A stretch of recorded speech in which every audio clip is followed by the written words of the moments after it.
What up, though?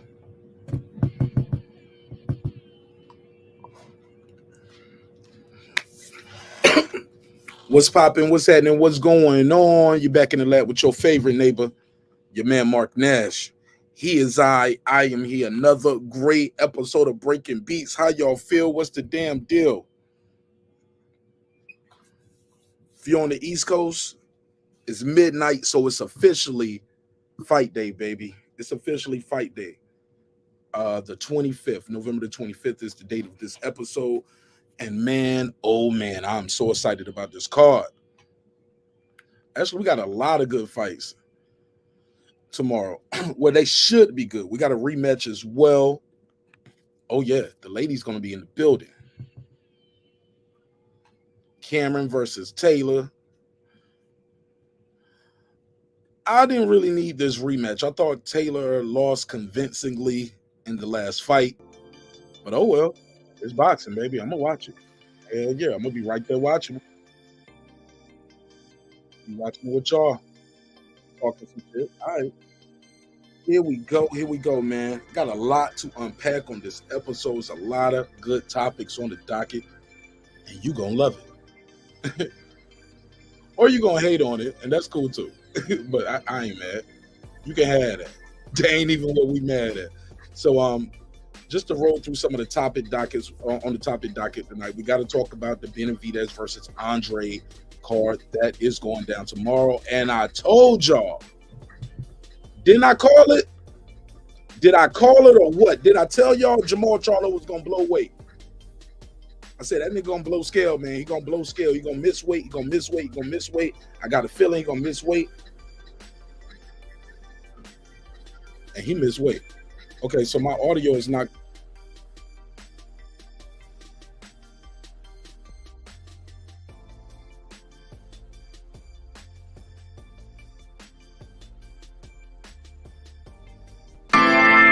This is my passion. This is what I love to do. But some days, sometimes, I'm just like you, man.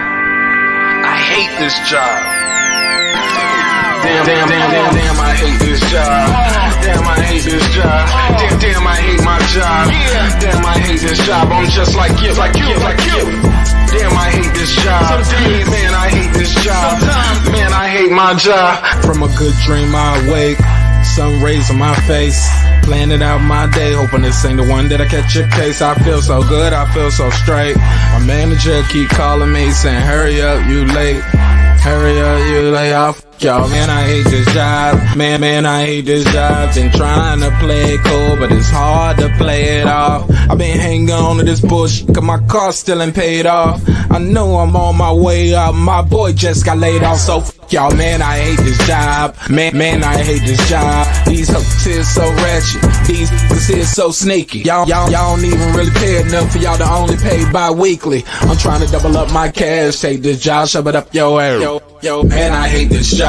Sometimes I wanna say, walk in and slap my boss. This shit is getting hard. Damn, I hate this job. Gotta make it out of this struggle, bruh. And I don't really mean to take it out on you. You just a customer, but damn, I hate this job. Damn, I hate my job. Damn, I hate this job. Damn, I hate my job. Damn, I hate this job. Damn, I hate this job. Damn, I hate my job. Damn, I hate this job. We're the reason why your stockholders always stay afloat. Yet I'm asking, are they hiring? Like everywhere I go, schedule will say 9, but I think it's fine if I clock in at 9:04. I work 40 hours a week plus overtime just to be bro. So y'all, man, I hate this job. Hate that I applied. So much has transpired since the day that I was high. Told me I could advance, but you were telling me lies. Gotta give your notice before I quit, but you don't say shit right before I'm fired. Damn, man, I hate this job. Sometimes I wanna say, walk in and slap my boss. This shit is getting hard. Damn, I hate this job. Gotta make it out of this struggle, bruh. And I don't really mean to take it out on you. You just a customer, but damn, I hate this job. Damn, I hate my job. Damn, I hate this job. Damn, I hate my job. Damn, I hate this job. Damn, I hate this job. Damn, I hate my job. Damn, I hate this job. You and your procedures. You and your protocol. You and your policies. None of that shit don't apply to me. You and your quotas. You and your standards. You and your 2 sick days a year. Y'all niggas bananas. Wonder why the postman's posted with hammers. Going postal with Popo on camera. His wage got him enraged. Stressed out, it's hard to maintain. He flips the middle, grabs his.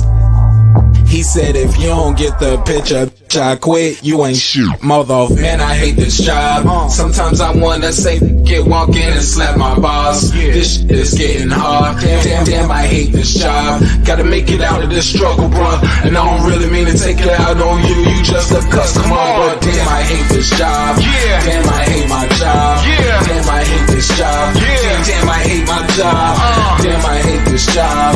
Damn, I hate this job. Damn, I hate my job. Damn, I hate this job. Look, man, I hate this job. I put my pants on one leg at a time, just like you. I'm out here trying to take care of my family. Damn, I hate this job. It's not always glamorous, for real. But I do what I gotta do for me and mine, you know? Damn, I hate this job. Damn, I hate my job. Damn, I hate this job. Damn, I hate my job. Damn, I hate this job. Damn, I hate this job. Damn, I hate my job. Damn, I hate this job. Damn, I hate this job. Damn, I hate this job. Damn, I hate my job. Damn, I hate this job. I'm just like you, nigga. Damn, I hate this job. Man, I hate this job. Man, I hate my job.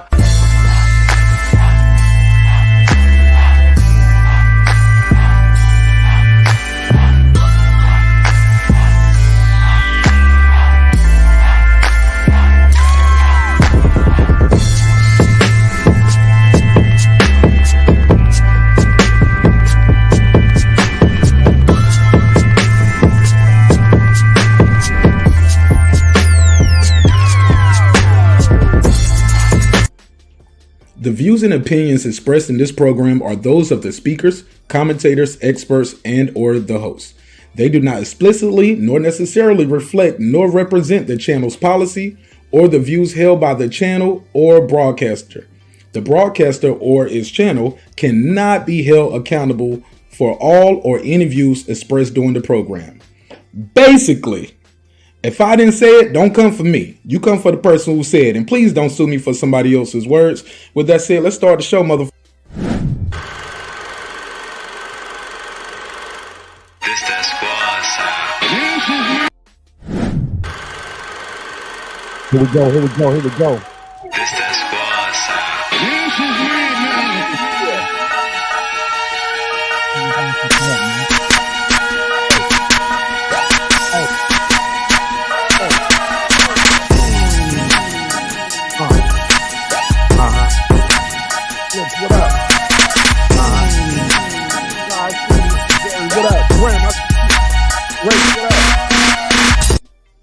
Get it started.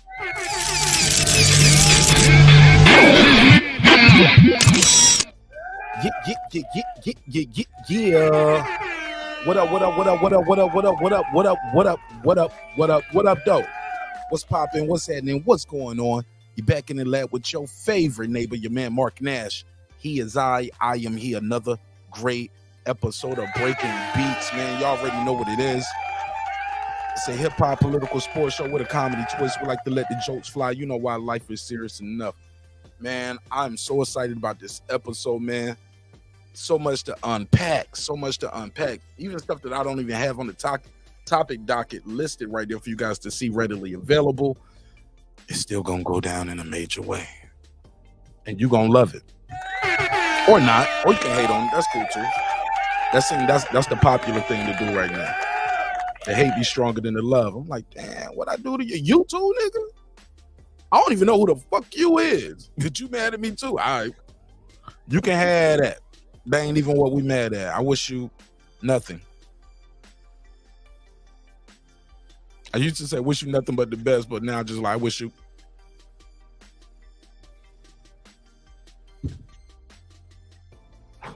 Nothing, nigga. Who the fuck are you? It's your man Mark Nash, man. We got a good show planned for y'all this evening, man. Smash the like button on the way in the room. Or you can click the dislike button and get the fuck on too. That's cool too. Hey, look, man, we got a good show for y'all niggas tonight. Let me drop this link out there early. Because we got to talk about it. I was right. That nigga blew scale, yo. That nigga Charlo blew the scale. You know how niggas say blue trial? Yo, he blew the scale. He said, fuck that scale. I ain't making no weight. Do the fuck I want to do. Yo, this nigga Charlo missed weight. Then came back on the scale heavier than he came the first time. I saw everybody on Twitter. I think I talked to Brim earlier, man. I hope he's feeling better, man. He's had a badass headache when I talked to him earlier. And I was talking to him. I said, hey, look, man, I'm gonna let you go better sleep, but you saw that nigga miss weight? He was like, hell yeah, nigga. Brim was like, that nigga heated up them Thanksgiving plates and came back on the scale, wiping his mouth and shit. That nigga came back on the scale. Charlo came back on the scale. Wipe my mouth and shit. Came back on the scale 3 pounds heavier in 2 hours. What the hell did he do in 3 hours, bro? 2 hours. He come back on the scale 3 hours heavier. That nigga said, fuck this weight. I'm gonna do what I want to do, and I'll just pay you. Now I did hear this clip going around where his father Jose Benavidez was saying, hey, look, I anticipated this shit, man. That's why I put the clause in there where he had to pay so much per pound. Thought that would deter him, and he did it anyway. There is another clause. Let me share this audio. Shout out to is this KO artist? My bad. Shout out to Champion Heart. What up, bro? So this is KO Artist Sports. That's K.O. Artist Sports. All right, make sure y'all subscribe and follow them as well. Let me play what his father had to say. So I'm gonna play the audio from Jose Sr. and Jose talking about Jermall Charlo missing weight while I share the link to the show. And I'll open the phone lines up, let y'all pull up, talk some shit. We're gonna get our final predictions. Dub right side in the motherfucking building. What up, Dub? So we're gonna get our final predictions off. We're gonna talk some shit, keys to victory, who you think gonna win, why they should win, and what's next for the winner and the loser. So we're going to talk about all of that on this episode and more. So give me one quick second. Let me drop the link out there, and I'm going to pin the link at the top. And we're going to have a damn good conversation tonight. Man, I missed y'all, man. How was everybody's Thanksgiving? Hope everybody had a good Thanksgiving. And I hope y'all had a good time out there today doing your Black Friday shopping, getting ready for Christmas. Anybody put that tree up yet? We'll talk about it. But let me share the link. Share this audio. Need to hear this audio. I need y'all to hear what they said. He didn't say the amount. What up, Jerry? He didn't say the amount, but he said it probably will come out soon, within the next couple of days. I'm sure it's gonna leak. Let's hear it though. We saw some words exchanged.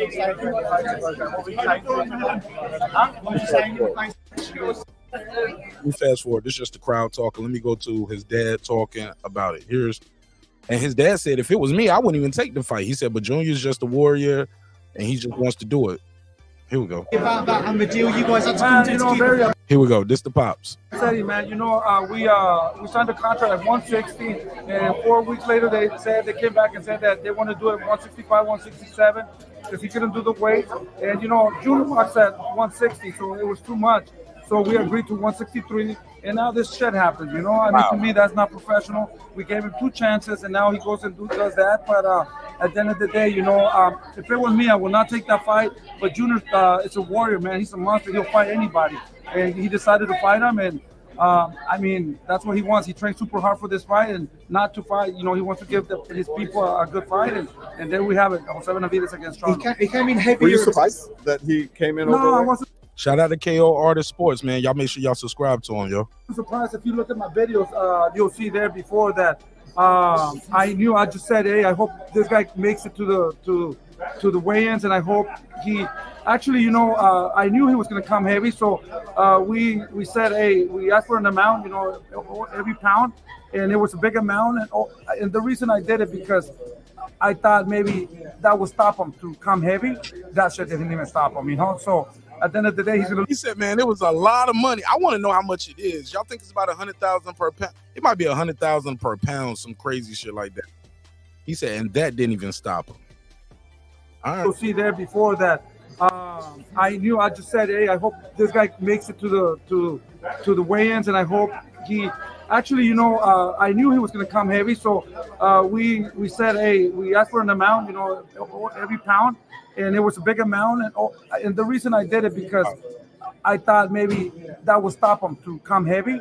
That shit didn't even stop him, So at the end of the day, he's going to lose a lot of money, and then I put some other shit. If he comes more than 10 pounds tomorrow at 10 a.m., he's going to get charged again. So just the health of Jermall. I mean, the fact that he is overweight, is that beneficial for you guys maybe? Well, at the end of the day, I don't give a crap about him, to be honest. I'm here to protect my son, and we did our job, and whatever he did or whatever, I mean, if his team, his management or whatever put him in fight because he's doing okay. I don't know. I can't answer those questions. My son is 100%. He trained super hard for this fight, super motivated. We're fighting a fucking guy that's really good, in my opinion. I'm a fan of Charlo. He's a dangerous fighter, I don't know. I wasn't there, so I couldn't speak for him. You mentioned he only had 3 weeks allegedly of camp. Well, He only had 3 weeks of camp. If I had a fighter, training for 3 weeks, I would not let him fight. I'm not going to put his life in risk and maybe end up in the hospital. I mean, the trainers, it's our job to say, you're ready, you're not ready.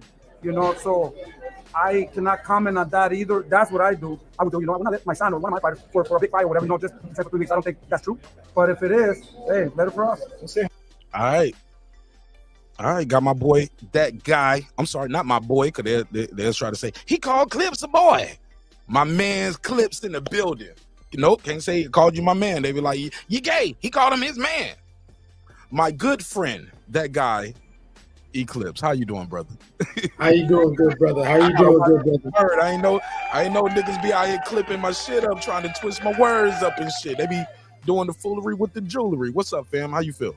Oh, man. You know what? I'm so grateful. I hope everybody had a great colonizer day. You know what I'm saying? I'm camming off, man. Oh, you got the flow. Already. Shooting early. Yeah, man. Nah, man. It's great, man. Shout out to the neighbors. Shout out to everybody out here. I had to pull up early and first. You know what I'm saying? Motherfucker said I couldn't come back home. And you know when I heard that, Mark? I was back home. Where you hear that? When you was back home? All right. You can't make this shit up, bro. But go ahead. It's weird.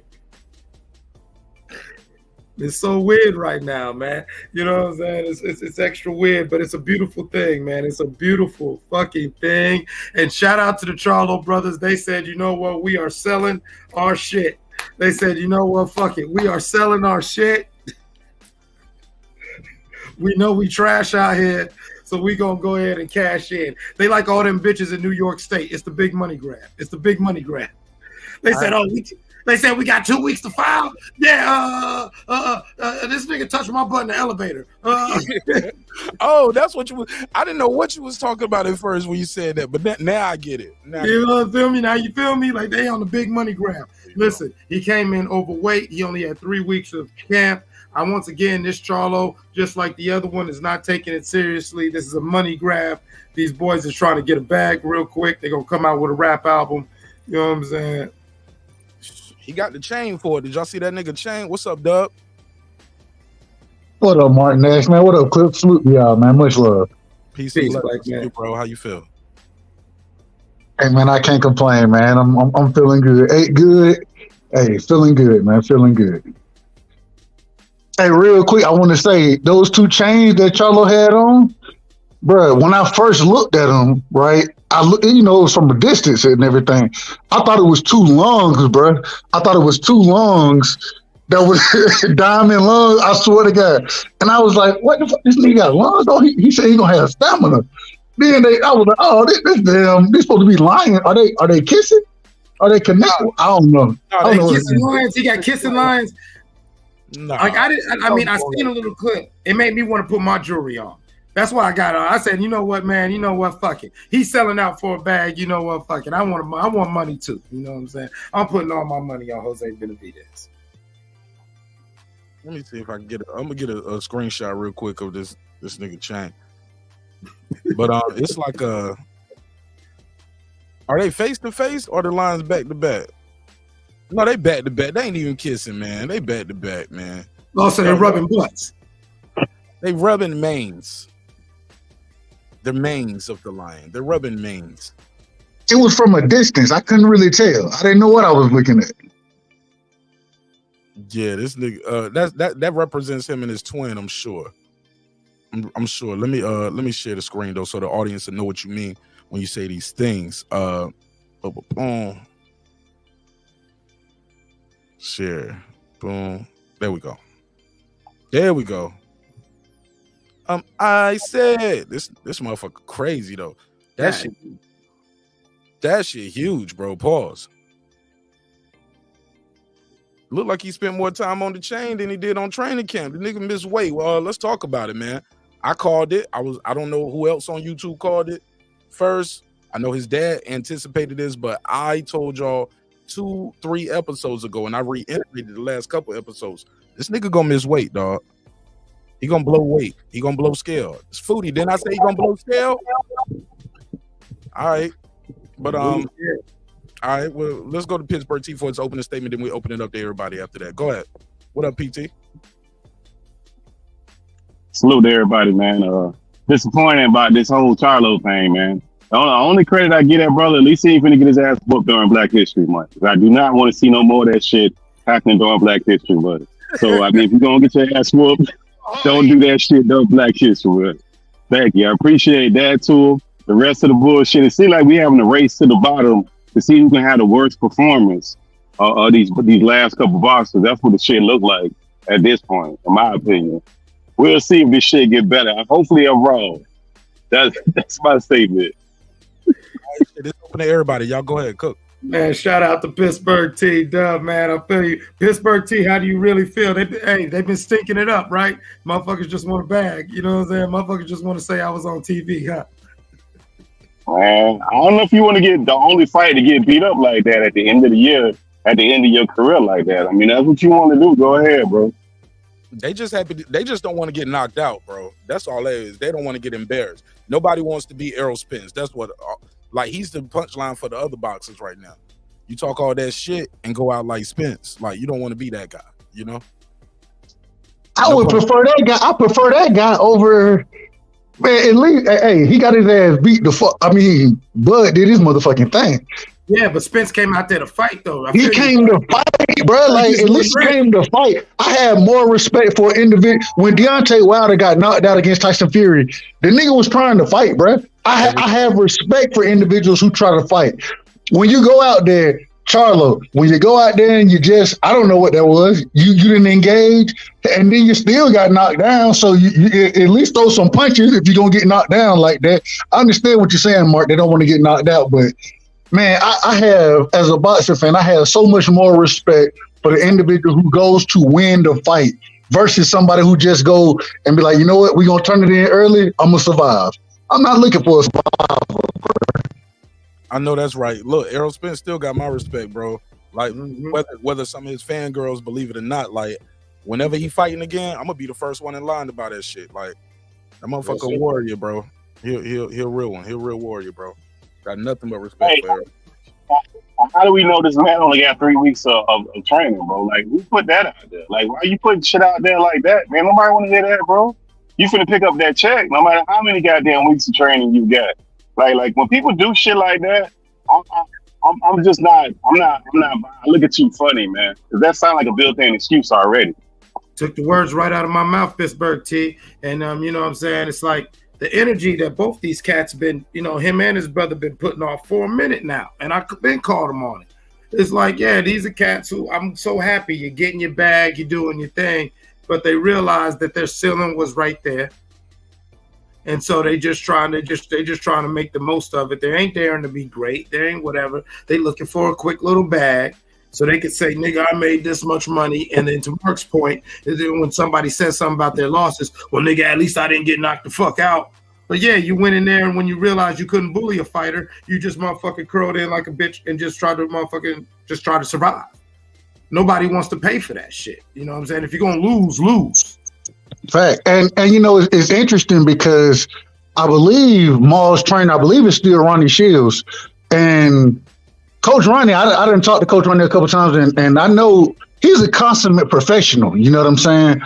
And so the 3-week training camp thing, I don't know nothing about it. I ain't familiar with it, but I wouldn't think the same way that oh man, what's Rob? Is it what's his name? Jose Benavidez Sr. I couldn't call his name. The same way he said, hell, I'm not going to put my fighter out there in this amount of time. I don't think Coach Ronnie would do nothing like that. And so unless Coach Ronnie sign the checks, does Coach Ronnie sign the checks? Or does Jermall sign the check? And Jamal signs the check. And if Jamal signs the checks, it says, nigga, fuck that. I'm just saying, black man. Well, if that's the case, I ain't gonna hold you. Then the situation is even worse than what we thought, because clearly, this man is out of control. He don't understand what needs to happen for him to be a successful fighter. He going against his. If that's the situation, then it's much more out of control than what I even believed. But hold up, let me say one thing. If he's training with Roy Jones like that, remember we had Mike Williams Jr. over here in senior. They said that's what they was doing with Roy. They would be with their own training camp, and then they would show up with Roy for the last 3 weeks. So it's very possible, like that's what they kind of did. You know what I'm saying? Because when I saw him interview, he was talking about working with Ronnie. He said Ronnie's still my box coach, but Roy's like my everything coach. Y'all remember hearing that in the interview? He said something. I didn't hear that, but I believe you. And if that's the case, unfortunately for Maul in this situation, I think I understand. Okay, the last 3 weeks, if that's what you're gonna do, but you should be having at least a 6-week camp with Coach Ronnie to really get you prepared for this fight. And if you want to do your last 3 weeks, I understand it, but I don't know. I don't know how that works out. I don't know how it works out, so I can't speak on it. Fair enough. Let's go to my guy, unbiased fan, Brent Reaper. He just got here. We'll go to Champion Heart. He just got here. And let them get an opening statement on this topic real quick, and then we'll open it back up to everybody else. Champion Heart, I'm going to mute your mic while he's doing his opening statement, all right? Go ahead, Brent. Brim Reaper, the Crypt Keeper.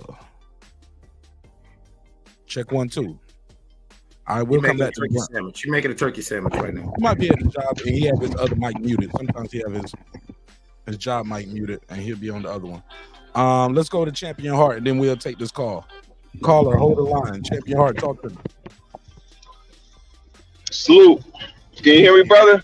Yes, sir. Loud and clear. How you doing, fam? Happy holidays to you and your family. All right, my brother. Appreciate it, man. Happy holidays to you, man. I just wanted to come in and chop it up with my brothers. Right side, Clips, man. How you doing? How you brothers doing? Can y'all hear me? They doing man. Shout out to you, my brother, man. Much love, Champion Heart. Hey, what did you cook? What was your specialty for Thanksgiving? I apologize, Mark. I had to ask. The man is a cooking specialist. So. You know what, man? I've been out here grinding, man. I didn't get a chance to get to the house and put something together, man. I'll probably do something for the next holiday coming up, but you know, I was grinding, man. I actually started to call Mark, man, because I went through his spot twice, but I was just trying to get them lows where they had to go, man. So I got something, you know, coming up for the next holiday. It's gonna be on point. Yeah. You know, yeah. We looking forward to it. I don't want to get too far off track. I'm sorry, y'all. I don't mean to cut you off. Let me get his take on this topic because I still got to go to the caller, and I got Brent waiting to give his opening statement too. So okay. Go ahead. Well, we talking about the fight. Yeah, man. What you think about my boy Charlo blowing scale, man? Man, you know, I like this view right here, man. That shit is almost. Yeah, go ahead. I said it, man. I said, you know, the ring right now, bro, is really not the place where Charlo needs to be right now, man. But you know, it was expected. You called it, but it was definitely expected, man. But man, this dude does not need to be in the ring right now. And man, yeah, it's crazy. You know, my thing is, what did you expect?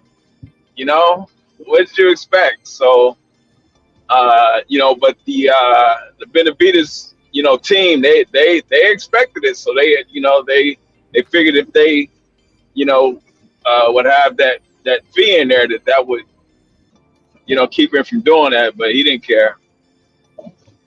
He didn't care at all. What else? Are we talking about Boo Boo and we just doing your quick opening statement on anything you thought. Oh, okay. Real quick, you know what I'm saying? Then we'll open it back up to everybody. Oh, okay, yeah. But that's it. Go ahead to the phone call. Hey, Nate, mute your Nate the Great. I'm gonna come right back to you, Nate the Great. All right, just mute your mic. Can you hear me? Can you hear me? In front of you.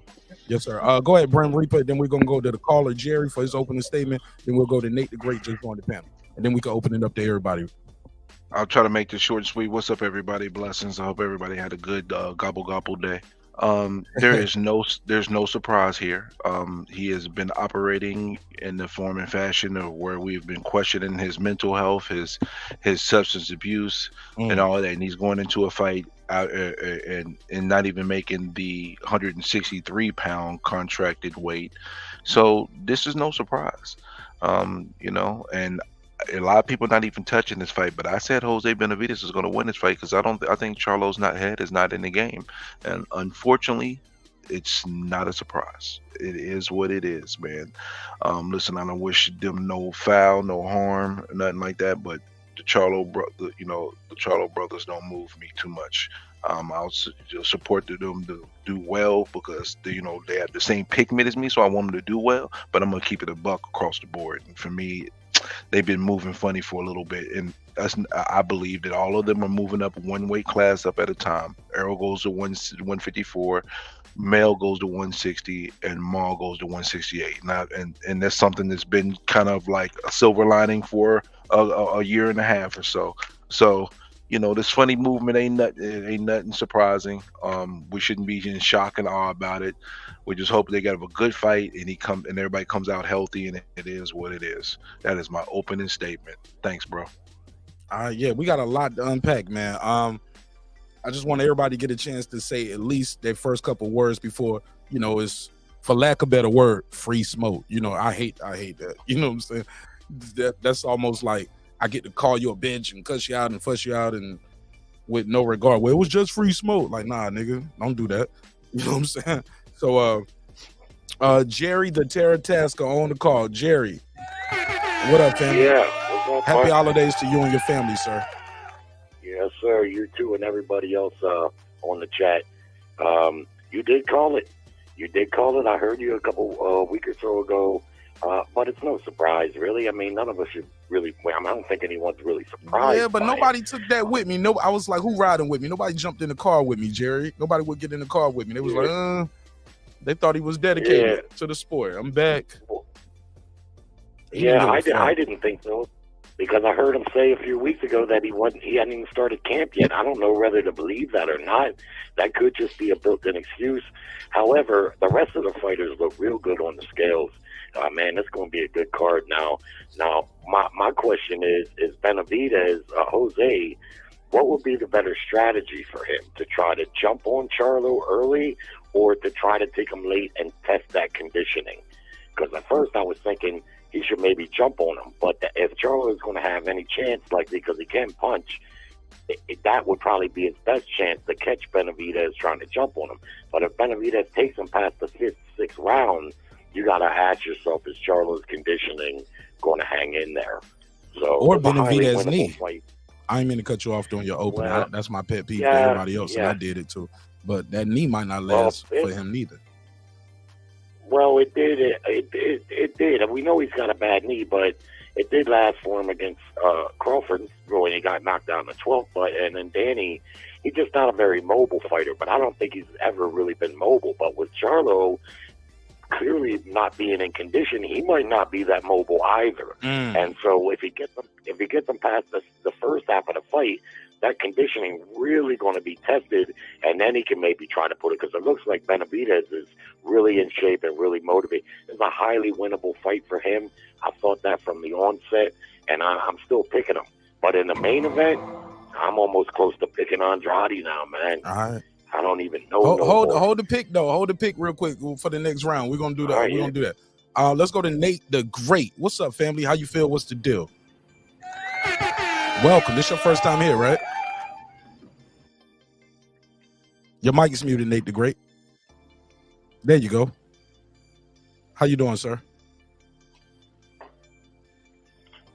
Nate the Great. Can you hear me? Your mic is muted. Your mic is muted on your end. There we go.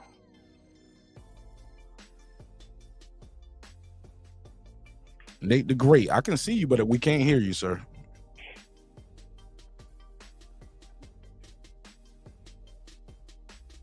Okay, let me unclick this. It says I can't unmute your mic, so your mic is muted on your end, sir.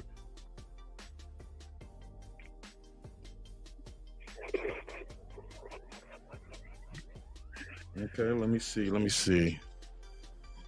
Okay, your mic is not mute. Whatever. I think you might have a Bluetooth mic or something. Do you got a Bluetooth mic? Just nod yes or no. You have a Bluetooth mic? Nod your head yes or no. Can you even hear me? Give me a thumbs up if you can hear me. Thumbs up if you can hear me. All right. Well, beam out and beam back in. Yeah. Sorry, y'all. It's a live show. It's a live show. No disrespect, homie. Got to try to beam back in. If not, use the phone line. It's okay. It's open to everybody. Go ahead, Dub. Dub has something he wanted to say. Go ahead, Dub. No, I was bringing up, and me and Cliff, we were just talking about it. I heard, according, and like you played the audio of Benavidez Sr. saying, well, we tried to put a significant amount in there for him, as well as because of the catch weight, there's a rehydration clause in the fight as well. I think that I think there was some somewhat strategic thought process behind him coming in at the way he came in, and the reason being is because if he doesn't have to rehydrate as much because he didn't dehydrate himself to make the weight, then he may be able to save himself a couple dollars. I don't know I don't know exactly how it's going to work out for him, because I will say when you come in 3.5 pounds overweight, it seems like you don't give a fuck. That's just my opinion. But at the same time, maybe there was some strategic value there because of the rehydration clause that came with the catch weight. You know what I'm saying? Maybe that's there, but we got to see what happens. And if he weighs in tomorrow over that 10-pound rehydration limit, that's what I'm gonna be. It shows me he really didn't care about the fight. He wasn't working to do anything, to be worth anything in the fight. And I mean, it's gonna be a sad situation in my opinion. Fair enough. Let's go to Nate the Great. Can you hear me now? I can hear you. Yes, sir. Talk to me. Yes, sir. How you doing this evening, sir? Man, fam, how you doing, man? I'm actually like one of your first subscribers from a long time ago. Really? Yeah, dead ass. Like I remember. No, we was actually in the military together. I met you. What unit? And it was for a very short period of time. What unit? What unit? No, I was in the 82nd at that period of time, but I had to come to Fort Gordon for a little period of time, and I can't hear you. I was never in Fort Gordon. You was never in Fort Gordon? Never. Okay, well then wrong person. But I was in the 82nd at that period of time. There was at least a nigga that just looked just like me at Fort Gordon, and that's how I started watching your boxing show because I'm a huge boxer. Yeah, but I was at Fort Bragg where the 82nd was at though.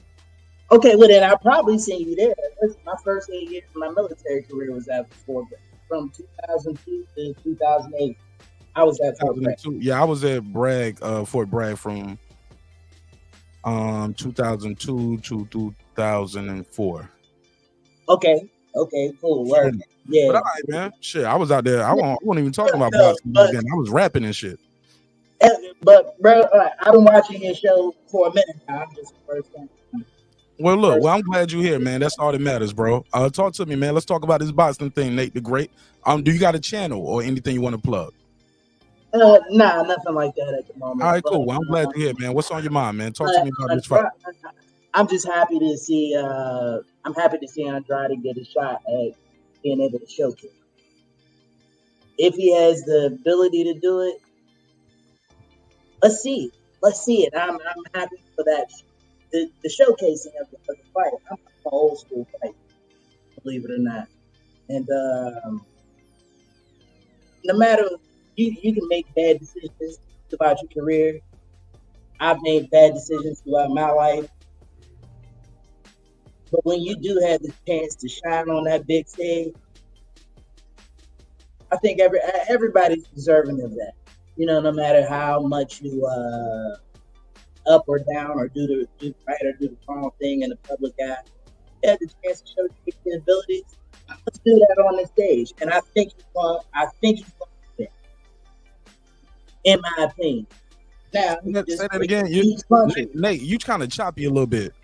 Where's your mic at? Is your mic in front of you, or where's your mic at, Nate? It's in front of me. Like the way you facing, or where is it? Where the camera at? Right this way. Where it's facing me right now. All right, look that way while you talking. So instead of looking at yourself on the screen up there, so we can get better audio, because it was chopping when you're looking away. Nah, can you hear me now? We can hear you before, but this is way better. Go ahead. Oh, okay. Nah, I was just, like I said, I'm just happy at the fact that this man gets a chance to showcase his abilities. Yes, sir.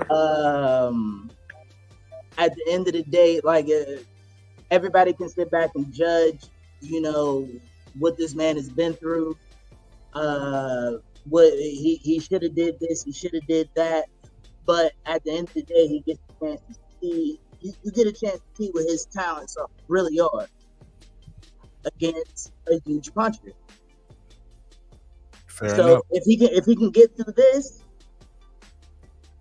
let's see what else he got. And I think somebody else deserves to give him a fight. Everybody else didn't give him a fight. Triple G didn't give him a fight, whether he moved funny during that period of time or not.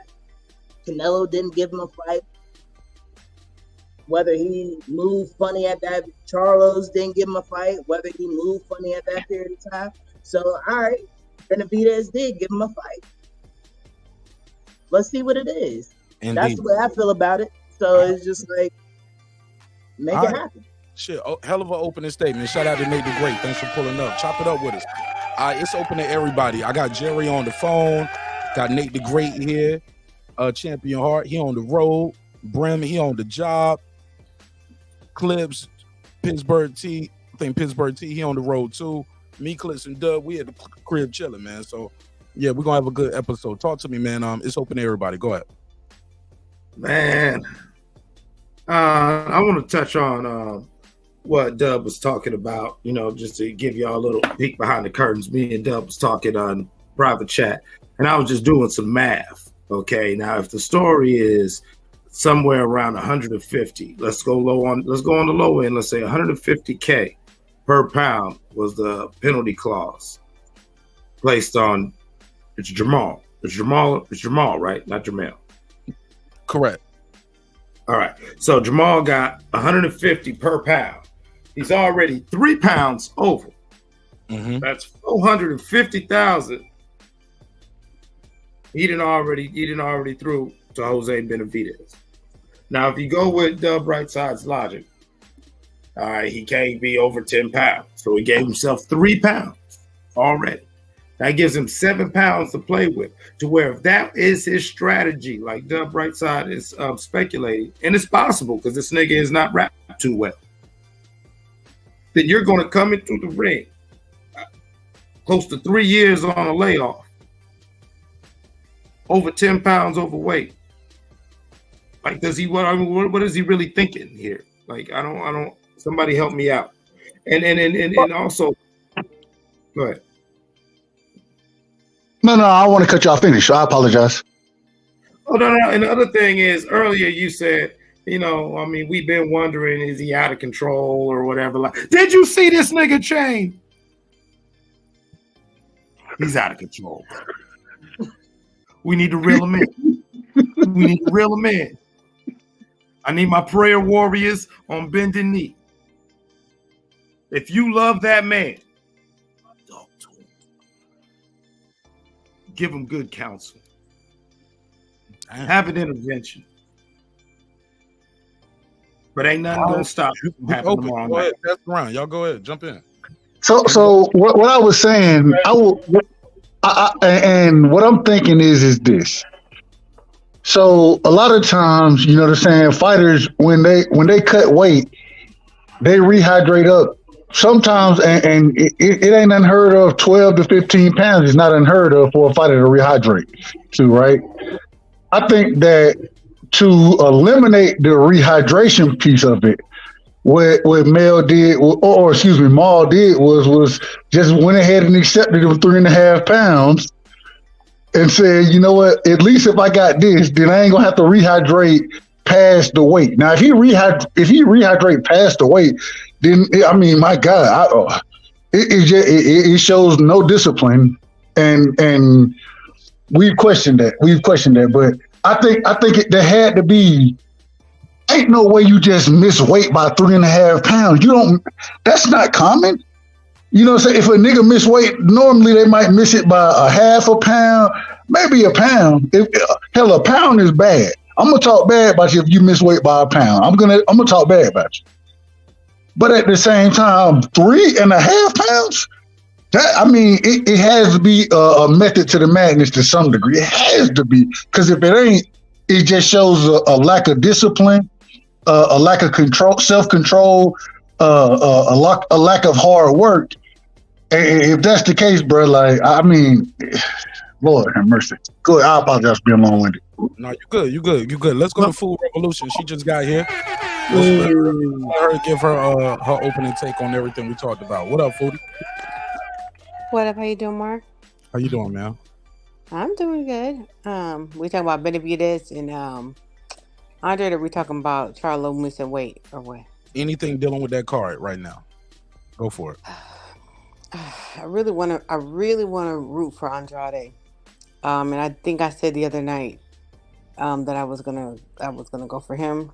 I don't know. To be honest with you, this is the thing. I don't really care who wins this fight because I don't think that either one of them are going to get the outcome that we're looking for. Which is the Canelo fight, correct? Exactly. I mean, I'm hearing that Canelo's in strong talks, talking to what's the name, Jaime the Can Crusher, for the fight in May for Cinco de Mayo. Like I'm hearing, like that's next up. So he's not really gonna fight either one of these dudes. So it's just like, I just think it's kind of fucked up that the WBC has Benavidez out there fighting everybody to defend an interim title, just to result for what? To nothing. And then as far as Jermall missing weight, you called it, Mark. You called it. You said he was gonna miss weight. So when I heard about it, I was like, damn, Mark said he's gonna miss weight. I think he's not give a fuck about that weight. He don't give a fuck about that weight. He don't give a fuck about this fight. In his mind, this is just the eliminator for him to be able to get to the Canelo fight so that he can retire and live in the land of purple pills. He don't give a fuck about this fight. I don't think it's gonna turn out this is a mess. This whole goddamn thing is a mess. What the fuck's going on? No one's even talking about this. That's cap. We talking about it. We talking about it, but like as far as like anybody else, they got a boxing channel. They talking about it. I feel like they go. They ain't talking about Cameron versus Taylor too. I'm sorry, I'm talking over your opening statement. Go ahead, Foodie. I just feel like this fight is going really, really. This is the last fight card that we ever going to see from Showtime boxing again, and this fight gonna do like 100,000. I feel like it's gonna be a whole ghetto ass performance. Like I just feel like the whole thing's just gonna be ghetto. This is ghetto. Go ahead. All right, this open to everybody. Go ahead. Jerry, you still there as well, right? Mark. Go ahead. Yeah. Hey, can I ask a question? I just want to ask a quick question to the panel. Oh, my bad. Because he been waiting. Go ahead, Jerry. Always does that to me. It ain't personal. Think about Jose Benavidez's position. It's a dream come true to be on this pay-per-view card, main event with his brother. He's put in all the training. Now, I'm sure it's probably his biggest payday, even without the penalty money. Now, with the penalty money, So he's in a real bad position. It's almost as though Charlo could blow that rehydration weight off. And Jose Benavidez, you got to figure too, that's how he gets his money. I mean, that's like hitting the lottery. He's in a bad position. He almost has to do it no matter what Charlo pulls, and Charlo seems to know that. And so I lose some respect for Charlo for that. It's very unprofessional. He could fuck up the whole card because as unstable as he is, who knows? He might not even want to come out of the fucking dressing room for all we know. So, yeah, I think, it's fucked up what he's doing, and it's hard to know what to expect. And it would suck if that fight gets pulled from the card last minute because he's so unstable. But Andrade, yeah, man, fuck. I wish I would have seen Andrade get tested a little bit at some point to see if he really has the dog in him. Because if he does, I would probably pick him at this point because, I don't know, I just think his athleticism and his awkwardness gives him everything he needs, and his athleticism too, to beat Benavidez. But it's just, I'm still concerned about him late. I'm still concerned because I think he's going to have to fight late. I don't think he's going to be able to build a 4 or 5 point lead and then not fight late because people remember and judges remember what happens coming down the stretch a lot. And so that's the only thing that I don't know about Andrade, but I'm really looking forward to the fight nonetheless. All right, go ahead, Doug. What's your question, bro?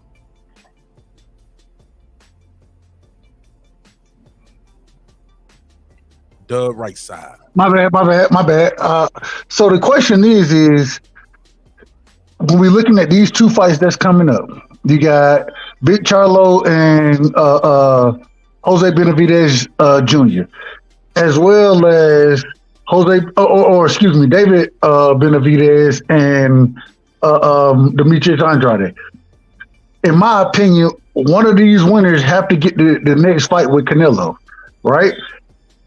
If this thing happens some type of way where Boo Boo wins and then David Benavidez, or Jose Benavidez Sr. wins, who get the fight with Canelo?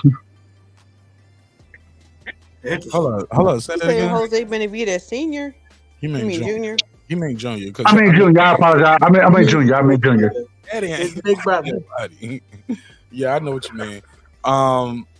If Boo Boo wins, and I don't know what's next for Jose. If he wins, like, sky's the limit, though, right?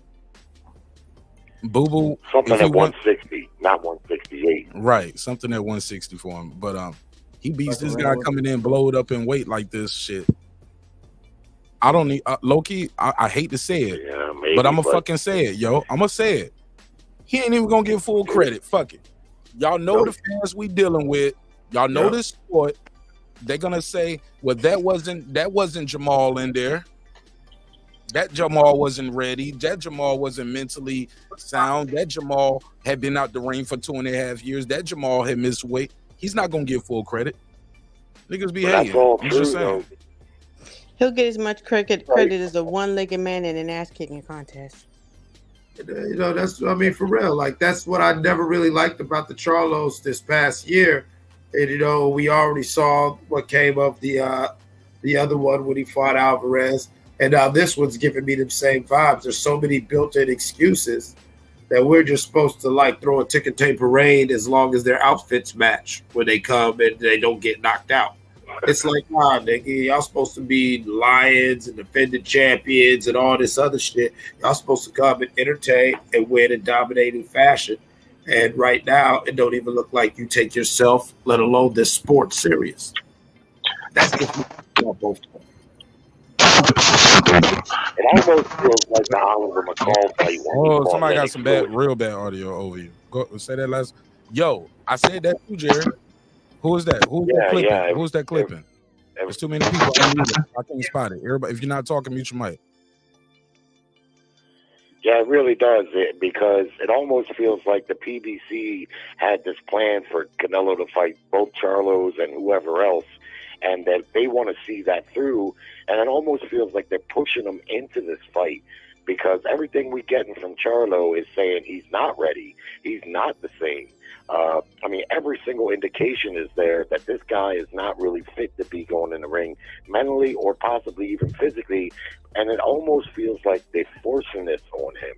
And I hope that's not the case, because if it is, you never know. He may not come out for the fight, or he may come out and quit. It's just so hard to say with that right there. But, you know, I don't expect, and I know I've said this before, but anyone that's expecting Canelo to fight the winner of the main event in May, that's not going to happen. He's not going to fight the winner of the main event in May. If he fights the winner, it's going to be in the third fight. That's your opinion. That's not a fact. That's your theory. Well, you yeah, got a theory. Of course it's and not. look, and it's not a bad theory. Jerry's theory is they're saying Canelo biggest threat is against Boo Boo or Andrade, right? So whoever wins this You fight, mean Boo Boo or Jermall? No. You said Boo Boo or Andrade. Oh, that's what I'm sorry. I meant Boo Boo or Benavidez. I'm sorry. Benavidez, right. Sorry. So they wouldn't give the cash cow. They wouldn't feed him to the slaughter or give him his toughest fight next. They would save it for the end, which is what I thought they would have did with Mayweather. But Mayweather went in there off that Showtime deal. First fight was Guerrero. Very next fight was Canelo. And I was like, whoa. I thought they was going to say that for the third fight. Guerrero, Pacquiao, then your toughest guy would be Canelo. But shit, in that very next fight, Canelo. But Jerry could be right. He has a theory. But go ahead, let's pass it around. Somebody got that mic moving around a lot. If you notice also, during this promotion for this main event Saturday night, they're not talking about Canelo. On the 24/7s, they ain't even talking about him. And he's not talking about either one of them either, really. So that kind of sets it up even more. But, like, they're basically acting like this fight's going to determine who the champion is, even going as far as to say the interim title is like a real, like, it's like the real title or whatever. They believe in Canelo, even though he's the main theme of this. He's been out of this promotion entirely, which tells me that they're putting it on ice and they're waiting.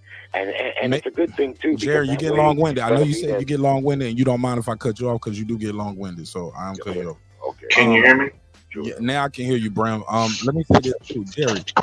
Bram, that mic is moving around too. It's too much background noise. Or if it's not Bram, Well, I was muted just till now. No. Okay. Yeah, okay.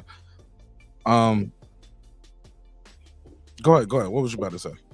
I think one thing that I've been questioning. Now, I want to be upset with Canelo if he doesn't fight these two guys, but where are they gonna fight at?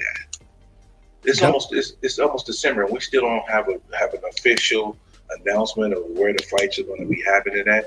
So McGee is on the table probably because of that. Get closer to the mic, Bram. I can't get no closer than where I'm at right now. It's low. It sounds like the phone is just far away. It's my mic. My mic is dookie. Nah, it sounds like he's on speaker. Yeah. It sounds like you're on speaker and the phone is sitting down and you standing up. Yeah, I don't even have a phone though. Yeah. Okay. Yeah. My phone's tripping. Let me just get my listen on. I'll figure it out a little bit. Let me mute myself. What do you say? I said I'm going to mute myself because I can't hear me. I'm having issues with my headset, so I'm going to work on that. Okay. I'll come back. All right, for sure. All right, but yeah, that's what I was going to say as well. But good point, Brim. Like Jared, they're not talking about it because maybe they don't know what it's going to be next. Like if they had a Showtime still going to be here in May, they can be talking about that and building that up too. But maybe they can't talk about it and build it up because we still don't know. And I've talked to fighters behind the scenes, and a lot of them are telling me we don't know yet. Nothing has been told to us. I was like, hold up, is this one of the industry things where you ain't telling me because you don't want me to go out there and push it on the channel? It was like, nah, nigga, they ain't told us nothing, and nobody told us nothing yet. Very valid point, Mark. That's a very valid point that a lot of people want. And some people in their recent duck narratives or this, that, whatever about whatever fighter. Keep in mind, we don't know what the fuck 2004 is going to look like as far as this sport completely, because it's got to restructure itself. Well, I want to ask. Oh, go ahead. My apologies. I was ended. Okay, no. So my thing is this: when it comes to Canelo, we understand. I believe Canelo has a 3-fight deal with the PBC right now because of what Showtime is going through, and the PBC trying to find a network. Maybe things have changed, but from the last I remember, he had a 3-fight deal with them, and here's the reason I'm talking about these other 2 fighters or the winner of these 2 different fights, depending on who the winner is, being relevant for Canelo. That's the only reason. And so if y'all know something that I don't know, and I could be off. I ain't followed boxing as much as I could, as I normally would, because of work. But this is the question is, has something changed? Does Canelo not still have 2 more fights with the PBC? Dub, that's my point. That's my point right there, Dub. That's a past tense subject. He doesn't have a 3-fight deal no more. He has a 2-fight deal. Now he does. He only has 2 fights left. I'm not trying to use semantics. I say 3 fight because he had a fight already. He had a fight, so he has 2 more fights with the PBC. Okay. That's my understanding. Correct me if I'm wrong. Correct me. Everybody, we're all in agreement that there's 2 more fights left. I think you guys gotta let him finish out his thought. Hold on, let him finish out his thought, because I think he's trying to ask something that he hasn't said yet. What is it that you're trying to find out about the rest of his fights, Canelo? Is that what I'm asking?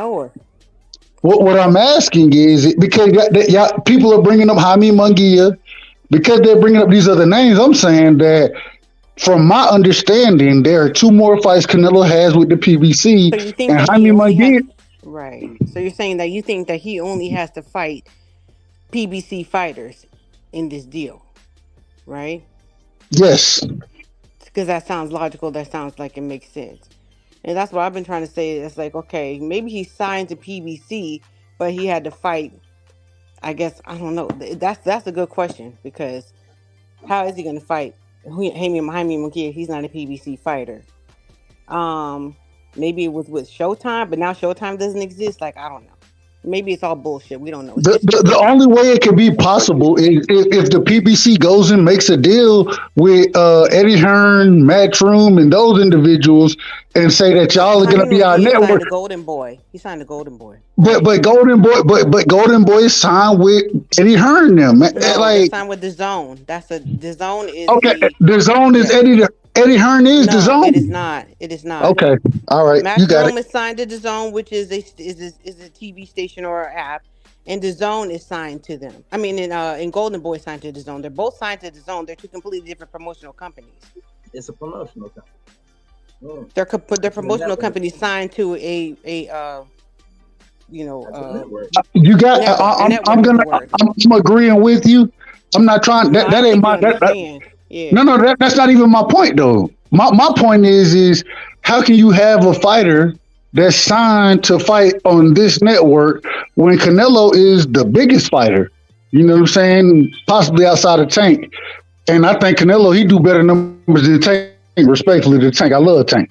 He do better numbers than Tank. So how are we going to sit here and say that whatever network Canelo has a deal with, and he still has 2 more fights with the PBC, according to what the negotiations that they had prior to the Jermall Charlo fight, he still got 2 more fights over there. So how he gonna fight Jaime Munguia?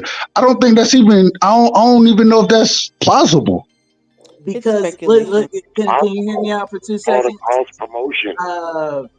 Because the PBC can make a deal with who they want to. Yeah, it's possible. Make sure you stay turn towards the mic too, big dog, so we can hear that. That's why, because the PBC can make a deal with who they want to. They don't have to make, if they don't have the fighter that's willing to face him, that's good enough to bring in the revenue at that period of time, they can make an executive decision to work with a partner. And if that partner has that fighter, they would rather do that.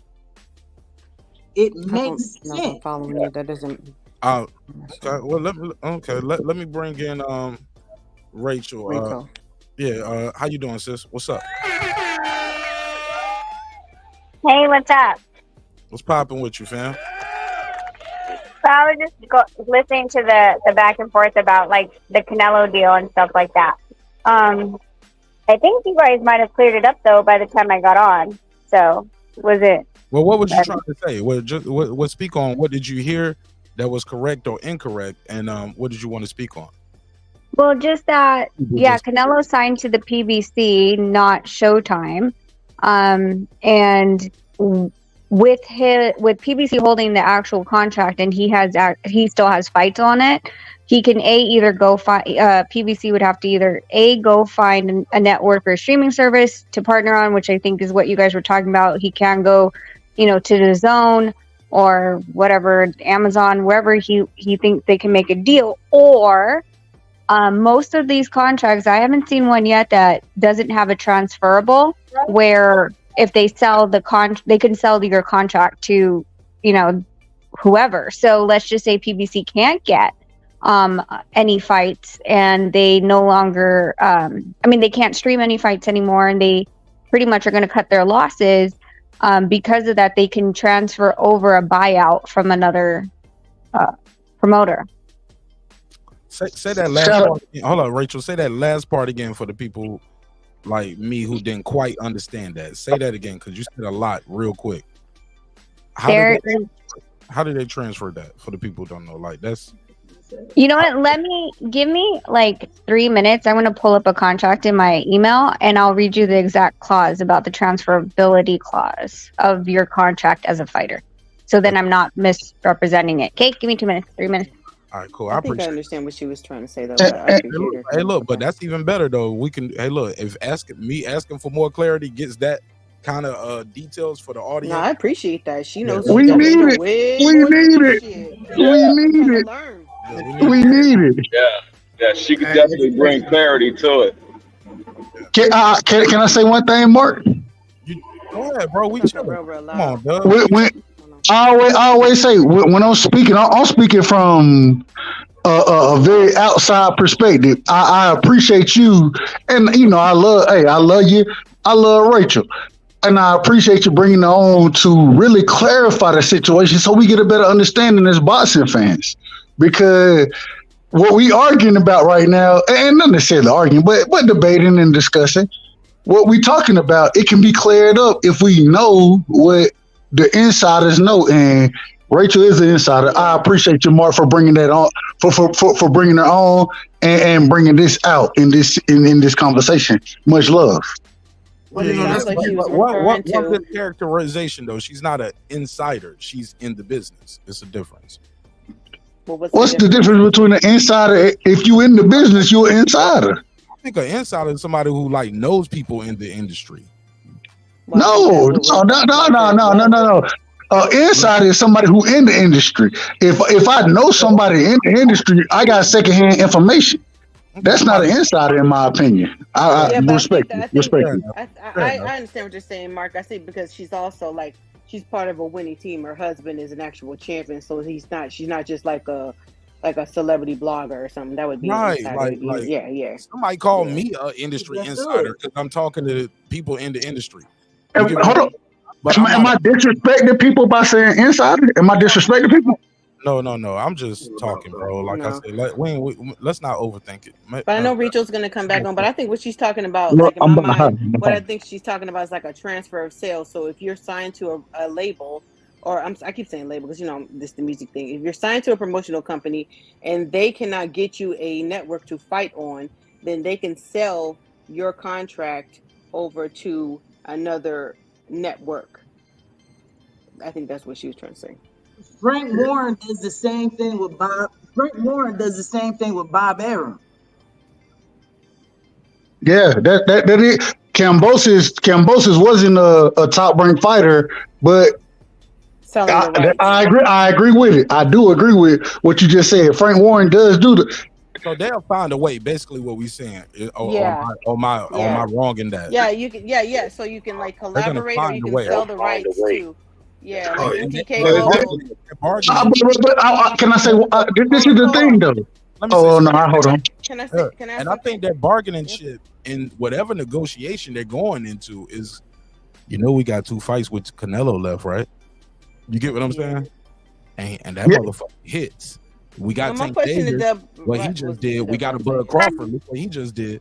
They going into it with some chips. Facts. It's interesting. It's very interesting. Crawford fans don't want to admit this or not. He's a PBC fighter right now. Facts. He got a deal over there. Facts. Yeah, for one more fight. Yeah. Regardless. Hey, look, we can use that as the negotiation chip for the deal. Let's go. I found it. And we're gonna treat you right while you're here. Then you got Canelo. You're gonna treat him right while you're there. Like They got the big names over there. They just ain't got a network. You still, hey, look, Jermall ain't undisputed, but we got Tim Zoo. They got Tim Zoo. We got boots. We got boots over here. What you talking about? That's what I'm saying. We got boots. That's what I'm saying. Like, even Crawford ain't undisputed, but they got. Well, I don't know if he's a PB, quote unquote. He got a PBC deal, or what's his deal? A Showtime deal. I ain't know the business of his I don't know. I don't know. But, let's go to Rachel. She said she got something. Go for it. Okay. Remind me about the boots thing, and I'll clear that one up for you. Assignment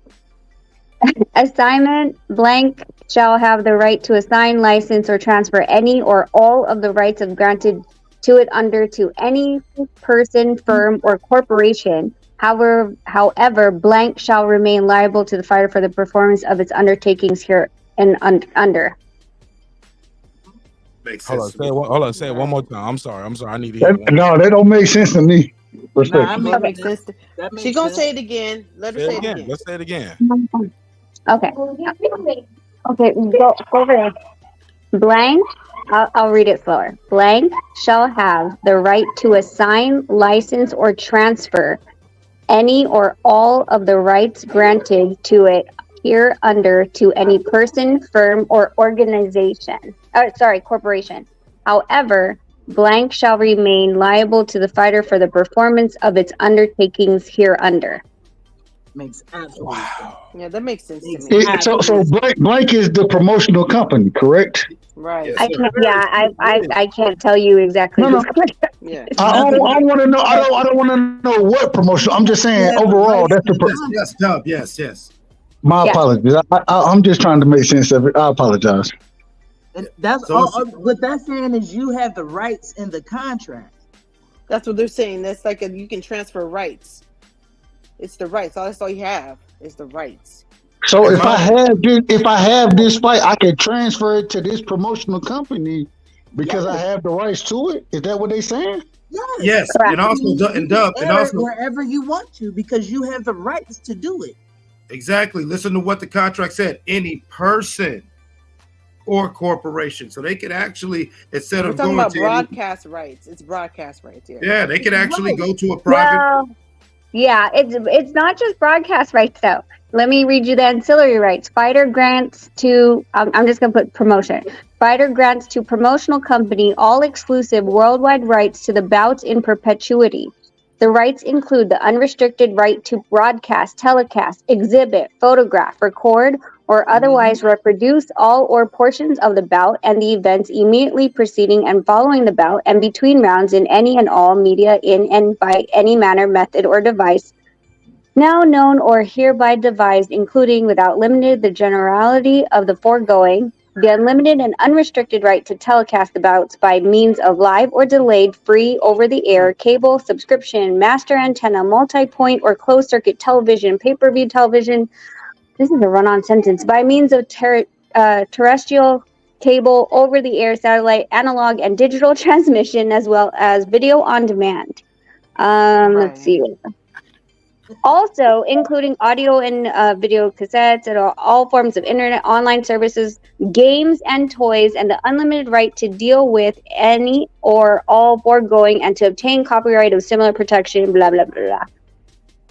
When I said, I got what you're saying. When I said broadcast, right, I meant all media.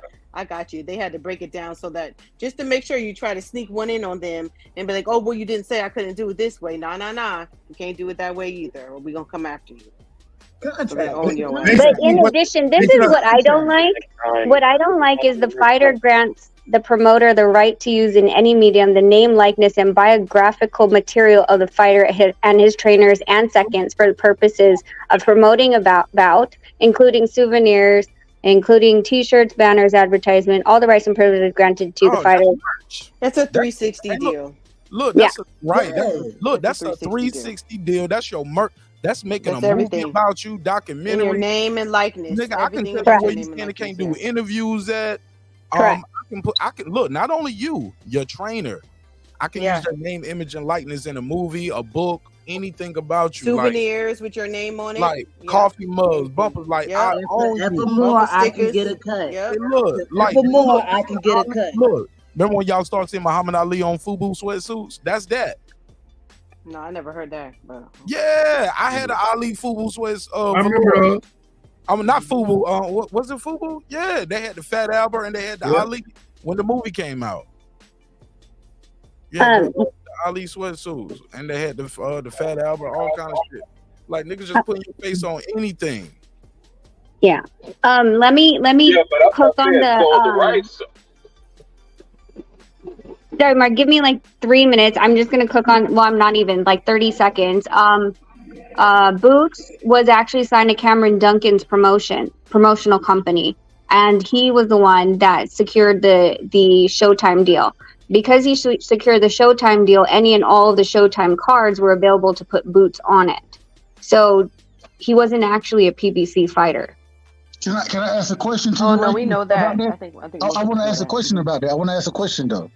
I want to ask a question, and because I respect Cameron Duncan, I think Cameron Duncan, regardless of what I think about Cameron Duncan, I want to ask. So even though he wasn't considered a PBC fighter, was Boots going to fight on any other card outside of the PBC first? That's the first question. Well, I mean, that's kind of round and about question because the only cards that Showtime showed was PBC cards. Exactly. So he would only be able to, like, if it was like DAZN where they had Matchroom and they had Golden Boy, he would have been able to go either or, right? But because of the fact that Showtime only showed PBC, then that was really much the only option to do so. But if Top Rank ended up being on Showtime, then Boots would have had the ability to go between both. Right. I agree. Okay. Go ahead. I apologize. Go ahead. And to clarify real quick, that's because this Cameron gentleman had the rights, like she's saying, to where he could have moved how he wanted to move. It wasn't Showtime or PBC. This individual, that's why I wanted to clarify. It can be an individual or the corporation, whoever has that fighter under contract for the fights. They can move however Landscape moves. So you're saying like he could have made a deal. He could have made a Go ahead. I apologize, sis. No, just real quick, guys. So Clips, are you saying that Cameron Duncan could have also signed a similar deal to DAZN, and then Boots would have been able to fight on DAZN and Showtime? If his contract was worded similar to the way that Rachel, from the one that Rachel just referenced, he would have that would be within his rights and prerogative. Agreed. The problem is that you're gonna get a certain benefit from having a dedicated status to in this situation Showtime. There are certain things that come with that dedicated status. That's what Cameron Duncan has shown, and I look at somebody like what? Well, it's financial benefit. It's going to be financial benefit. I mean, the financial benefit is to have the real financial benefits to have the right and prerogative to move however you want to move. Right. That's not always true. That's not always true because hold on. That's why I was asking specifically because you made the statement. So I was like what? Give me an example of what his financial benefits were. Okay. No, I don't know. I don't know his monetary status. What I do know though is for an individual like Cameron Duncan, someone who is very done been with Top Rank, has branched off on his own to have fighters. Right? There had to be some financial benefit for him to say that I'm only gonna fuck with Showtime. It had to be Well, financial. not benefit. necessarily. You're speculating. You're just assuming. Okay. If we can't use common sense, then it is what it is. I understand. Well, I mean, It's not common sense. Hold on real quick. I am speculating. No, I'm telling you, I'm speculating. I'm not even accusing you of that, brother. I'm just trying to get an understanding. Well, you telling me I'm speculating, and I'm telling no, you you're that getting, I watched what this man did. Go ahead. I apologize. Because I have a question, and then I'll just mute myself again. So let's just say that Showtime didn't go out of business, right? And Bud Crawford and Bud Crawford didn't go out of business. Yeah, it happened though, man. Asking my question. I'm sorry. Look, I've been quiet for a little bit. I just had to add a little comedy in real quick because I felt it getting a little hot in here. Go ahead. Well, no, that's why I said I don't know why everybody's getting upset because you made a statement and I asked you a question about the statement. Not you, Mark, because this is the thing. What does Boots? Why do you think that Cameron Duncan signed to Showtime, which is exclusive to PBC? Do you think it's because they had all the welterweights? Because that would make sense to me, right? No answer. I mean, also, is that a question for me? Is that a question I'm for talking me? directly to you, Dub. No, I don't disagree with that. I'm not disagreeing with you at all. So that would hold on. If you're gonna let me answer the question, let me answer the question. The thing is I don't have no problem. I agree with you as far as the welterweight goes. I agree with you. That ain't my argument. Hold on. Let me tell you what I'm saying. What I'm saying is Cameron Duncan has fighters that's not in the welterweight division. Cameron Duncan has a slew of fight. Not he ain't got no great slew of fighters, respectfully to him, but he got fighters. You know what I'm saying? And they're not all in the welterweight division. I'm not trying to break it down just for Boots. I'm saying that overall, I think that Cameron Duncan, he was able to grab fighters and then say, okay, the same way most promotional companies do. Even if we talk about Oscar De La Hoya, what they did, they went and said, well, you're going to give me the best deal over here on the zone? We're going to take it. I'm not mad at that. That's not what I'm saying. What I am saying is... Lord, go ahead. Well, I didn't even get to ask the question because I was going down the line and then you scattered all over the place and I wasn't trying to accuse you of anything. What I'm saying is that you said if we have common sense, my common sense, this is the question I asked. Well, why would he sign with PBC and Showtime? Because his main fighter, I don't know any of his other fighters. I thought we were just talking about Boots. Usually he's got other fighters. His main fighter is a welterweight. Who has all the welterweights? PBC. Because I'm using my common sense, right?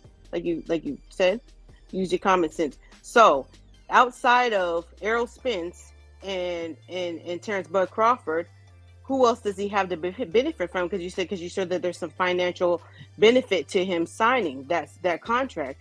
Because now he's got no financial benefit because he has no network to fight on. And they had to see that coming. Because if I saw it coming, they saw it coming.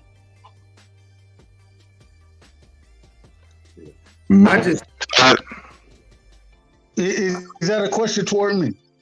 I mean, I just think sometimes in business as well as life, it's not that complicated. You know, you fish where the fish are biting, and Showtime offered. They gave Cameron Duncan this great deal where he obviously could move around and he could put his fighter in a good position. It obviously paid off. Congratulations to Boot and everybody over there, and now, as he moves around, it's not about whoever bought Showtime has the rights of shopping him in his deal. He could shop himself in his stable himself. So at the end of the day, it doesn't really affect how he wants to move, because whether Showtime's there or not, or whether sometimes if something new pops up or not, he can still move. Who wants to move, Cameron Duncan or Boots, or who are you talking about? Cameron Duncan. Who has the rights? Who has the rights to these fighters? As you guys are saying, that's the point I'm still trying to make. You know what I'm saying? Like, I get what you're saying, Dub, but it doesn't pay unless the loyalty or whatever is. That's where the fish were biting. So yeah, that's where I'm fishing at. But nobody's disagreeing with that. I'm not saying Cameron Duncan has done anything wrong. I'm saying the man had this deal going on at the time. and now he got to find something else for his fighters.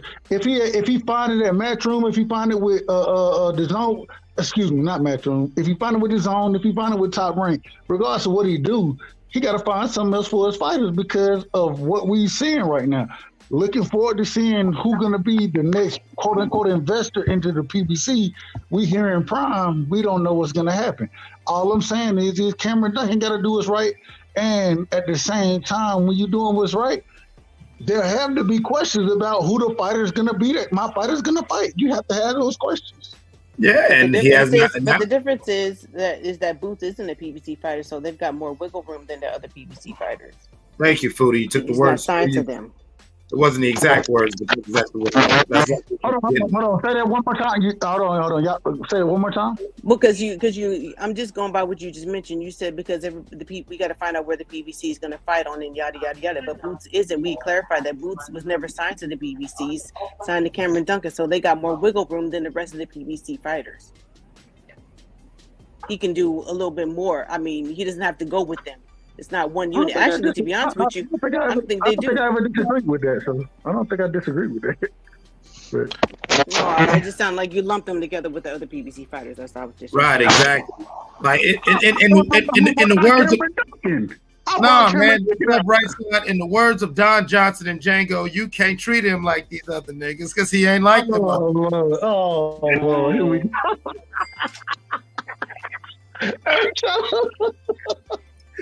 Go ahead. I'm on mute. I'm on mute.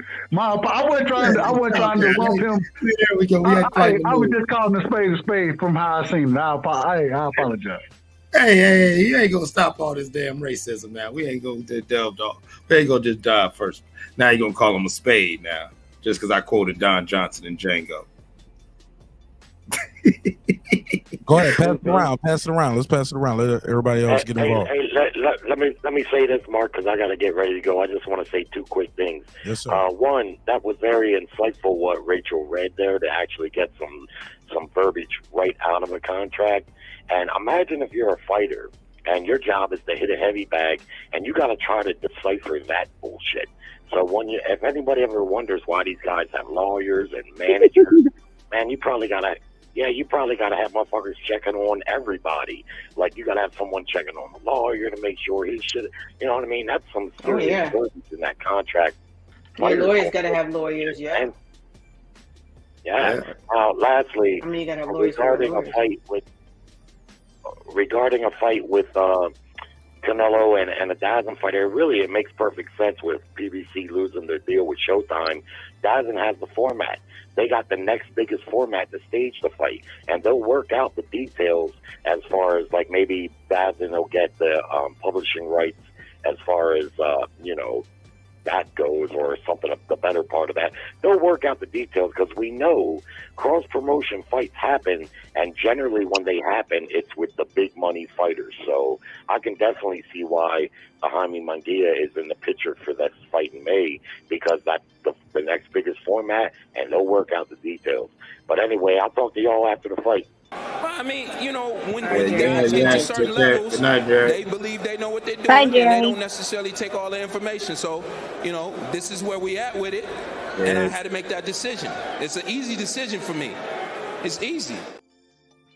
I gotta disagree with Jerry. Jaime Munguia is not the next biggest fight. I don't know what the hell he talking about. He ain't fighting nobody. That's the next. Like Jaime can Munguia, after can after can. Did you hear what he just said? Canny, well, I don't want to call him Canny Munguia. I'm sorry, I shouldn't have said that. The can crusher. He about to be like 50-0 with number cans. I'm sorry, go ahead. I'm just saying, I'm trying to be respectful to this man because he is a world-class athlete. But to say he's the next option, it never heard of it. No, bro, he's not. Hey, listen, I've never seen him do free. Canelo, I'm gonna let you know something. I know people gonna hate when I say this, but I'm gonna fucking say it. Been quiet too long. Speak on it. Canelo, people would love to see him face Boo Boo and Andrade Winner. Some people would even. You keep saying Boo Boo and Andrade Winner. You're saying the same person twice. Because it's two different niggas. They ain't Gemini. Benavidez versus Andrade winner. Yeah, Jermall is the one with the split personalities, not him. Right. Benavidez. It's me again.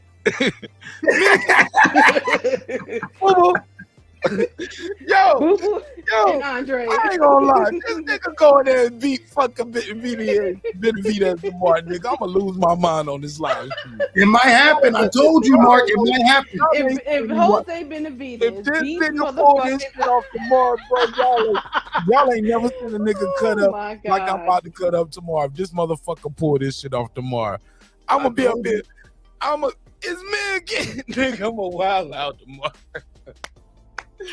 Oh my God, that shit gonna be crazy. You talk about upset of the year, nigga. I'm about to put a couple dollars on Boo Boo's, fam. I'm sorry, yo. Man, the way this fucking card is looking, man. They put this shit. Man, Foodie, I got you on the pay-per-view. You just gonna pull up, talk some shit with you. I need you to have two devices. One device to watch it. Anybody who gonna watch the fight with tomorrow, have two devices. You need one device to watch it, but you need to be on but you need your other device so you can be on the live stream and talk some shit while we watching the fight. You get what I'm saying? Yeah. Just tell me how to do it and I'll do it. I'm a tech guy. I don't know. You just need a phone and a laptop or either two phones. I got that. Yeah, I got that. You know what I'm saying? Phone and a computer. Man, you can watch the fight on one device and talk some shit on the other. I'm just so irritated that anybody's But $55 for this thing. Ain't nobody curious about how much I'm about to put on Boo Boo, yo? It's 3-1 right now. It's 3-1 odds. It's gonna go up. Anybody want to guess? Guess? Anybody? How much? 20. How much? 20,000. You ain't putting on 20,000. 20,000 what? You said 20 what? $20? Yeah. Oh man, I want to win more than $60. What we talking about?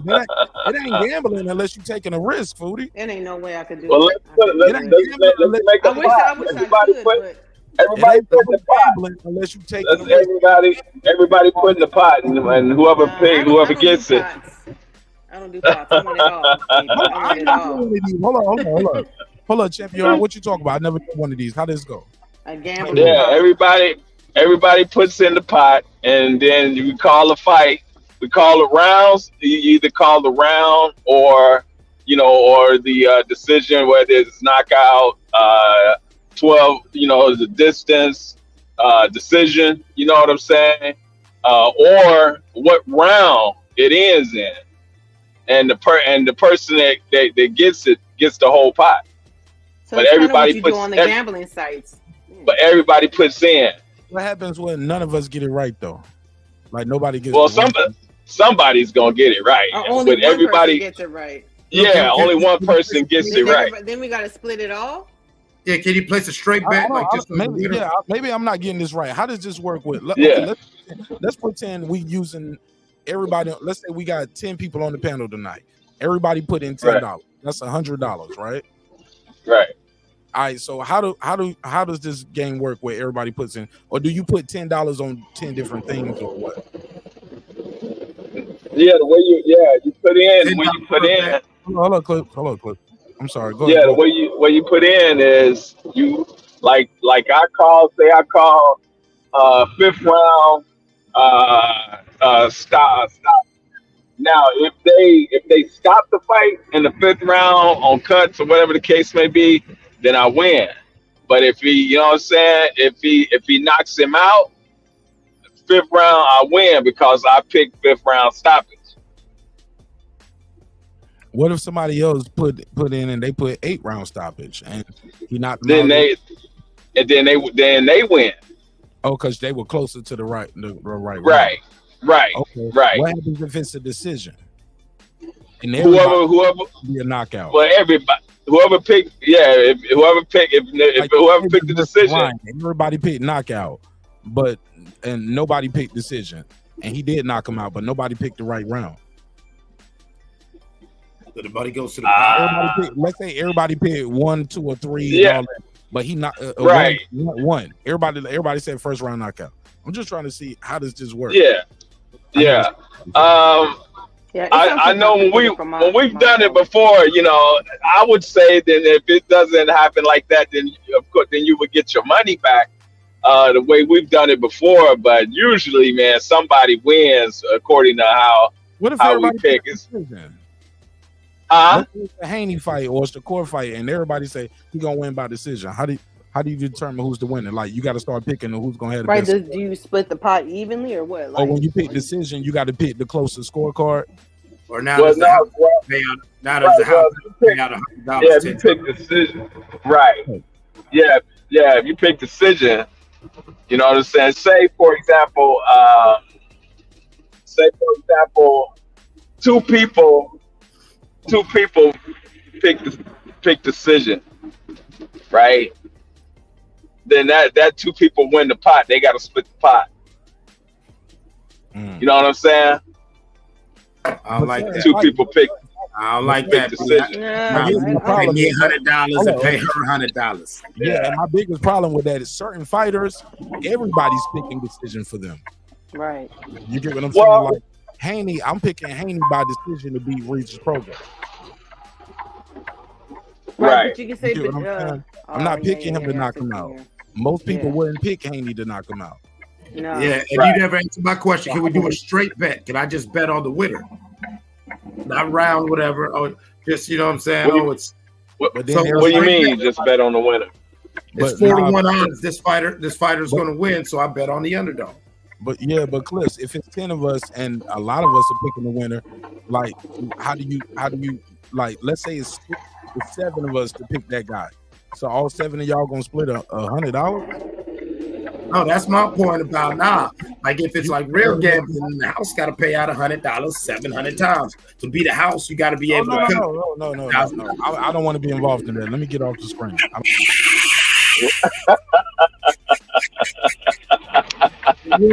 I'll be back in. You gotta at least, you know.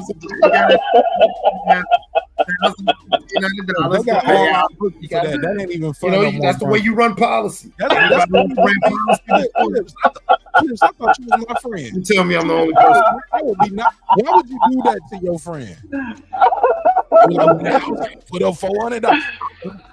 Your house, we going over there. We going to your blue lights. We ain't gonna be over here. Martin Ash ain't got nothing for him, nigga. What are you doing, Cliff? Why would you do that? Why would you even put that to these YouTube weird ass niggas' heads? Martin Ash ain't out there.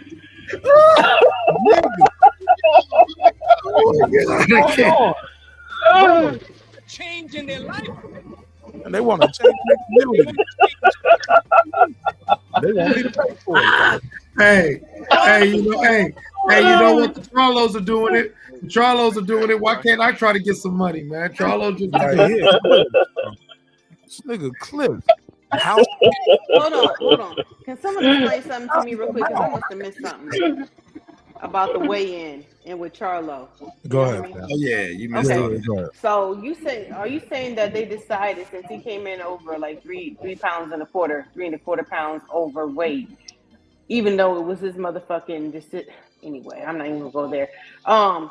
You're saying that he can't come in more than 176, or he'll have to pay, or Andy has to pay, and that's fucking he already ridiculous. got to pay now. But if he comes in at 176, he gonna have to pay again. 176? Yeah. They letting that nigga get up to 176. That's a lot of fucking. Right. They said whatever way he came in. Like his dad said, I made this shit so wild, so crazy. I didn't think he would do. The money was so high per pound, and even like whatever weight you came in right here, your final weight the next day, you got 24 hours. You can't rehydrate more than 10 pounds after that. After your second weigh-in, and that nigga still did some. He was like some. Okay, yeah, that's right, because he's already at 166. Okay, so that's 10 pounds more. That's so crazy, though. Didn't expect what do you that. think? I don't think Jose Benavidez. Yeah, you're right. He probably expected like, okay, the nigga probably the weight 163. He might come bash in that man head. He gonna come in at 164, maybe 165. He gonna come in at 182. Every bit of 176. But Charlo and his people so smart. Yeah. They were so smart. They said, you can actually gain weight for the rehab before you weigh in on that second scale. Gain some more weight. So whatever weight you gain after that, you just stay 10 pounds under that. Yeah. You know what I'm saying? So that's probably why his final weight was so much higher than his first attempt on the scale. Man, Them it's niggas- like- them niggas Wait, went what was his final weight? the 166? Oh, what was his first attempt? I thought that 160. was No. He gained Go 3 ahead. pounds in 2 hours. First one was 164, I thought. okay. 2 pounds, yeah. It was like 164 or something like that. The And second then he time came in weighed even higher in the second attempt. 2 hours later, he came in at 166. Yeah, man. But I don't think even with him coming in at 166, I don't think the 10-pound rehydration clause is set. I think that the limit is set. You know what I'm saying? It's 173. No. It's what his dad. I'm telling you what his dad said on the in the interview clip we And played. you're saying Jose Benavidez Sr., right? Jose Benavidez Sr., his father. Okay. His father said, "We put that money at such a high price per pound because I anticipated this. Even the rehydration shit, we put that there." He said, well, because we anticipated, but we didn't expect him to miss it by that much, then come in even higher the next weight. But when I think about it and I'm breaking it down, you know how they say boxing work. I can't remember who was on the show the other day, but it was like, we can agree you got to wear pink shoes and you got to wear pink shoes. You know, Right. They call it a gentleman's sport. I think maybe they're not used to. I'm not saying that the Charlos are the richest boxers in the world, but them niggas got money and they're a little bit reckless and they'll do whatever the fuck they want to do. Them niggas know where the body's buried or something, man. Them niggas, Yeah, that's exactly what I said on Twitter. I said either we either got to give them what we want or we got to kill of them. fucking money or Shit, I'm joking. I guess some crazy shit going on because it don't make no sense. Them niggas is I don't able to know what move they got wherever going fucking way they want to move, and I don't see why. Them niggas ain't earned it, but anyway. Bro. And look, and if he win this fight and he get the Canelo fight next, niggas gonna Like lose I their said, mind. That's They what I was gonna lose referring their to. mind. But I see it happening. Me I too. The nigga said it in his world- interview. The nigga said in his interview I'm with just Brian waiting for the call. Custer, I'm just waiting for the call. That's why I said Bro, he's if he wins- overlooking, he's underlooking, he's around looking, he's sleeping, he's doing anything but investing in his fight tomorrow night. Bro, that guy will surprise himself if he win. I think he went down there and bet for himself on Monday and bet against himself on Tuesday. Man, that dude is like, he disappointed because this is his chance of his spotlight, and he shitting on his own spotlight, man. This is his own opportunity. So all that promotional He's being stuff and real all that, this and disrespectful that, with it. he did it to himself. Like, people like this is hard to feel sorry for because this is your fucking opportunity, bro. When you go out there and lay an egg, you're not gonna get another one. Because he already far enough in his career and he got enough hype behind him. That's what he's finna do. And people will remember we were talking about him being a cherry pick for doggone Canelo. And he made himself a super cherry. He ain't even a cherry no more after this type of shit. So whatever happens to him, he did it to himself. I think you're kind of missing my point about He'll get beat by Pittsburgh. dudes I think he don't give a fuck because he already know he gonna get that fight with Canelo. I think he knows. No, anybody gonna want to see that? Anybody gonna see that if he get his ass dusted and he came in He don't care. overweight? He get the payday. That's all he care about. Them niggas is talking. Yeah, he out there with the No, money. no, Pittsburgh T. He just got to win. He just got to win. I don't think. Not even he win, decisively. bro. Not even. When you Not say even get dusted, well. that means I he don't loses. think he gonna win. I don't think he winning, bro. Hold on, look, but you say get dusted.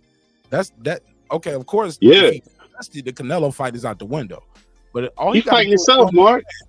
Mark, he fighting himself. He can't even keep the weight off that he agreed to, bro. He fighting himself before he get in the ring. No, I'm with Pittsburgh T. no, I'm with me. That nigga, he wants every advantage possible. I'm still gonna be the champion at 160 if I lose, but I'm gonna go in here, blow it up in weight, and I'm gonna get this is my fight to get myself acclimated to 168. Do y'all see that? Bingo. Yes, you're on the right road. That does make sense. That makes sense.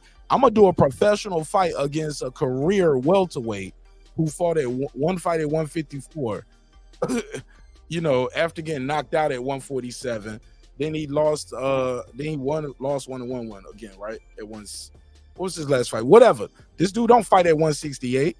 This dude got one leg. This dude been knocked out. He been outboxed by Danny Garcia. I'm bigger. I'm stronger.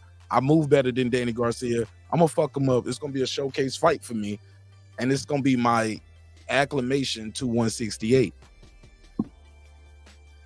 That's how I, in my mind, that's how I look at this if I'm handling Jermall Charlo right now. It's a name.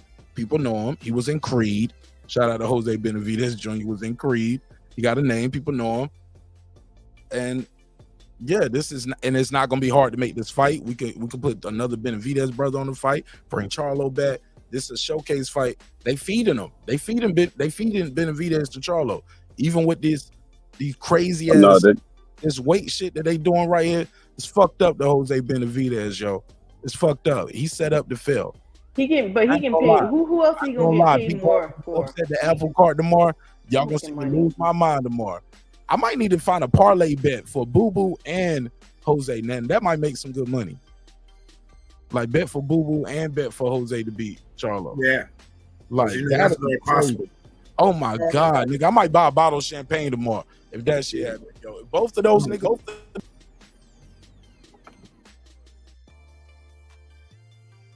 He faded out. I think I could just put 20 on that and I could come out nice. Pick on both of those underdogs to win. Like 20 might get you 900 or some shit on that. You know what I'm saying? Wow. Yeah. It'd be shit like that. $20 will get you 900. That's the odds of that. Crazy odds. But I'll pass the mic. Go ahead. Who? Oh, okay. We on the next subject yet? All right. No. Go ahead. Wherever y'all at. Yeah, but I don't see why you agree to that, bro. Why would you agree to the weight and then come in and say that's my strategy? That should have been your strategy when you agreed to the weight. No. That's what I don't get. That's not the weight division. You wouldn't agree to it if I told you, hey, look, I'm about to fight you at 168. Right. The fans would have been like, why you fighting him at 168? But if we agreed to 163 and I just missed weight and I come in at 166 something, that's like how he would be training for 168. And like Foodie said, and like he said, shit, I'm just waiting on the call. It's pretty much all but certain I'm getting the Canelo fight next. So I just look at this as his way of acclimating to the weight. And they serving up Jose Benavidez Jr. Let me find out that they got Uncle Al tied up somewhere in a basement cellar or some crazy shit. Like, what the fuck is going on? I just don't. What the hell is going on? Them niggas. But Pittsburgh, you don't get where I'm coming from on that. You don't look at him just trying to get an advantage. No, I don't see that. I don't see that, Mark. I get your point. That's smart, but Mark, you make it Pittsburgh team, you can't say weight. They have weight classes for a reason and tell me you don't understand what we're talking about. I tell you, a naturally smaller guy, we're gonna fight at 163. You making weight for 163. I come in at 164 and some change. Then I got 2 hours to lose that pound and a half or whatever. Switch. Then I gain even more weight. Bait and switch. Gain even more weight within the 2 hour time. Now you got a contract, you got a clause in your contract to say, now if I come over 10 pounds, whatever that final weight is, I got to pay you X amount of dollars. Motherfucker might come in at that 10 pounds or over and just pay you whatever that is. Nigga, this like that nigga might say, oh, what's 176? Every pound of 176, I got to pay what, 100,000? Shit, I come in at 178. Fuck that nigga. Mark, Jerry just put a good question in the chat. He said, I put another 20,000. And then he said 178 for the morning. Hey, look, and that's just the morning weigh-in. Hold on, but Mark, before the fight, he might come in that bitch at 182. But that's early at 182. But Mark, I get that bitch tomorrow at 182 on Jose ass. What Jerry asking? Listen, trying to kill that nigga. Listen, but Mark, can you hear me out? Can you hear me out, Mark? Yo. Hold on, I'm sorry. I don't know who's speaking because I got my phone. Before I'm not trying to overtalk you, and I apologize. But Jerry put a good question. He said, how you gonna acclimate to 168 by fighting a welterweight? Oh no, because this is an easy one. You see how that weight cut feels to go down from whatever weight he was at, because he was damn near. He looked like he was almost 200 when I saw him in Vegas this summer. You know what I'm saying? He looked like he was 195, 200 when I saw him in Vegas. So when he got slapped by Caleb, right around that time. I mean, why you got to bring that up? Does it happen? Because it happened.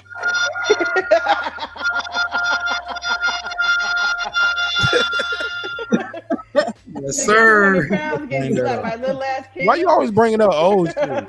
Hey, this ain't about Caleb playing. This is about Jermall Charlo. Getting slapped by Caleb. He coming in. We didn't talk about Caleb. We just saying that Caleb slapped him. Lines only, nigga. And Caleb was little. Jamal's gift was he was able to blow up too. And when he blew up, he would blow up so big, so strong that he was stomping on these dudes at 150. That wasn't a gift. That's by design. Yeah, Everybody. but once he blew up in weight and That's by would do design. that That's the at reason why he's fighting at 160.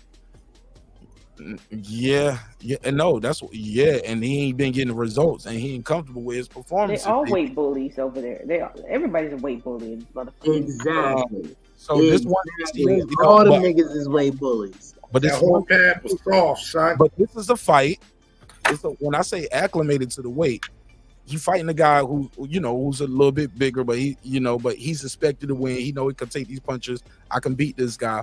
But it's not about the opponent. It's about seeing how my body feel back in the ring after 2.5 years off. Also see how I feel to throw punches at 168. At 168 or 172 or 175 or 182, he gonna blow back up. One-legged Like man. the weight he made for Jose is probably that's his weight of. We don't know where he came from. He's trying to kill that man in the ring. You saying? Nah, I ain't saying that. They'll stop the fight before that happens. They ain't gonna kill him. These guys. And they ain't even got no legs, man. They'll stop the fight. He ain't got no leg, man.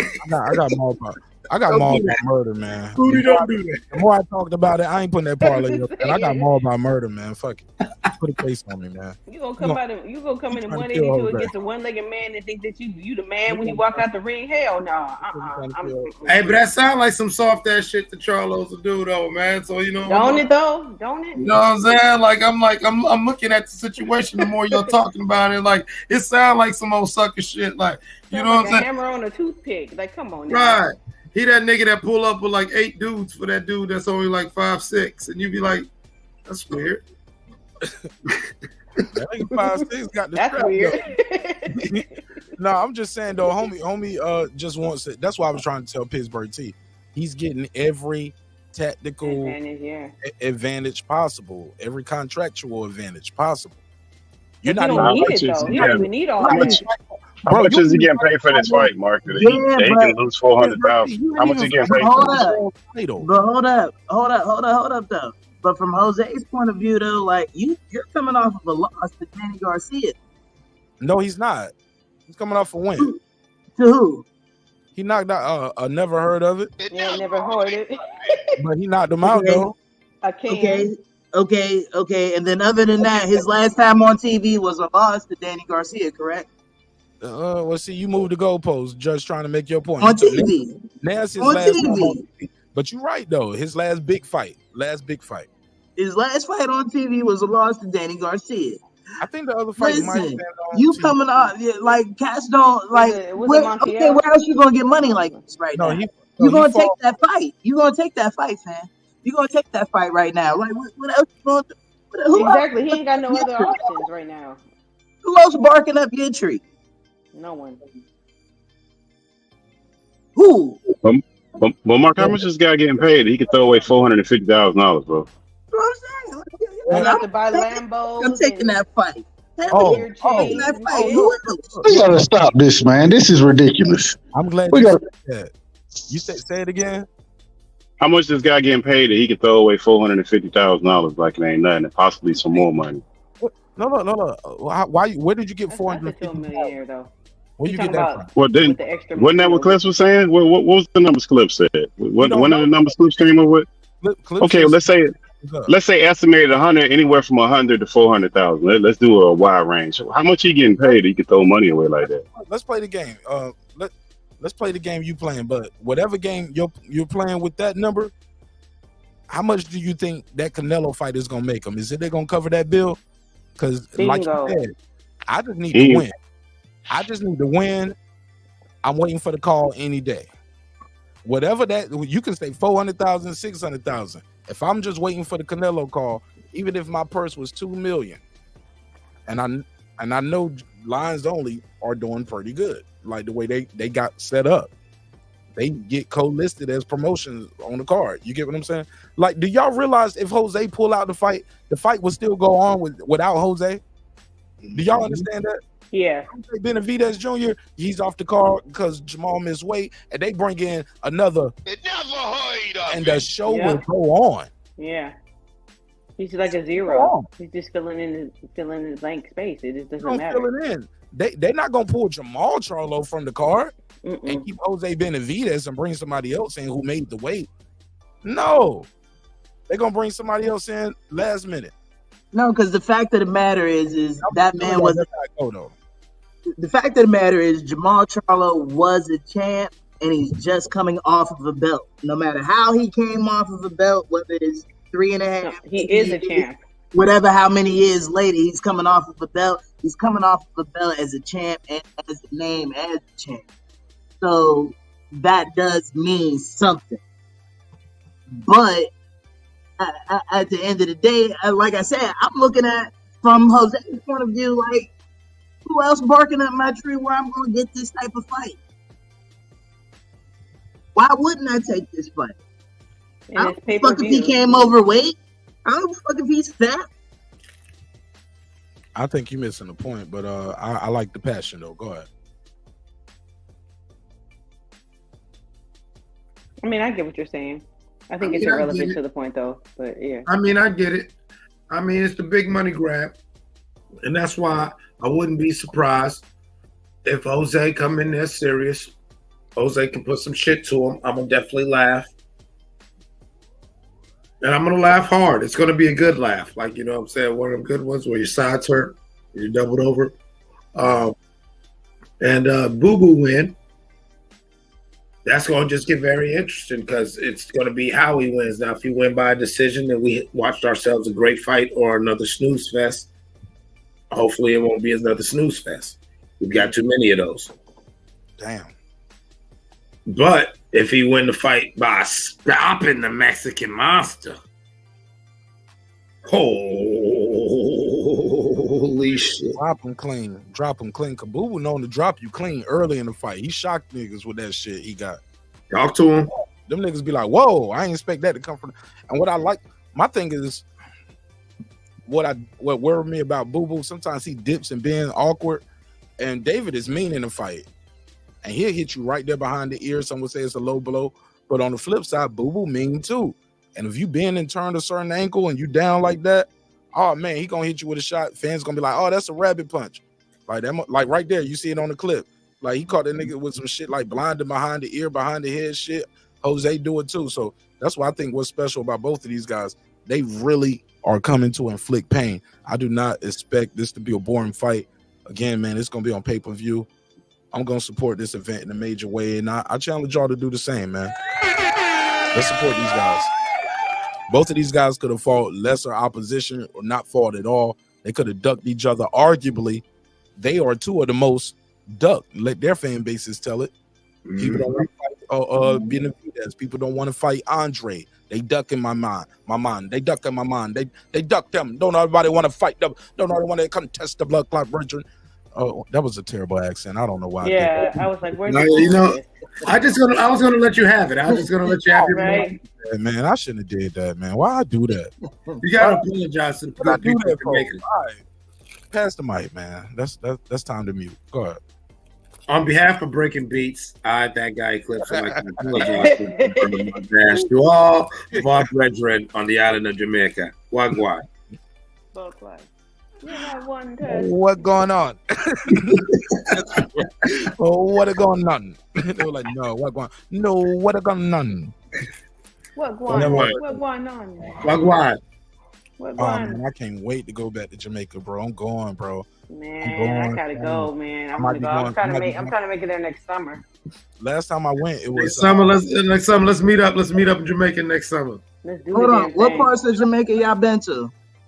I ain't never been to Jamaica. Let's meet up in Jamaica next summer. What's that? Montego Bay. Montego. Smoking Montegos. Let's go. Ocho Rios. Well, I like Ocho Rios. I've been to the Grill and Montego Bay. Ooh, the Grill, yeah. Yeah, man. I want to go to the Grill. I just like the name of it. That just sounds like real black. It just made me think of that Jay-Z fly. video. It's fly, man. It's fly. With that clear water, man. Yeah, you dig it. Cali, we got that murky water over here. It's cold as fuck. Because there's dead bodies in there. Hey, y'all got OG Bloods and Crips and that bitch from the stadium. We got water sewage and all kind of shit. They be having to put out fucking warnings. Hey, You don't want to go in the water because they got raw sewage in this motherfucker today. I'm like, oh hell Yeah, no. shit just still just floating. Well, shit. Let's. Anybody got anything else on this fight? Go around. Let's get final predictions on this, and I want to get into this next topic. My final prediction. I'll go first. My final prediction. I'm gonna do it. Fuck it. Upset City. Jose. Boo Boo. Let's go. Boo Boo. Jose. Okay. We got one. We got a taker. We got a taker out there. Clip said he'll take it. Let's go. Who we got? Who's up next? Give me.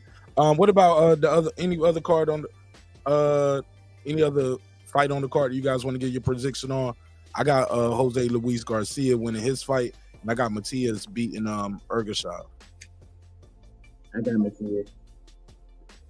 I want to lead towards Matias, but I don't know, so that's why I just want to call the two ones, the two made the undercard and the main card. I can respect that. All right, go ahead. Pass around. Everybody give me their predictions before we go to this next one. I didn't realize how long we was on that first topic. Damn. I got little Jose against Charlo, and I got Andrade against Benavidez, big Benavidez. That's what I got. You got Jose Benavidez and you got Andrade in the main event. Yep. All right, make sure you pull up for the fight tomorrow, man. Don't get go. Don't go your way. Never. All right, go ahead, Foodie. What's your prediction? I got Matias beating Ergashev. I got Big Fat Charlo squashing little old toothpick Jose. God damn. And I got shit. I don't know. I'm gonna say it. I'm gonna call. No, that's not one. I want Boo Boo to win, but I think Benavidez is gonna stop him. Think he gonna stop him? I don't know by what round. In the championship rounds, in the later rounds, he's gonna take him into deep waters and drown him. 11-12, he gonna stop Boo Boo. Yeah. Damn, he just too small. Or you think it's gonna be the gas tank, or Boo Boo power ain't gonna be affecting Benavidez? I don't think Boo Boo's power is gonna affect him, but then again, I really haven't seen too much of him. I've seen the highlight clips of Boo Boo, and just seeing how he moves with his career. But I really want him to win. I really do, and it is a possibility. Man, this shit, Foodie, that's crazy, yo. Man, that should be crazy. Because I know he's an Olympian, and an Olympian understands the sport of boxing. And he's got more to lose. He's got more to lose than Benavidez. But also, I think, I think Benavidez got more to lose because Benavidez is the one it's almost like a coronation from him. But Benavidez can go on the fight. This is Boo Boo's last dance. You think? Who else is he gonna beat? I mean, who else is he gonna Caleb fight? Plant. He can fight Caleb Plant next. The guy that Benavidez beat both of y'all, and y'all can fight each other. They can, but where's that gonna get either one of them? It's a good fight. I still want to see Boo Boo fight Caleb Plant. Win, lose, I would draw. definitely. I'd pull up to that one for sure. Yeah. Yeah, I still want to see that. And they both gonna talk some shit. They're gonna sell the fight. I don't know who wins that fight. But just in the sake of Boo Boo winning that fight, but I got to see how he look against Benavidez compared to Caleb Plant. Win, lose, I mean, we were talking about the stakes, like as far as who might win the Canelo sweepstakes next. Yeah, but I just Between don't those two. I just think it's more fights for Boo Boo, even if he lose the fight, win, lose, or draw. It's set up for Benavidez to win. Yeah. It's his card. Okay. That's my opinion. I could be wrong though, but I like your pick though. But you got Benavidez by a late stoppage, and you got you said Big Charlo. Well, now you ain't call him Big Charlo. What you call him? Big Fat Charlo. Big Fat Charlo. Big Fat Charlo. Then they could come in at 176 to get somebody who's a fucking career welterweight. I'm gonna make a prediction. Foodie, he's about to make his ring walk. He's about to make his ring walk eating a hoagie. Clips. I'm gonna make a prediction, homie. I think he's gonna miss the 176 tomorrow morning. You know he is. Man. I know he is. I'm with That you. motherfucker gonna be a big. We gonna see his big old cheeks and everything. That nigga gonna be like, That nigga this gonna ain't blow nothing. up in weight, and that nigga gonna go in there big as fuck on. Big as fuck. King Hippo ass nigga. I just gotta win. I just gotta win, and I need to look good winning. People gonna forget about the weight, especially if you go in there big as a monster and fuck him up and knock him out. People gonna forget that. He gonna be there. Yeah, I told y'all I'm back. It's a confidence booster. Man, do whatever you want to do. I'll pay it. I'll pay it for you, nigga. Go ahead. Blow weight. Blow scale, nigga. Being there breathing all hard. I told y'all I was gonna win. Yeah, I mean, shit, it's a fight. I'm sure gonna breathe hard. Puro, give me your predictions for tomorrow, man. Mic check. What up, fam? What up, Mark? What's going on, everybody? For tomorrow, I got Lipinets pulling the upset over Rivera. I got Hector Luis Garcia defending his title versus Lamont Roach. I got Subriel because I haven't seen Ergashev, but they say he's good, so hopefully we get a good fight. I got David over Andrade, and I got that's it. That's all of them, right? No. You got Jose and Charlo. Yeah. Oh, Jose and Charlo. I got Charlo. You got Charlo? Yes, sir. Man, they set my boy Jose up, man. I don't like that, yo.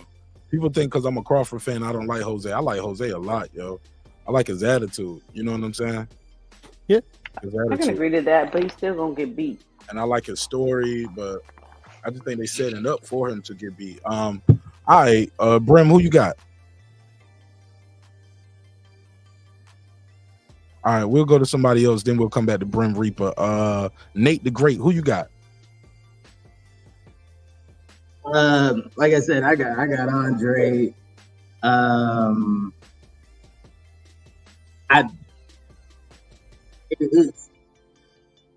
It's not 100%, but I think he has the skill to beat him.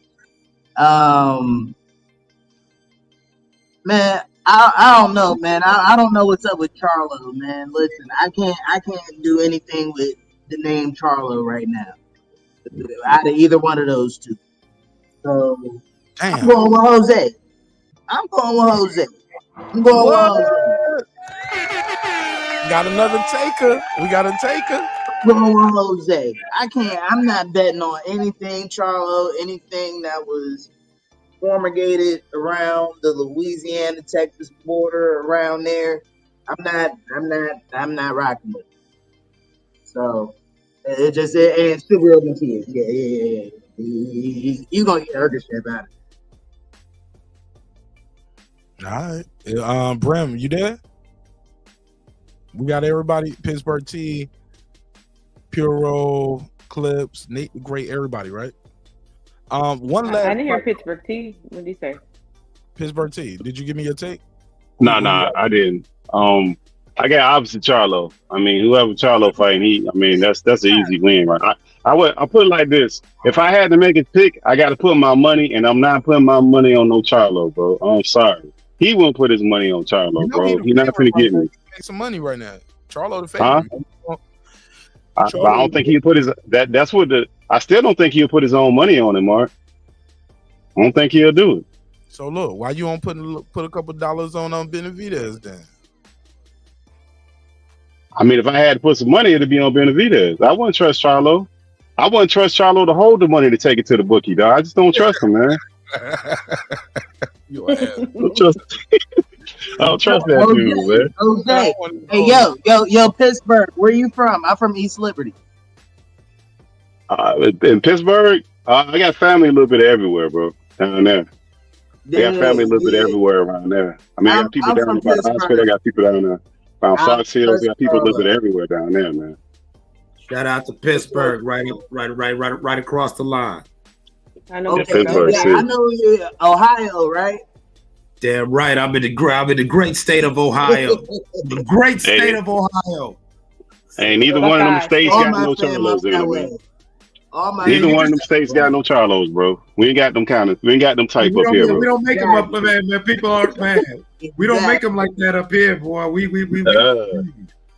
Man, we ain't gonna allow that. Now we do make cats with big teeth who don't know how to dress, but they can fight like a motherfucker, man. Shout out to Shakur. All right. That is a fact.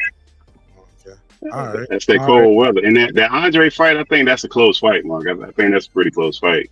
But I got Andrade losing that fight. Decision or knockout? I think it's going to be a decision, but I think Andrade loses. Unanimous?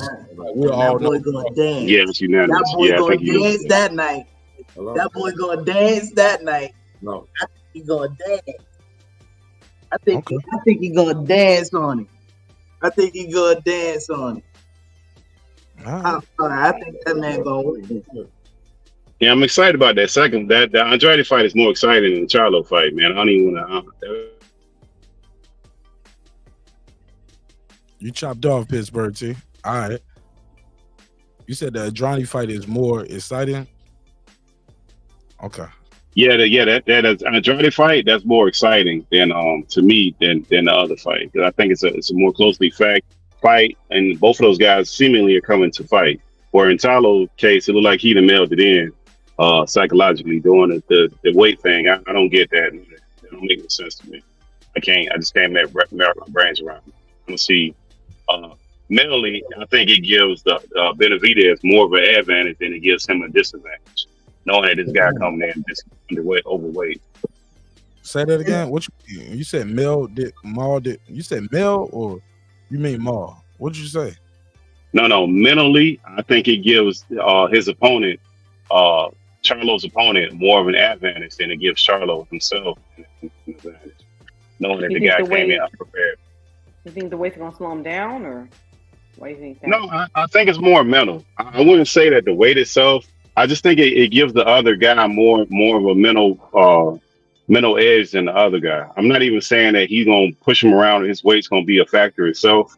I just think it's a mental edge, and knowing that this guy has mental issues that he's admitted to, that's just not good. Ain't nothing about that good. So that's my rationale for it. Could be wrong. All right, go ahead, Rebel. Hey, what's going on, guys? Respect. How y'all doing tonight? What up? Well, what's good, bro? I got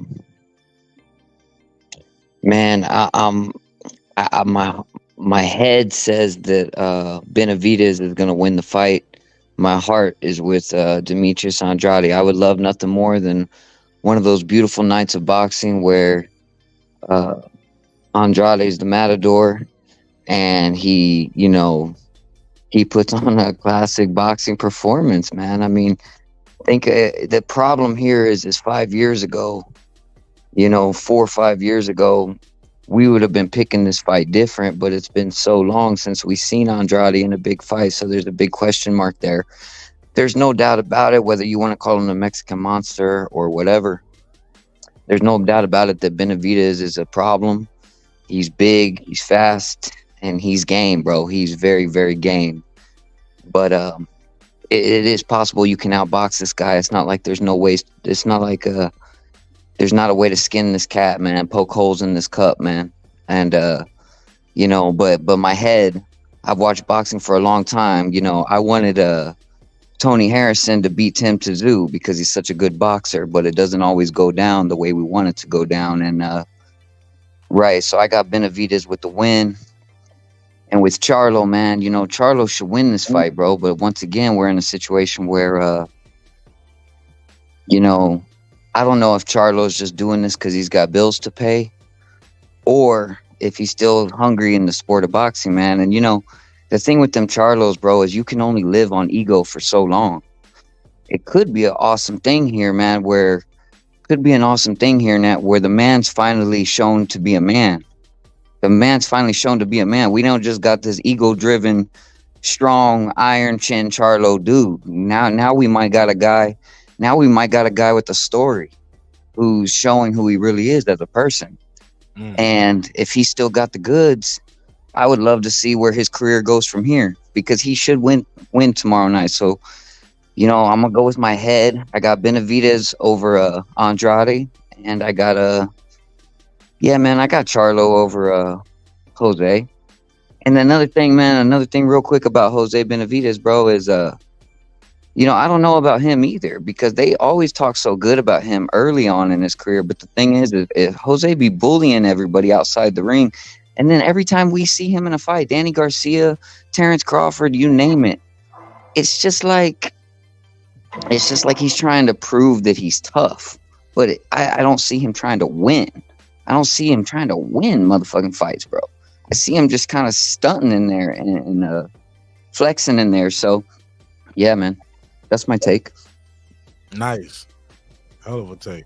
What the hell is going on? All right, let's pass it around. Phone lines are open, too. Phone lines are open if you want to call in, voice your opinion on 404-692-1766, 404-692-1766. Call in, voice your opinion. I put you right in the mix. Give you 2 minutes on the clock. 2 minutes.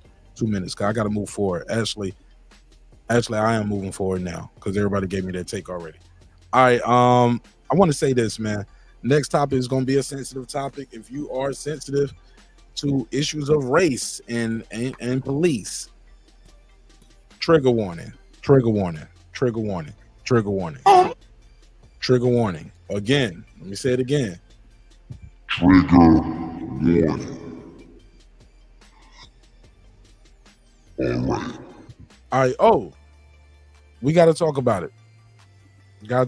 Derek Chauvin has been stabbed in jail. Derek Chauvin, as you do know, is serving 22 years for his connection into the murder of George Floyd. As you know, this went down in 2020, or was it May? I want to say about May 2020. There was a lot of civil unrest across the United States. I know some of y'all listen to the show from all parts of the world, so I just want to make sure we're clear. He's doing 22 years. He got state time and he got federal time. I believe it's going to be served concurrently, but he's in a state. Or did he do fed? I know he's in Arizona, so he must be doing the fed time first. So he's in Arizona. He was stabbed on Black Friday. Ironically, right? He's in jail for killing a black dude. You get stabbed on Black Friday. You can't make this shit up. Put a case on it. So I just want the panel to react to that real quick. I know some people were talking about it, and it was trending news. So I want to bring that in. I'm gonna mix the topics up, and then I'm gonna go back to the boxing. We're gonna talk about this Cameron Taylor. Then I'm gonna give you guys some more little stuff that's going on in gossip boxing news, and we're gonna land the plane. Anybody want to jump in first? Reaction to George Floyd's killer. Ex-cop Derek Chauvin put a knee on his neck for 9 minutes, getting poked up in jail. Pause. Food Revolution, talk to me. Take the lead. How you feel? Well, I first heard about it from you because I worked all day. I wasn't watching the news or anything, but it's the way it goes, you know. I mean, you can only imagine that would. He's lucky he came out alive from that shit. I don't know. I mean, there's a lot of politics up in there. It could have had something to do with George Floyd. I doubt it. I think it's just race politics and how it goes on the West. I mean, I know how Cali politics goes. I don't know how it goes in Arizona. So I'm assuming they on that race shit. So I ain't surprised, and I ain't crying no tears. Go ahead. Philip Page, that's kind of wrong, but it's hilarious. He was like, but he got to fix them hoes. Working. You need But he got to fix them hoes.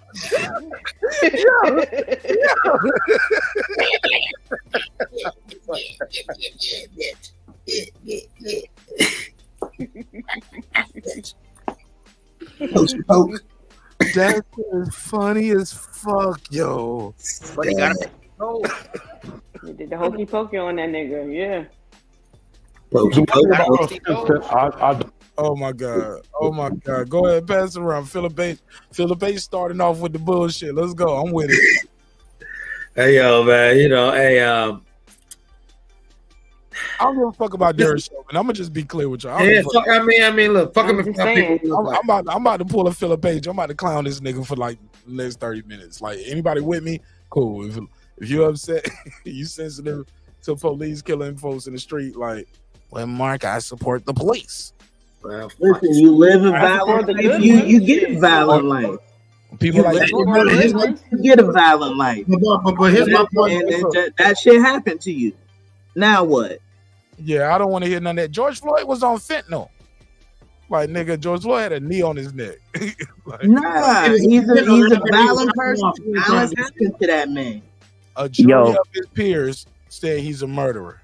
Yo, I got something to say, and then I'm gonna get up out of here real quick about this. Yeah, y'all better run. So check it out, man. My issue with all of these incidences, all these similar incidences, the one thing that gets me so upset about it is this.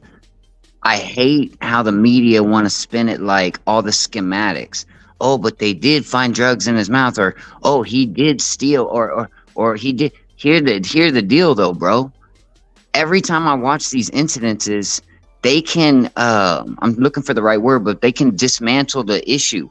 They got tasers, they got all kinds of things. They're outnumbered, all this shit. And they end up dead, bro. Dead. They end up dead, bro. I mean, that's the thing, bro. They could have done 10 different options to get that guy into police custody. No matter guilty, not guilty, how guilty, super guilty, it don't matter. He had to end up dead, bro. Man, that guy that got in trouble for doing what he did deserved to get in trouble for doing what he did, bro. And that's the thing about it. I'm not gonna play these games where it's like 5 cops surrounding one dude, and yeah, the dude's bugging out, the dude's on drugs, the dude's whatever. But the thing is, bro, you're a police officer. You're trained for that. You know, when you stop a guy who's tripping, you know what I'm saying? That's part of the job, man. It's part of the job. You can't be de-escalate without gunfire with people who have already killed somebody. Right. These guys have already killed somebody. They can take them alive over and over and over again. It's a sad situation, man. Yeah. Did anybody see the one footage? Too. The thing that bothered so many people with that George Floyd shit, he had his hands in his pockets while he had his knee on the guy's neck. Facts. Facts. You are not in fear, and the guy, like, he's not in fear. You're not in fear of your life right there. Your hands are in your pockets while your knee is on his neck. That's what I was getting at with the whole in fear for your life thing, bro. They push that and stretch. Right. He broke up. But did anybody see that video? Did anybody see that video? Quick clip. I want to make sure everybody speak about him getting stabbed first. Let's speak on by him getting stabbed. I was going to say, first of all, you know, before we laugh about the pig getting poked, let's remember the type of pig that he was. This was not good police. This was a person with a history of bullshit, to where he probably got poked behind some of his other bullshit, for real. That's what I'm thinking. Because anybody who would do the bullshit that he did to George Floyd, this is somebody, if you saw, like as you stated just a second ago, Mark, the man had his hands in his pocket. We all saw that video. Let's not really try to relive that trauma. But we saw that video. We saw the callous, very business-like nature in which he conducted that heinous act. Right. That was not his first time at the ballpark.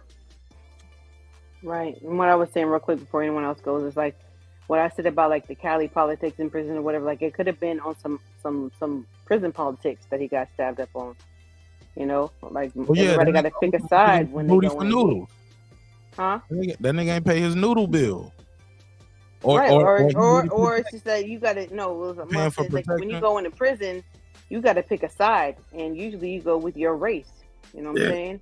And so he probably got the AB. He might have done some dirt, and he get some dirt done back to you in there, because you got to do what you got to do to survive. Yeah. In those things here.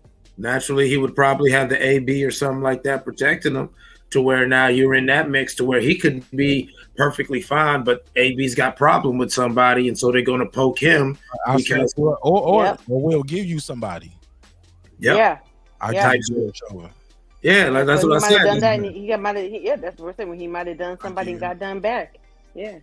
We want him, bro. We want him. To where now he's a bargaining chip. To where at the end of the day, the AB's supposed to protect him. Hence the reason why he's not been unalived. You know what I'm saying? He's still breathing. You know, he just got a couple extra holes. Right, they didn't even do it right, man. No, because that was a message. No.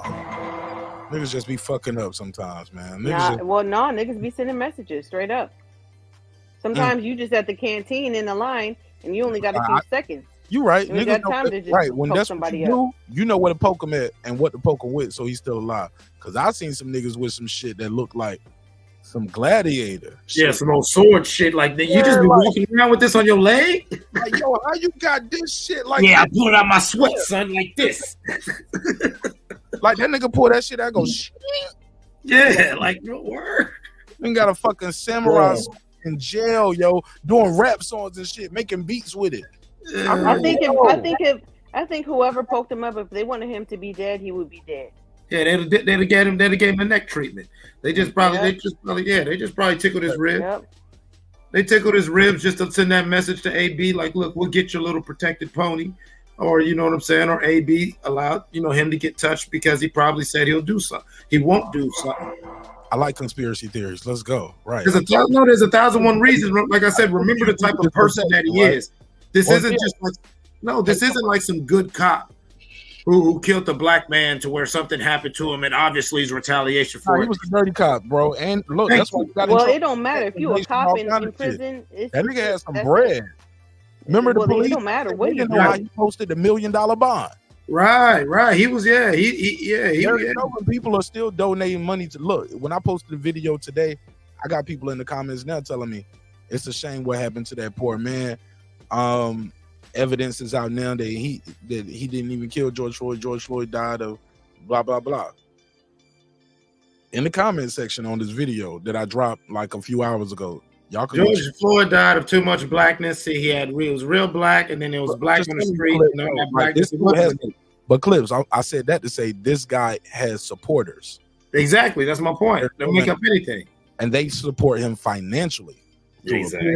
Well, of course, that's what we're talking about with the ABs. They support him in prison. They don't have nothing to do. I'm getting at politics. He's that protected little pony.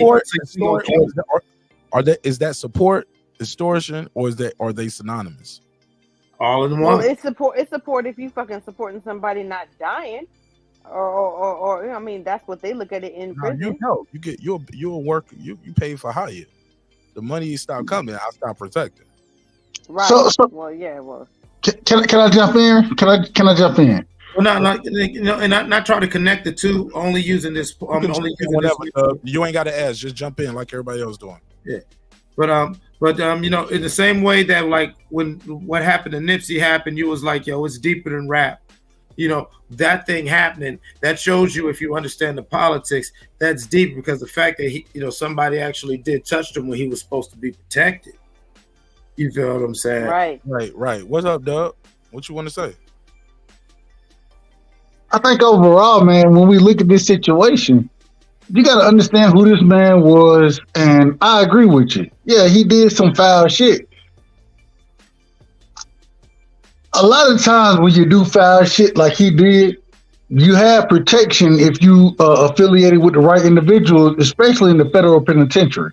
You know what I'm saying? Regardless of how I look at it, you have protection.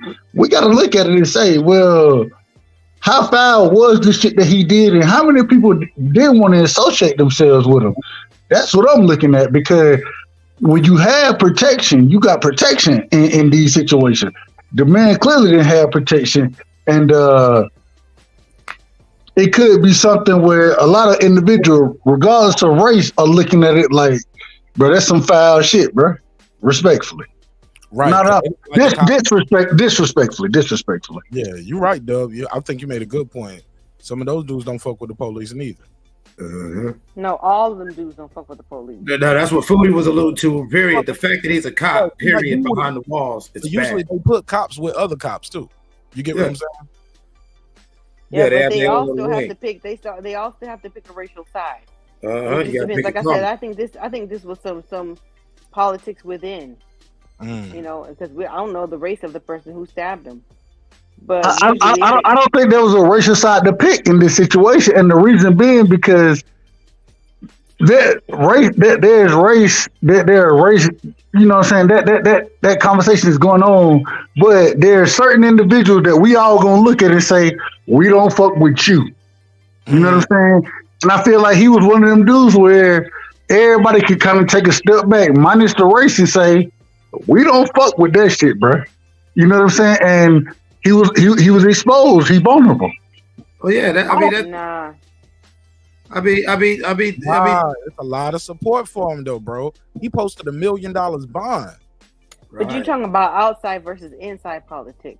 No. I'm just saying, like the money to pay for protection, influence, popularity. Like some people, the same reason why some people don't like him is why a lot of people like him. He's just a good cop who got caught up with a bad guy. Like some people roll with that story. Some people's like, hey, look, fuck them niggas anyway. They ain't nothing but drug dealers, killers. Leave, y'all. I told y'all my story.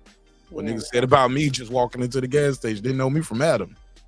No, yeah, but I'm just talking about like within the prison walls, politics are done differently. It's all racial politics. Yeah, exactly. How much is the former cop supposed to get protection in prison? Well, that's the thing I don't know. I don't know no fucking Aryan Brotherhood. I've been in the army. I've never been in prison. I would figure he would be protection in prison. But I would figure an individual of his status, especially how big this case was, him being convicted, I would figure that the system would say we're gonna put him in protective custody. You know what I'm saying? Hell, he can go in the yard by himself, but 23 hours out the day, he gonna be in a room by himself. That's what I would figure this individual would have. Hey, Dub. A high profile type treatment. Listen, Dub, without real protection behind the walls, you can get touched. Remember, Jeffrey Epstein was in protective custody by himself. Well, we know that they wanted to kill Epstein anyway. They wanted to get rid of him regardless. So that we can't use him in this situation.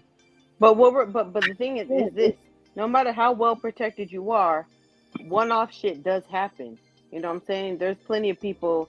Like I was just. It's not one-off shit, bruh. The shit happens the way it's supposed to happen. We're talking about this man getting stabbed. Me too. Yeah, but it don't. But it don't, though, because he's still living. It don't really happen to them. Look, there's so many black people that got killed. We always highlight the ones that the media push, but it's so many black people that's been killed by unarmed police, unarmed black men being killed by police. If you go to Wikipedia, you just type in unarmed black men, that list will blow your mind. And you'll see out of the handful of cops that actually get prosecuted, mostly what happens is the cop gets to resign and go to another precinct. That's what happens. But Pittsburgh, we agree on that. We agree on that. As far as the cop himself, something happening to him, there's nothing. Like he's not dying. He's not. The cop isn't dying. The cop ain't getting none of that shit is happening. It's like at such a small scale that we've been abused so bad. So we just want anybody to listen to what the fuck we got going on at this point. But you're talking about some other shit. You're talking about some other shit. No, I'm talking about some consequences. Like the cop don't get stabbed. He don't get touched. They do a giant fundraiser before and after. Who did get stabbed? Hold on. Respectfully, the subject is the cop that got stabbed, and the thing that I was talking about is outside politics and inside politics are completely different.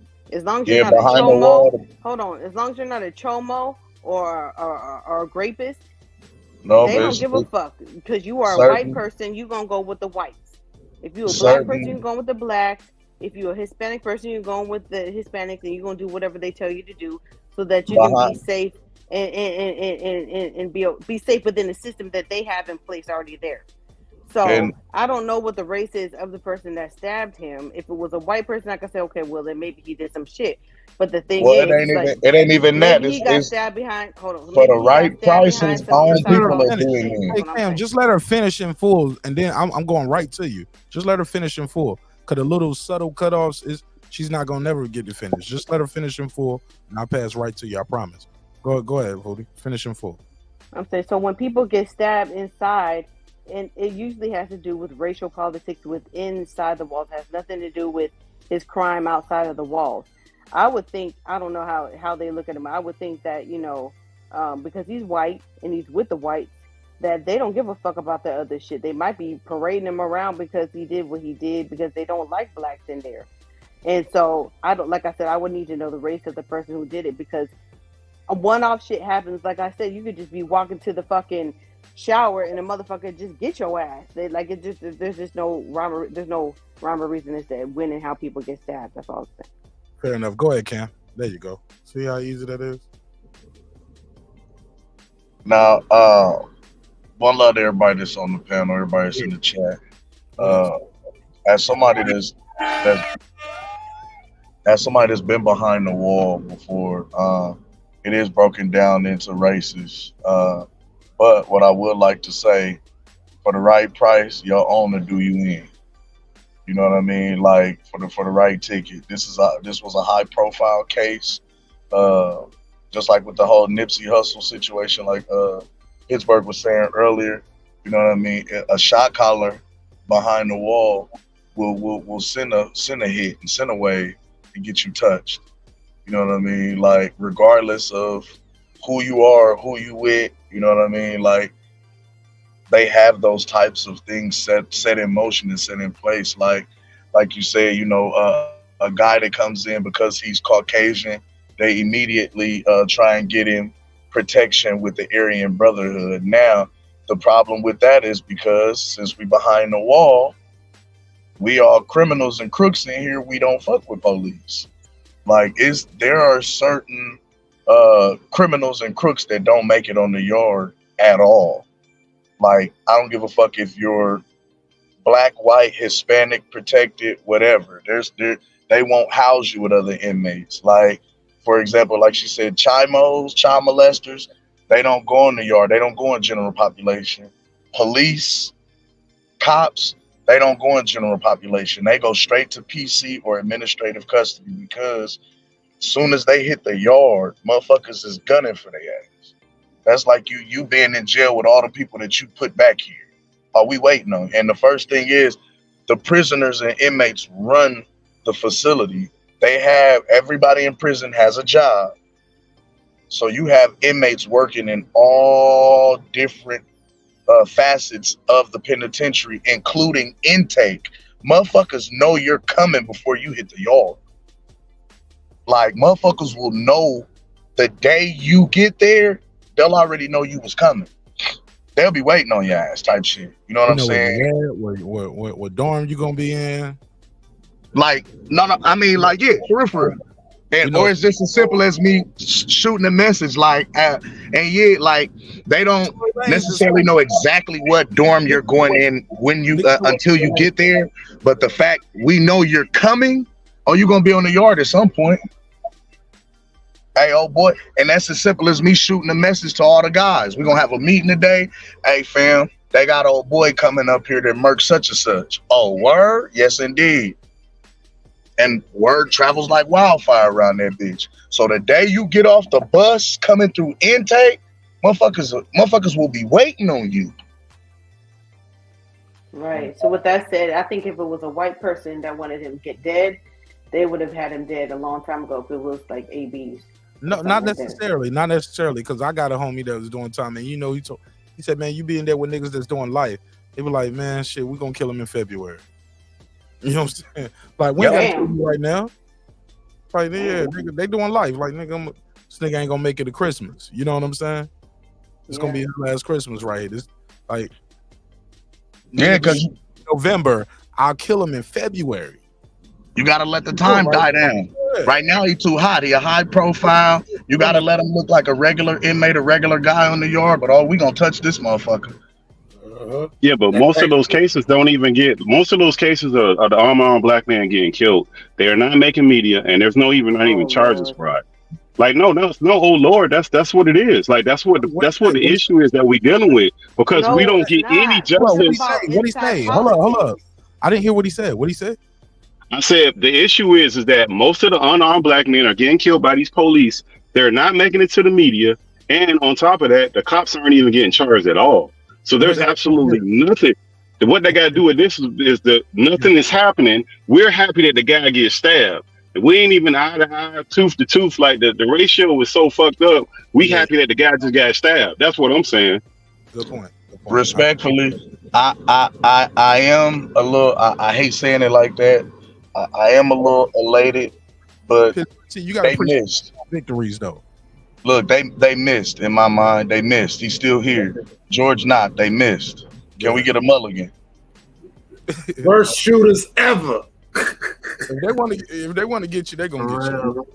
Can we get a mulligan? Is all I'm Yeah, I'm sad. Yeah, backsies. Can I play conspiracy theory? The institution that he's at is FCI Tucson, right? This is a medium security prison. It's not a maximum security. Oh, he's in Tucson. Right. Yeah. Could this stabbing be a ploy to get him to a minimum security prison? Like they didn't kill him. They didn't kill him for, like Foodie and y'all was saying, like this could have just been whoever. I can't remember who else said this was sent a message. All right, so boom. So basically, maybe let's play off that a little more. Maybe they ain't even to send a message. Look, we're gonna poke you up a little bit in the flesh.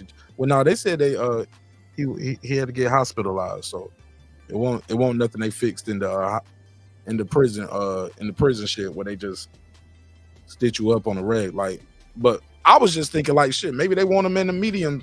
I mean, less than medium. Put him in the minimum. Like, look, man, people trying to kill this dude. I don't want his blood on my hand. He's been a good prisoner the whole time. He's not a threat. Moving to a different federal prison. Or yeah, that's a way to try and transform. Hey, Cab, you know this. You know Oh, this. I watch too many prison movies. Because Yeah, I've been to jail, but I've never been to prison. I don't It's think a they would've big poked him difference. up. I've never been to prison. Yeah, I've been to jail, not prison. It's a big difference. You know what I'm saying? Big difference. Right, and then Salute to the as brothers far that as the made whole it racial home. politics thing, that's more on the higher, third, fourth level shit. That's where they really be militant about that shit. So I don't know how the minimum and medium security how they get down. The minimum It'll security be like a day camp. Minimum It's security got a fence. It's like, nigga, if you no, want to, but the politics, I'm we talking gonna politics catch you. is much less Yeah. Like, severe. And and it's more like it's less. It's a lot easy breezier from what I've heard. Yeah, they moving them from the killers, the robbers, the motherfuckers just doing hard time. They moving them in with the white collar and blue collar scammers, politicians. not like third level or fourth level. Right. More cops, like more cops. Yes. They didn't kill nobody, but they on the take. It's a facility with a instead of it being a barbed wire fence, it's a privacy fence. Like, you feel what I'm saying? It's a gated building. You climb this fence and leave. Cool, but we're gonna find you, and then you go on to where the big boys at. You go to big boy jail. You want to do that? Niggas be like, nah, I'm gonna just do my time here. Shit, with this little fence, got a little playground. We got a little baseball team going. Mm-hmm. I'm the president of the debate club. We got a chess prayer worship. Right, as a prayer worship, holding church. Somebody told me R. Kelly was coming to sing for us next week. You know what I'm saying? Like they got a good thing going over there. They ain't fucking that up. Living their Got best pottery life. classes, got my degree. I feel it. You ain't trying to go. Yeah. I'm getting healthy. My skin done cleared up. Hey, look, nigga ain't got no girlfriend unless he want one. They be bringing all the boys to the yard. Yep. You get your choice. Like, hey, I didn't ask for this. Then the boys be on the yard. Yeah. Versus say, look, how much time you got? Stop it. How much time you got? Well, shit, I'm gonna be about another 10. Me too. You Yeah. Motherfuckers having man. Motherfuckers sad on their way. Man, how much time you got, man? I got a month left. Fuck. All right, that shit ain't even funny. All right, let's move on. Hey, they'll trick you off too. You gotta be careful with that shit. When you a short timer, motherfuckers will real life trick your time off. Oh yeah, that's a big thing. Yeah, I heard a lot about that. About motherfuckers. That's why here you don't tell nobody how much time you got left though. You don't. Yeah. I remember Niggas doing elaborate schemes to stretch you out. Man, I need to get my cousin Deron up here to tell his story one day, man. Cousin Deron, man, this nigga had like, I'm gonna fuck the story up, but that nigga had like, you know, niggas always we gonna exaggerate. He had 5 years. He ended up doing like 13. Yep. Like, how did you get sentenced for a gun charge and some weed and do 13 years? I can tell you how. They be joining gangs when they in there. No, I can tell you how. But he was like, he said, well, first of all, they give you, I guess they would give him time. They gave him time for every bullet in the illegal gun. And then once you end, like, you know what I'm saying? You might get in a little fight. He said it could be something petty as just having some commissary in your room and some shit you don't supposed to have in there. Like he said, man, they just start tacking on shit for anything. Yeah, bro. points on the ticket. You could be out of uniform. Your uniform, like your outfit, like your jail outfit, you modified it. Or you got an extra blanket. You get points. It's cold as fuck in the jail, and So I don't got me an extra blanket in this bitch. You don't supposed to have 2 blankets or 3 blankets. Like they just Where he locked up at? Well, he out now.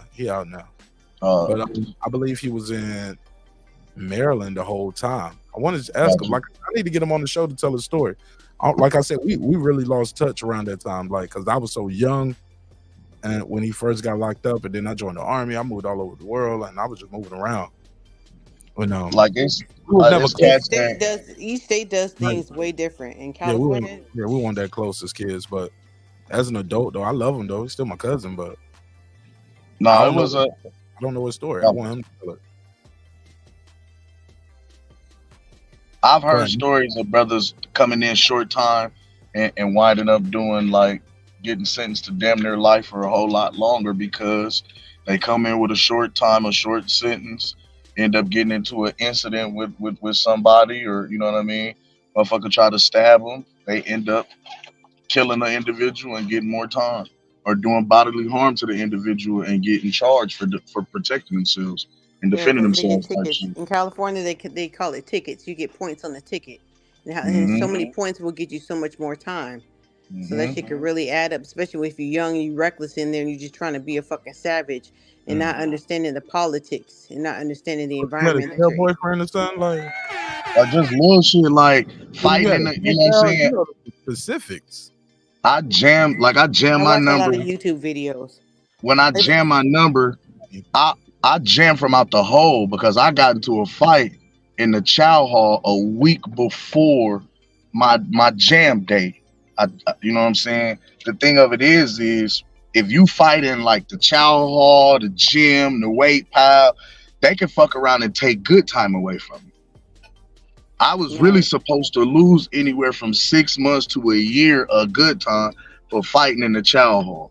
Oh yeah, chow hall and gym because all the potential weapons and all like that. Yes, I whooped the motherfucking ass in the chow hall. They can't control the environment. Yeah. And they put me in the hole for a week.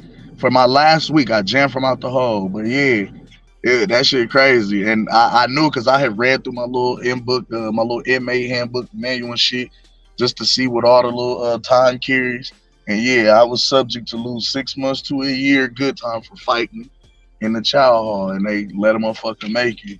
But the way the shit happened, I told the cop. They could have banged you up though. You said what? I said they could have. Well, I'm sorry, wrong term for the environment. They could have gave you more. You could have what?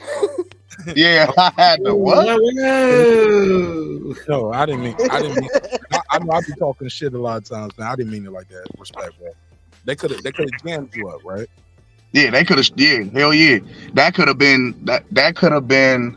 I could have lost good time depending on how bad I whooped the motherfucker. They could have fucked around and charged me with what was the charge? They said assault against a confined person, against a confined individual, meaning whooping another inmate. Yeah. Which that'll send me right back through the entire booking process. I gotta go back to court and get sentenced again. Right. Yeah, but when you lose the fight, they just be like, "It's all good, man. Fuck it, just let you go home." Listen, hell no. Take your lump. No, I'm gonna keep it 1,000. I told the CO flat out. I whooped the dude ass, but I told him flat out, listen, if y'all take good time from me, y'all better keep me in the hole until I jam, because every day I see this nigga, it's gonna be a fight. Every day I see him in the yard, I'm gonna put hands on him. What happened? Why did y'all get into a fight?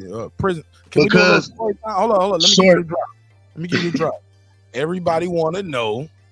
So here's how the story go. I ain't did this in a minute, but why you whoop that nigga? How it go? What happened? Go ahead, Cam. Unmute your mic. What happened? All right, so boom. It was like I say, it was my last week in the joint. I was getting ready to jam out. I was having a little party, you know what I'm saying, for all the guys. You know, you had your little burrito, you know what I'm saying, had your burrito kits, everybody throw in on some shit. And all the other you know what I'm saying? So this was the thing. One of the guys was on the bunk. You know what I'm saying? He was, okay, if you don't know what that is, he was on room restriction. Basically, In prison, you get put on. If you do some shit, you can get put on punishment. You get put up on your bunk. You get put in your room. Meaning you can only go to your job or to if you have any programs, you go to your job, your programs, and back to your motherfucking me bunk. That's it. You got to stay in your room for however long. So anyway, one of the guys was on the bunk. So I'm like, hey, I'm gonna catch you going to chow. I'm gonna come in there. I'm gonna bring you, you know what I'm saying? Bring you your joint, you know what I'm saying? Which is contraband. You really ain't supposed to be carrying nothing around the yard, nothing like that. If you get caught passing and receiving, you know what I'm saying? This extra, you get put on the bunk, all this old dumb shit, right? But anyway, so I had ate lunch, came back out, was in the gym waiting for Femo to go to chow. When he go in, I snuck back in the chow hall to give him his shit. You know what I'm saying? Now, real quick sidebar, in prison, anything 4 or more, you're considered a gang. Okay? If you're grouped 4 or more, you're considered a gang. You can't sit at a table in the prison where I was locked up. If it had to be 4 people to a table, that was it. If it was more than 4 people, they consider y'all a gang. They consider y'all, you know what I'm saying? Y'all break. What the fuck did they call that shit? Inciting a riot. Yeah, they would say they consider y'all a gang and say y'all was inciting a riot. They'll try to break y'all shit up. Yeah, y'all setting something up. So now, go ahead, go. So now we sitting at the table. We four deep at the table. I'm talking to Famo, getting ready to pass him his shit. One of these other little weird niggas, you know what I'm saying? Stayed into it with niggas like for some childish shit. He wanted to play all the time. He comes and sits at the table. You know what I mean? Mind you, he already on the bunk too, but he comes and sits at the table. We like, hey fam, can you watch out real quick, nigga? We 5 deep at the table. You making the spot hot. Move, you know what I mean? So he like, man, Cam, you ain't even supposed to be in here. You know what I'm saying, man? Fuck that, man. Cam, you gotta leave. I'm like, bro, I'm finishing this shit up. Let me pass my little demo off and then we out this bitch. You know what I'm saying? So the nigga didn't want to wait. We end up having words. He like, fuck you, bitch ass nigga. I flip this food over. Like, nigga, eat that. I'm in here passing out burritos. I got store. I got commissary. You put up on the bunk indigent. You eating 3 hots. That's all you got. So this your meal for the day. I flipped your shit on the floor. Eat that, bitch ass nigga. Nigga got up like, well, what you want to do? I took off. He touched every table that I could put him on. We get the tussling in there, but the fucked up part about it was because while we in the midst of us tussling and I'm swinging, man, I went to throw one on this motherfucker and he ducked and I socked the cop. Oh, man. And the cop had on, now mind you, all day long, this same cop was walking around talking about his brand new $150 sunglasses that he just bought. Now in the handbook, they tell the inmates, they tell the guards not to bring no personal property to work, because if your shit get lost, broken, or stolen, the prison is not responsible. So when I socked Buddy, I broke his glasses type shit, his brand new shades. So he going off like, you broke my brand new fucking shades. You lucky I don't fucking put a case on you. You're fucking gonna get a charge. You fucking assaulted a police officer. You assaulted a correctional officer. You're fucking going down. Woo, woo. And I'm laughing like, you shouldn't have been wearing the shades to work, fam. They, subsection 2 and woo, woo. Like, the cops is laughing at me for telling the dude his job, basically, like, yeah, you ain't supposed to be wearing that shit. You know what I'm saying? They like, hey, man, but long story short, you're not supposed to be fighting in the chow hall, Edwards.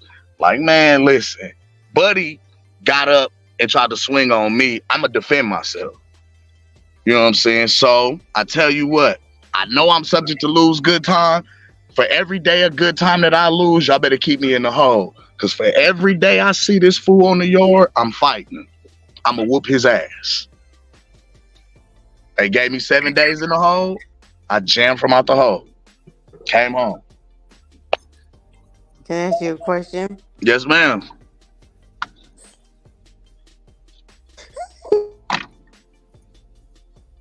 Okay, go ahead. I didn't hear what she said. I can't even get it out. Go ahead. Go ahead. All right. Hey, what about Cameron versus Taylor too? Anybody? Y'all know that rematch going down this weekend? Huh? Anybody got any picks on that one? What fight card is that on, or what channel is that on? Shit, that's on Probably the Zone. It's on the Zone, and they are the headliner. Katie Taylor is a matchroom fighter. Okay, gotcha. That shit going down tomorrow. The rematch. Katie Taylor got her ass whooped the first time. I don't know why we getting a rematch on this one. Other than it was in the Yeah, I still haven't seen that fight. That's crazy. the first one. Yeah, thank you for reminding me. I got to catch up tomorrow. Yeah, that was an ass whooping.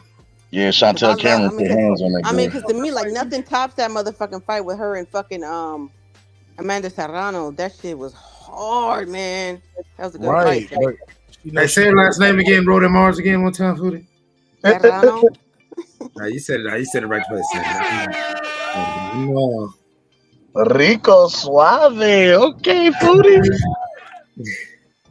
You need more. Wrong button. Damn. All of them was pink. All of those drops were pink over here. I didn't know which one. There was Surrounded by pink buttons. Hello. Gotta love it. Gotta love He said somebody's living. Somebody figured it out. But look, man, Yes, you sir. all right? Is it Kush My or bad, COVID? sorry. Kush, definitely Kush. Definitely Kush. It's pink runs. Hey, look, that's a 2020 joke from back in the day. Clips get it. Niggas used to go crazy when I was like, is it Kush or COVID? Because niggas be up there coughing crazy. They was like, it's COVID this time, Mark. No, I'm trying again. Can you? I'm like, you'll live just like the rest of us, nigga. We all caught it, man. We back. Right. I'm trying Just like again. you be Yo. alright, Can you you tough, hear me? nigga. Is my audio trash? Niggas get COVID every day, No, B. you're We good. hear you, Brim. We hear you. We hear you. Finally. Good. What's up with the Brim Reaper? He sounds Man, my real audio calm. been He sounds dookie. like a Bond villain through an intercom right now. That's dope. He trying to sound sexy a little bit for the ladies in the No, chat. I'm not. My audio is no. There you go. He said, "No, I'm not." Show them bitches. He said that shit real quick. My girl, shout out to Queen Reaper. Shout out to the Queen Reaper. Go ahead, fam. You made me lose my train of thought, man. Queen Reaper, that's crazy work right there. When it I comes thought it down was to respectful. I thought it was. yeah, it was no disrespectful. Yeah, it was catchy. That's what I'm saying. That was crazy. I heard what they be saying about me in the streets. I'm telling y'all, if y'all don't like me here, y'all won't like me in real life, yo. Hey, Cam, I just got to. Was he doing like a Kill Bill thing when you took that picture? This is as nice as I get, fam. Like, Is that like a Bruce Lee Enter the Dragon sort of shit?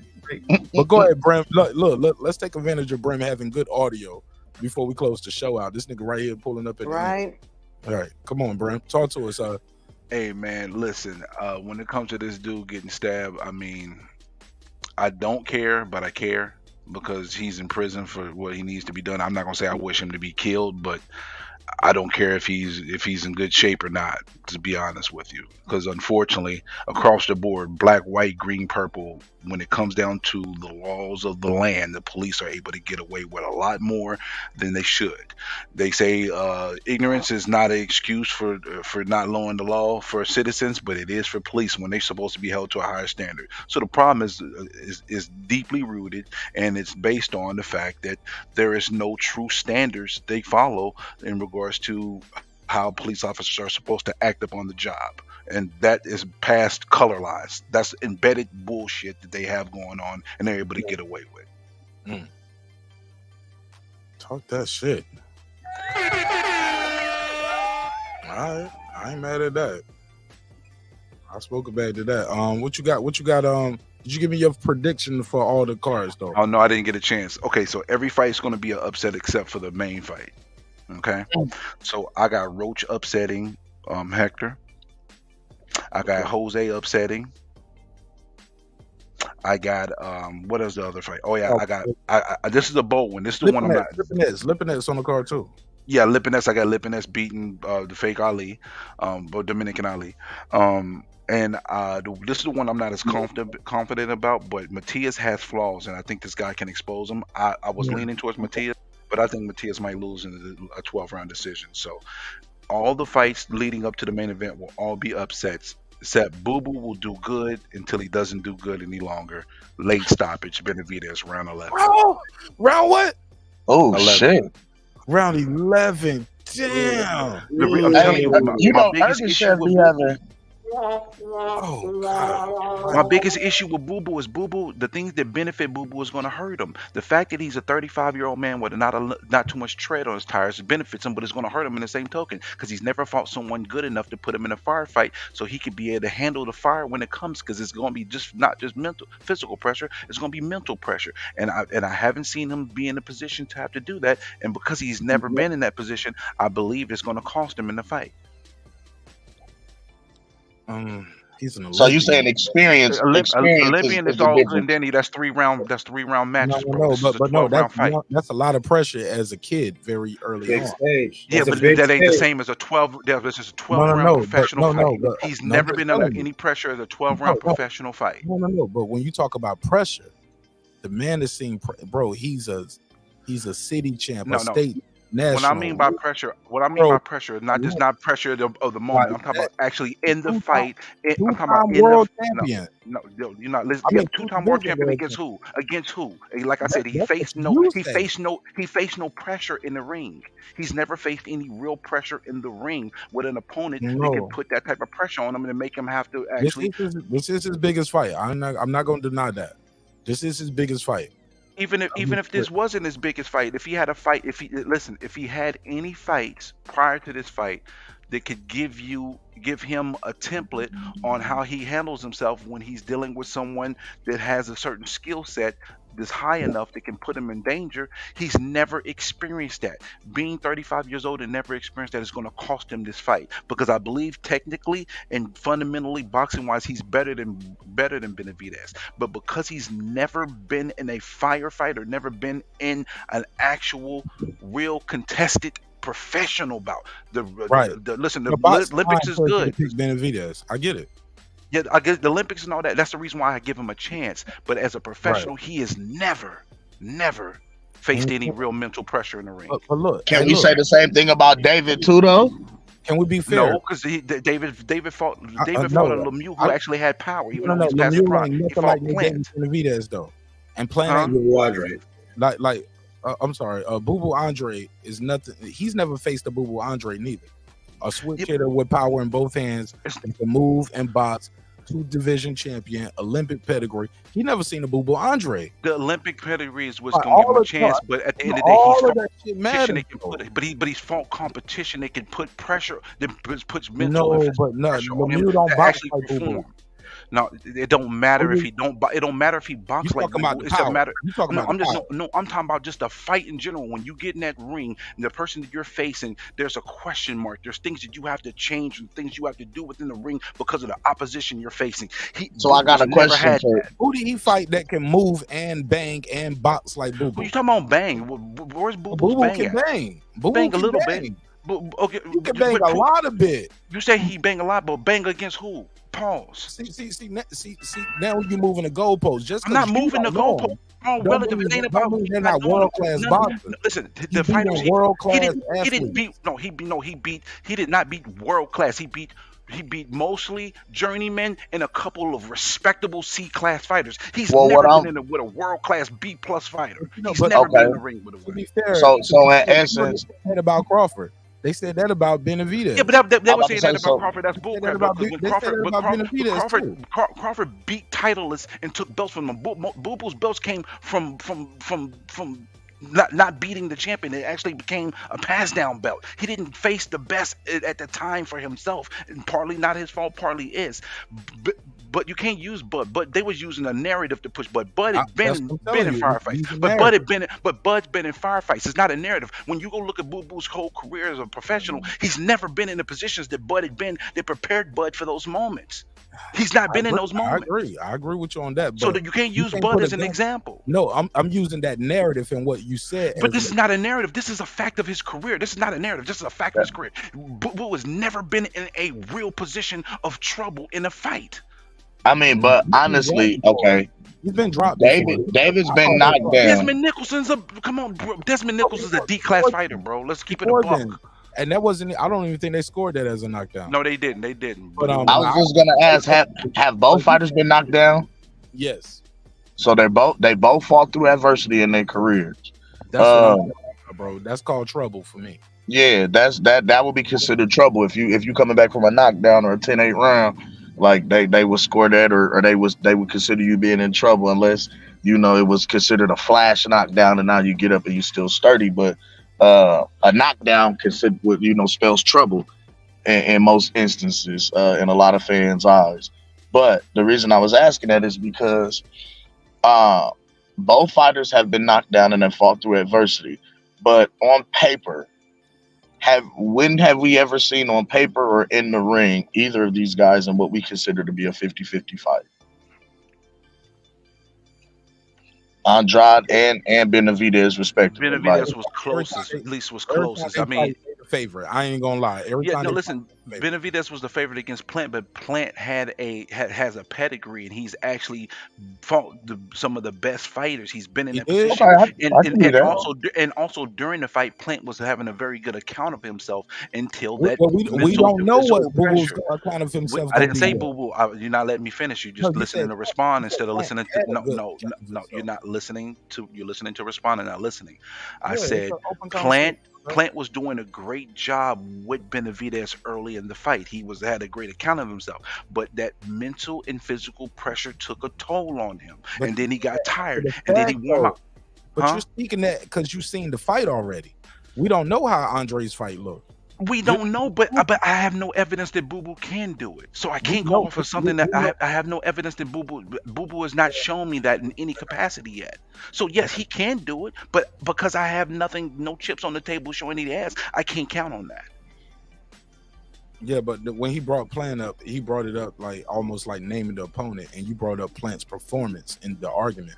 But yeah, because that matters. The performance of your opponent matters. No, you can't. No, listen. We're not talking about that you saw the fight. But going into the fight, Benavidez was favored, but he wasn't like insurmountable favorite. He was probably that's what I'm saying.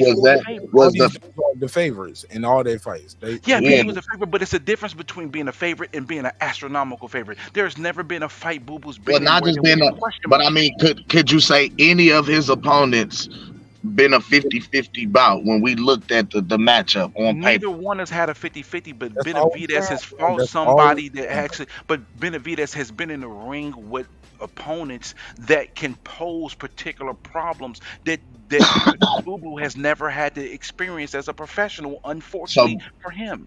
So just to make sure I'm hearing this correctly. So in your opinion, neither has both have fought through adversity. Neither has necessarily been considered in a 50-50 fight, whether in the ring or on paper. But you would say that Benavidez has fought the better competition. It's not. I won't even say it's about better competition. If Boo Boo had one fight where he had to dig deep. And had to deal with certain things that he had never dealt with as a professional, that one fight would probably be enough for me to say Boo Boo will probably win this fight, because I think Boo Boo is technically more sound and Benavidez has better footwork and all those things. But when he gets tagged 3-4 times and he actually gets hurt for real, Boo Boo don't have experience in dealing with that. That's going to cost him. Okay. Fair enough.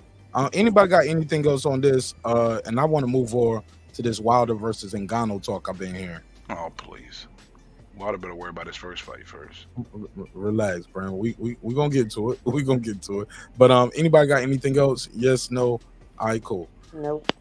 All right, so look, I don't know if y'all saw this thing going around, but I saw this thing going around, and it was Wilder versus Ngannou. And the article reads as follows. This was about 4 days ago. I want to see trying to find a Twitter post I saw today. Anybody else saw this? Is this new? First, news to me.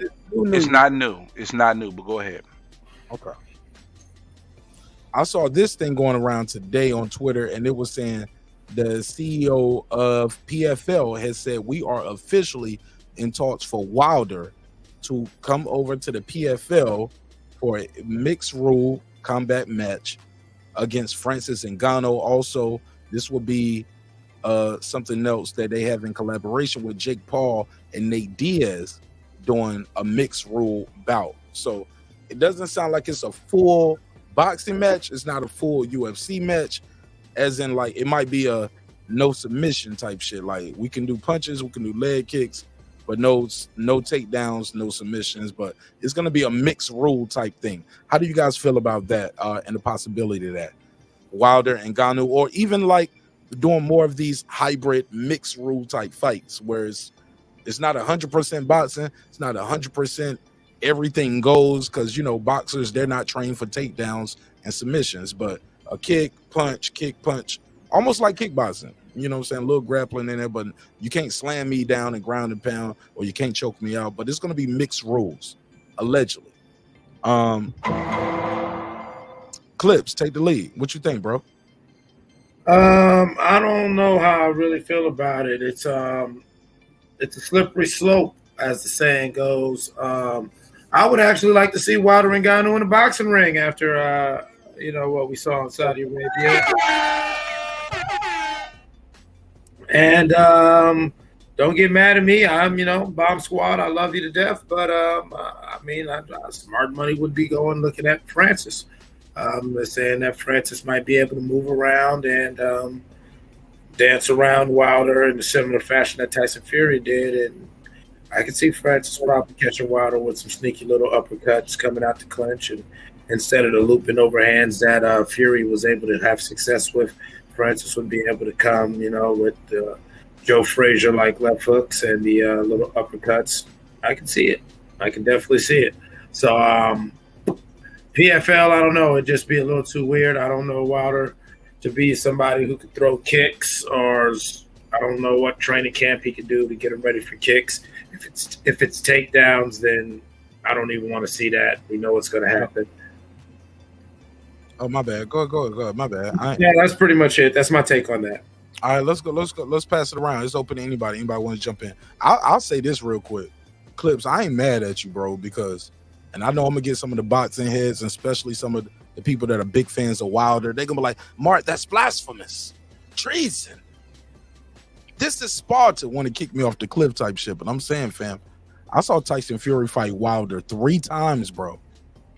Francis Ngannou never seemed affected by Fury's punches like Wilder did in any of the 3 fights. From the jabs and the moving around and the grabbing and the leaning on him from the first fight. Okay, Wilder dropped him twice. Francis dropped him once. Second fight, he dominated Wilder. Wilder didn't do nothing that second fight that could fuck with what Tyson had. He didn't get a knockdown. All those punches that he landed didn't affect Wilder. Didn't affect Francis the same way. Third fight, he dropped Wilder. Wilder dropped him once or twice in the third fight? Twice. He dropped him twice in both fights. Yeah. Okay. No, he dropped him twice in 3 fights. 3 fights. Second fight, he didn't drop him at all. He didn't drop him at all, right? Yeah, he got dominated.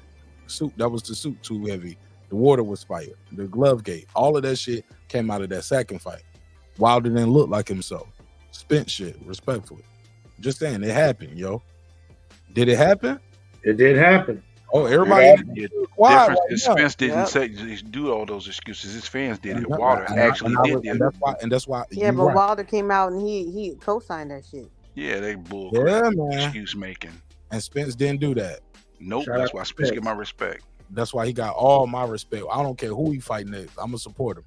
You know what I'm saying? So far, he hasn't. You know what? So far, his coach did allude to that when he did an interview. Talked about the weight and things like that. His coach did bring up the weight, so it's very possible we might hear. Well, I've been at 147. We might hear it, but maybe he listens to other shit like this too. And he understands the fact that people respect him for not making no excuses. You lose fans for that. You don't strengthen your core base. You lose those other people that thought you was a gallant warrior. Clips him out. Gallant with a V. Gallant and Gallant. Gallant, is it Gallant or Gallant? Or Gallant. Gallant with a V. Gallant with a V. Gallant with a V, and then there's also a term Gallant. Well, I guess that nigga was gallivanting. How about that? That's the word, right? They was gallivanting out here though. I know that word. Valiant, root word, valier. If they was gallivanting at some point out here with Yellow Bees, then I know we What the hell is going on? Yeah, but he got my respect though, man. I like Errol Spence. He's a good guy. What the hell is going on? But when it comes to this fight right here, Full Revolution, how do you feel about the possibility of this being a mixed rules bout on PFL? I hate to say because I don't even know what the hell a PFL is. I know it has It's something like to an do with MMA type shit. Clarissa Shield mixed over martial there. arts. Yeah, I think that It's like it's the it's like way- UFC. It's UFC type shit. Right. I got the gist of that basically. I mean, I just haven't seen any myself because I'm not a UFC MMA fan. I used to watch it in the early 2000s, but it was kind of different. But I hate to say it, but I think that boxing is going to have to rely on fights like this moving forward because they're not making a name outside of boxing. They're not getting any. The sport's not growing, so they're gonna have to mix with other big names from other sports just like this, combat sports like this, because we've heard also like Tank saying that there might be a possibility of him fighting Sean O'Malley. That's my son. My son likes Sean O'Malley. I mean, so it's not the first time we've heard of fights like this or matchups possibly happening. We'll just have to see. All right, let's pass it around. Did everybody give me their take? I'm jumping in now. GTFOH.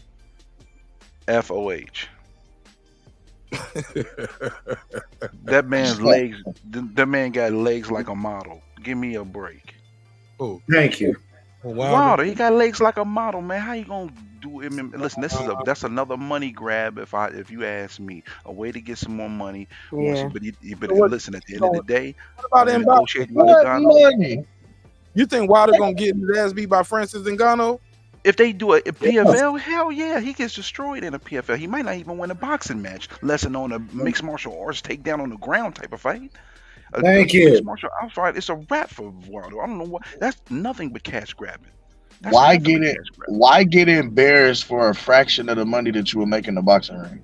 Now PFL's probably paying. That's why all these people that's coming up, these bigger name women and men is signing up for PFL. Right, because who's gonna pay Wilder moving forward? Who going? Well, Wilder is a free agent. He can do what he wants. But I'm saying, I don't think PFL is not dropping at least 10, 15, 20 million for Wilder and Conor fight. Yeah, but that's they talking about fighting like in Saudi or in the States. No, I don't know where PFL is going to stage their fights, but obviously they're getting talent from all over though, because they have what's the name? Not Katie Taylor, but they have Clarissa Shields. And who did she beat? Savannah. They have Savannah Marshall. They then added some other talent, so they got talent from different areas of the world. So yeah, but MMA does not make anywhere near the amount of revenue. No, you're talking about UFC does. You got to remember, UFC has a different model. You can't compare. Did you say MMA? UFC was the highest. That's what I'm saying. UFC was the highest grossing and highest paying of all of the different MMA organizations. They were the highest paid and they weren't paid shit. That's what I'm saying. But they're not paying boxing people to come over to fight MMA either. That's not the same. Again, you're talking about people who came up from the MMA that's under those particular rules. You're dealing with a boxer coming out of MMA. That's a crossover appeal. You're talking about a different tax bracket and a different conversation. So that's not going to generate the same that Ngannou would stepping in a boxing ring. It's not. Yeah, but you also can't pocket watch. We ain't worried about how much money they're going to not even just that, but in the fucking ring itself, Deontay Wilder, listen, we watched this man get pummeled by a 280-pound Tyson Fury with boxing gloves on. What do you think is going? You feel what I'm saying? What do you think is going to happen with a 280-pound Francis Ngannou, who is the hardest striker in the world, who's able to now throw kicks, who can take you down to the ground and put him in a submission? Like he can, once he grabs Deontay, he'll touch all 8 corners of the octagon. He gonna touch every wall in that building. Like so that's take him to Pound Town. Wow, pause, but yes. Pause, but yes. I Ground personally, and I think pound. it's never going to happen. I think that's just nice, funny talk to continue to have their buzz going around amongst the That's a fighters. clout move. Yeah, that was a clout play. I But don't, because I remember hearing about this 2 weeks ago when he before they announced this card, which I'm so happy to praise him. We'll get into that another time. But when they before this fight, the fights were announced for the heavyweight card. He was talking about going to fight PFL and might fight Nagano in there, and I was thinking, are you dumb? Are you silly, bro? You got my legs are bigger than yours, bro. My legs are bigger than yours, and I got little legs, bro. So that means you're gonna get served up like a caterer or a waiter, and there's no meal for you, homie. You sound crazy. Your best chance is to fight him in the ring, and that ain't even a guarantee based on how the last performance we just seen.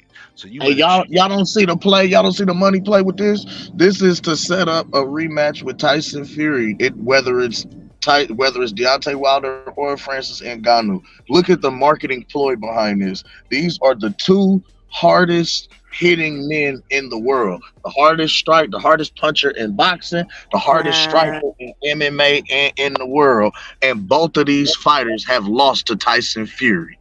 Well, this Can is I the ask you a thing question? that you hold on. Man, This is the thing. y'all don't see Deontay Wilder jumping out the gym. Deontay Wilder killing these niggas in the game, yo. He's Because 6'7". he's tall as shit. That nigga like a Yeah. fucking 7'7". But, hey, look, but who want to foul him? Like, this nigga knock your heads out. This ain't Draymond Green. He should have played basketball then.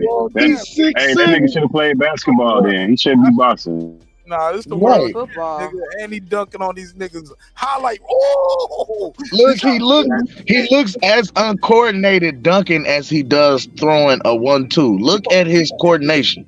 Get your hating ass out of here.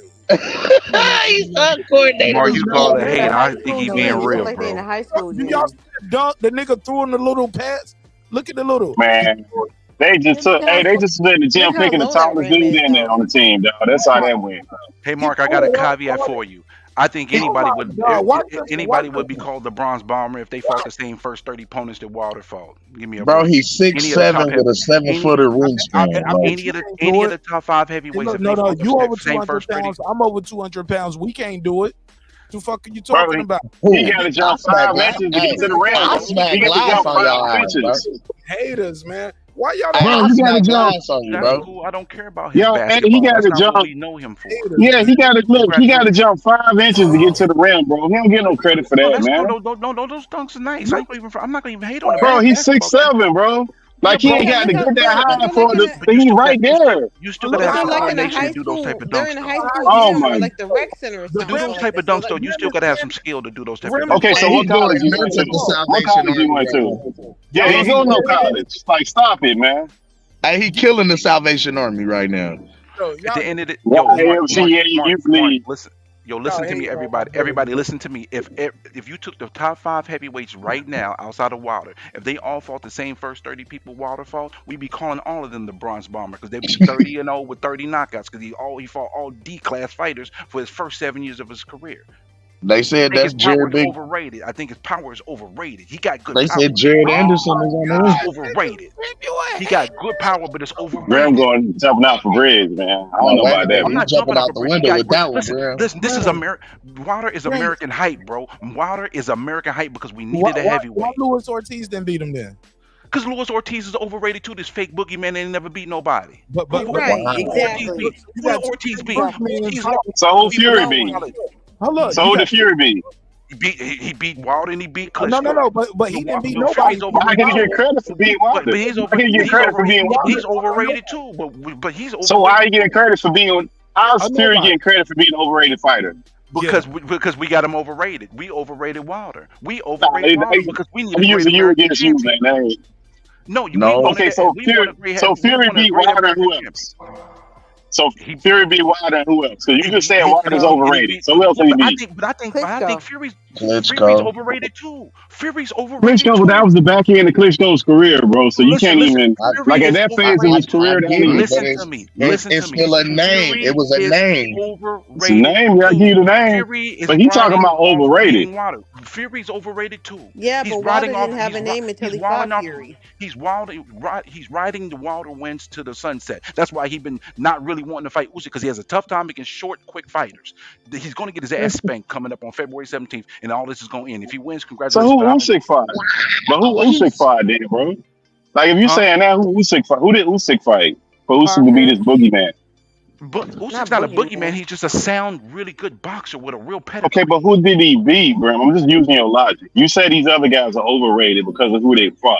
So who did Usyk fight to make him not? It's not just about who they fought, bro. It's not about just who they fought. We put all this hype behind Wilder before he even faced Ortiz. That he had not faced anybody above a C- class boxer before he got in the ring with Ortiz. He fought the Stavern the first time and didn't even knock out the Stavern the first time.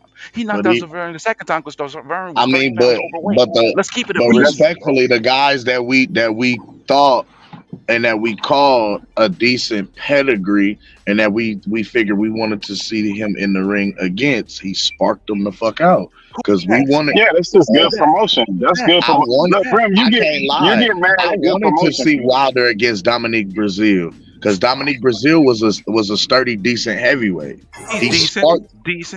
Sparked Brazil. He's decent. Yeah, Brazil got he hit him with a walk off.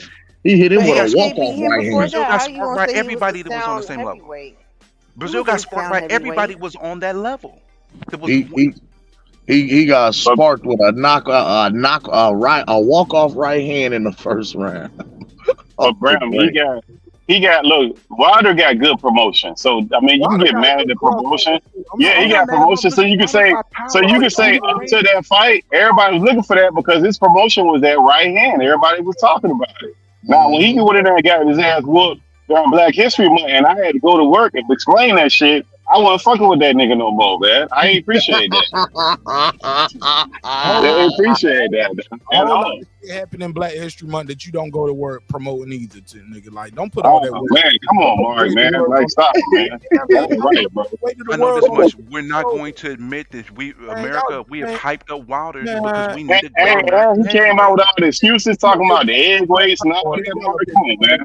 Okay, hold on. Respectfully, to speak to Brim's point, I understand what he's saying because when Wilder was riding high, you had the entire Alphabet Boy community behind him, hyping him, saying he was the best thing since Triple H. Hold up, and to be fair, what you doing right now is you bringing in your dislike for that group or that organization. No.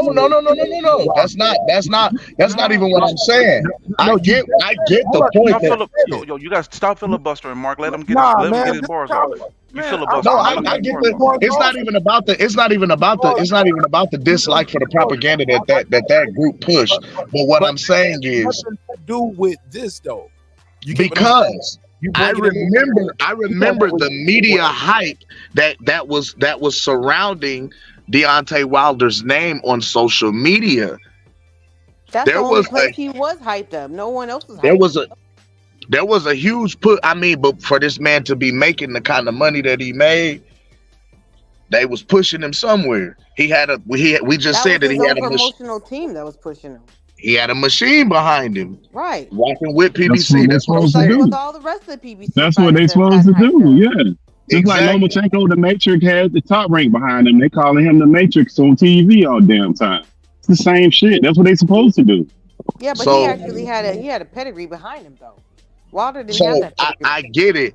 The thing was, and we always said this about Deontay Wilder, he had a huge right hand. He knocked motherfuckers out. He was athletic. He had good power, but he lacked fundamental boxing ability.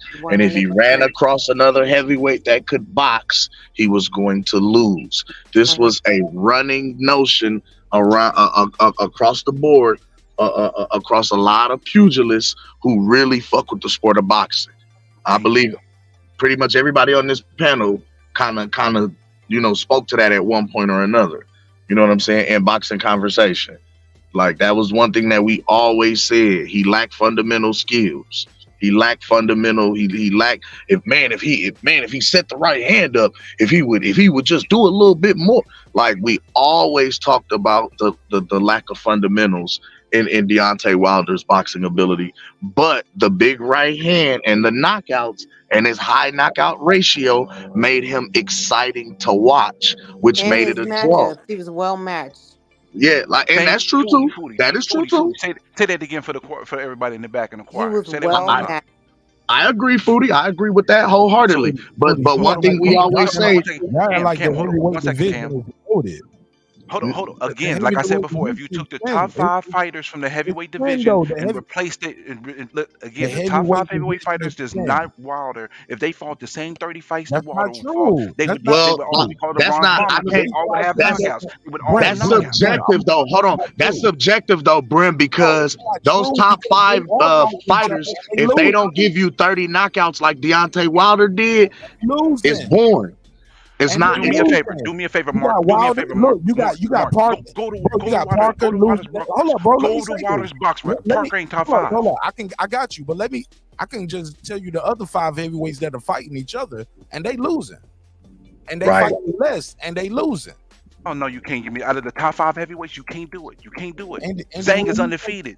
Andy Ruiz ain't top 5, bro. Well, he wasn't top 5. He wasn't considered top 5 even back then. He wasn't top 5 when he beat AJ. That happened. But he has skills and a pedigree, though. He has skills and a pedigree. He has boxing skills, man. My brother. I can name a lot of people with quote unquote boxing skills. They all professionals, so they got some kind of skill pedigree behind them. Nobody out of Wilder's first 30 opponents that had boxing skills. Like I said, go to his box reps. Go to his box rep, bro, and look at his. They're professionals, but what I'm saying is knockouts put asses in seats. Hey, look, he's so ready to retort that he's not even analyzing me breaking down his own argument. You doing the same thing. Even now, you breaking it down on me nothing. Go to his box rec and then let's talk. Hold up, breaking it down on me nothing. And break it down. Go to his box rec and then talk. Stop. Well, not only that, Brim. I mean, listen. Go ahead. All of that. I can just say one fight. Andy Ruiz beat Joshua. So that shows you that a guy can fight guys at the top level. You said pick me any top 5, and he can beat all. Okay. No, that's not what I said. You're not even listening good. No, I said go you to ain't Wilder's listening first good. 30 fights. Go to Wilder's first 30 fights. If you take the Bro, top 5 in the I'm heavyweights, telling if they fought those same I'm 30 telling first you, fights, God. they would have almost all knockouts in those first 30 at the fights. end of the day, You using can't the Andy say Ruiz that, versus though. Joshua. Yes, I can. Go look at his box rec. That's like a hold on, but Brim, that's like using a triangle theory for real. This is not about this is not a triangle, bro. This is basically the level of competition. No, but this is a fact. What I'm telling you, Andy Ruiz was in the top 5 heavyweight in the world. Why are you using Andy Ruiz? That's not the point I'm making. Was Andy Ruiz one of his first 30 fights? Was Andy Ruiz one of his first 30 fights? No, so top guy. But that's not the point that you're making is invalid. I said his first 30 fights. I said his first against a guy that is a quality opponent. I said his first 30 fights. Not. No, you're using an irrelevant topic. You're using an irrelevant person is not a part of the conversation. I said his first 30 fights. No. Is Ruiz part of his first 30 fights? Is Ruiz part of Wilder's first 30 fights? No. So what the point you're making is irrelevant. I'm talking about his first 30 fights before they groomed him to get into the position where he got popular. His first 30 fights. Go look at his first 30 fights. If anybody else is in the top 5 of the heavyweights fought the same first 30 fights that Wilder fought, they have almost all knockouts. Because his quality of competition was he was fighting cab drivers. He was fighting. I can't say that. If you go to his box rec, I can. Yes, I can. Go to his box rec. Go to his box rec. I agree with Bram. When Joshua fought, when Wilder fought all those guys, he wasn't top 5 his damn self. Like he had to build himself up. Yeah, he wasn't shit. Him and Anthony Joshua. Number 29. Anthony Joshua fought his first title fight in his 16th fight. I didn't look. Now you bringing in somebody who want to. Hey, you bringing in Joshua? We talking about Wilder. Hold on. I'm bringing this in because y'all trying to use this bull crap. No. Because what we saying, what I'm saying, and what I've been saying is with Deontay Wilder is no different than Gervonta Tank Davis. It's just in 2 different weight divisions. Like if we look at Deontay Wilder's record, okay. He lacked fundamental boxing ability, but because he had a high knockout ratio, it made him exciting to watch. It made him a draw because at any given time, that big right hand land, boom, fight over. knockouts are more exciting to the Yeah, but it's casual easier to fan. do that if you're doing that against cab droppers for your first 30 fights of your It, Why career. it everybody? My doesn't point made. Well, you it know, a lot of doesn't niggas like matter cab though. drivers, they Right don't knock now, them out, right? Javante Tank Davis can fight a turkey sandwich, and that shit is gonna sell 1 million pay-per-views No, because it's not. we Wrong, figuring wrong, that and that shit wrong. is gonna Wrong. boom. Get out of here. Ain't gonna send no If he million fights pay pit per bulls, he views. ain't right. Why? I'm being facetious, of course, Yeah. You but need what to I'm bury that saying is facetious talk. the way that they are marketing this man. The way that they're marketing this man as a pay-per-view star and a draw is because of his high knockout ratio, because the knockouts make him exciting to watch. But It's the again, same way that they were pushing Deontay Wilder. but It didn't matter who he was fighting against. That big right hand was coming, and we paying to see it. Like everybody who really fucked with the sport was saying, "Well, damn, he really don't have no fundamental boxing ability. Once he start fucking with really like some sturdy, rugged competition and guys who can box, he gonna run into some trouble." Yeah, you guys are both. And I then agree. and then he wrote out another 5 to 10 fights because people paid to watch to see. Oh, this person's a more skilled boxer. Let's see how he handles it. Boom, big right hand knockout. Damn, he knocked another one out, sparked him. Like Yeah, but Brim, that was his promotion was the right hand. It had like he could have whoever he fought, he's knocking people out, bro. Like nobody want to see like you just have like this technical, like the boxing technicals of boxing, and you go the whole 12 rounds and you ain't banging nobody. You can fight whoever you want to fight. Most people don't want to pay to see that. They want to pay to see you get knocked out. Like that's just what it is, bro. That's what you do in the heavyweight division. So I get it. Yeah, heavyweights for but knockouts. again, knockouts versus quality opposition is the point that I'm making. He didn't have that quality opposition till after he was well established in his career. 30 fights in was before he actually. I mean, when did he? Let's look at when he became. Okay, so how can we say when he became WBC champion?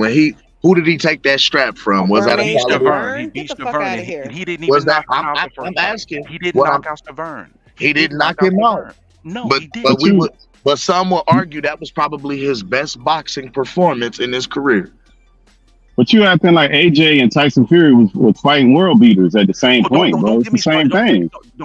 But that's what they all like. That's what they all doing at this point, bro. It's like it's a standard that you're trying to make that doesn't exist, bro. They all was fighting trash opposition, but Wilder had better promotion. That's a lie. That's a lie. Anthony Joshua fought for the world championship in the 16th fight. I'm not gonna let you disrespect AJ like that. One fight, bro. You ain't going to the one fight, bro. Wait. Time out. Here's what I'm talking about right here. I literally just asked the question: what, because Deontay Wilder fought Bermane Stavern, who was a world title holder, was that not a quality opponent because he was a champion? You're comparing the fact that because Anthony Joshua fought for a world title in his 16th matchup, who was that opponent, and was he quality opposition? It is. Strictly It because he does was matter. Who you fight matters. Klitschko. Did Rolly Romero fight against quality championship when he fought fucking Grandpa? But he's a world champion, yeah? In recess, yeah? So it does matter. Anthony Joshua beat Klitschko to win his first title in the 16th and 17th fight. No, bro, like you acting like that was the young Klitschko, man. Y'all keep using Klitschko for every argument, man. I was about to say he beat Charles Martin for his first belt, bro. The fact that I'm even having this argument lets you know how American has their biases embedded in us. Where we are. No, he beat Charles Martin for his first world title, bro. Okay, Charles Martin. Okay, cool. But listen, at the end of the day, if you compare resumes, Anthony Joshua's resume blows Wilder's out by a long 100%, 100%. And Yes. way less fight. But we're not arguing that. Yeah, but you're saying you're not arguing that, but we treat AJ differently than we treat Wilder. We hold him to a different level than we hold all the other heavyweights. They can go, you can fight your sparring partner and knock him out. That's okay. But if Anthony Joshua fights somebody, everybody wants to be up. Yeah, but you gotta understand who you Ain't talking we about. supposed to do that with Americans? Brim, hold on. Brim. I'm done with you. I'm done with you, Cam. Hometown bias. You're fighting everybody but each other. Brim, when you say Joshua not putting dudes on their back, bro. That's the difference. That's why people excited to see Wilder, because he knocking dudes out. Well, Joshua's knocking dudes out too. So what are you talking about? That's true. No, he's not. Not at that clip. Not at that clip, and not at that rate. He was knocking mad people. He was knocking dudes out. But He got Janty, Klitschko. He got fucking hold up, Dylan White, hold who up, is a big fighter, who was a big fighter over there. They hold wanted to up. see that. Thank you for He, saying, Foodie.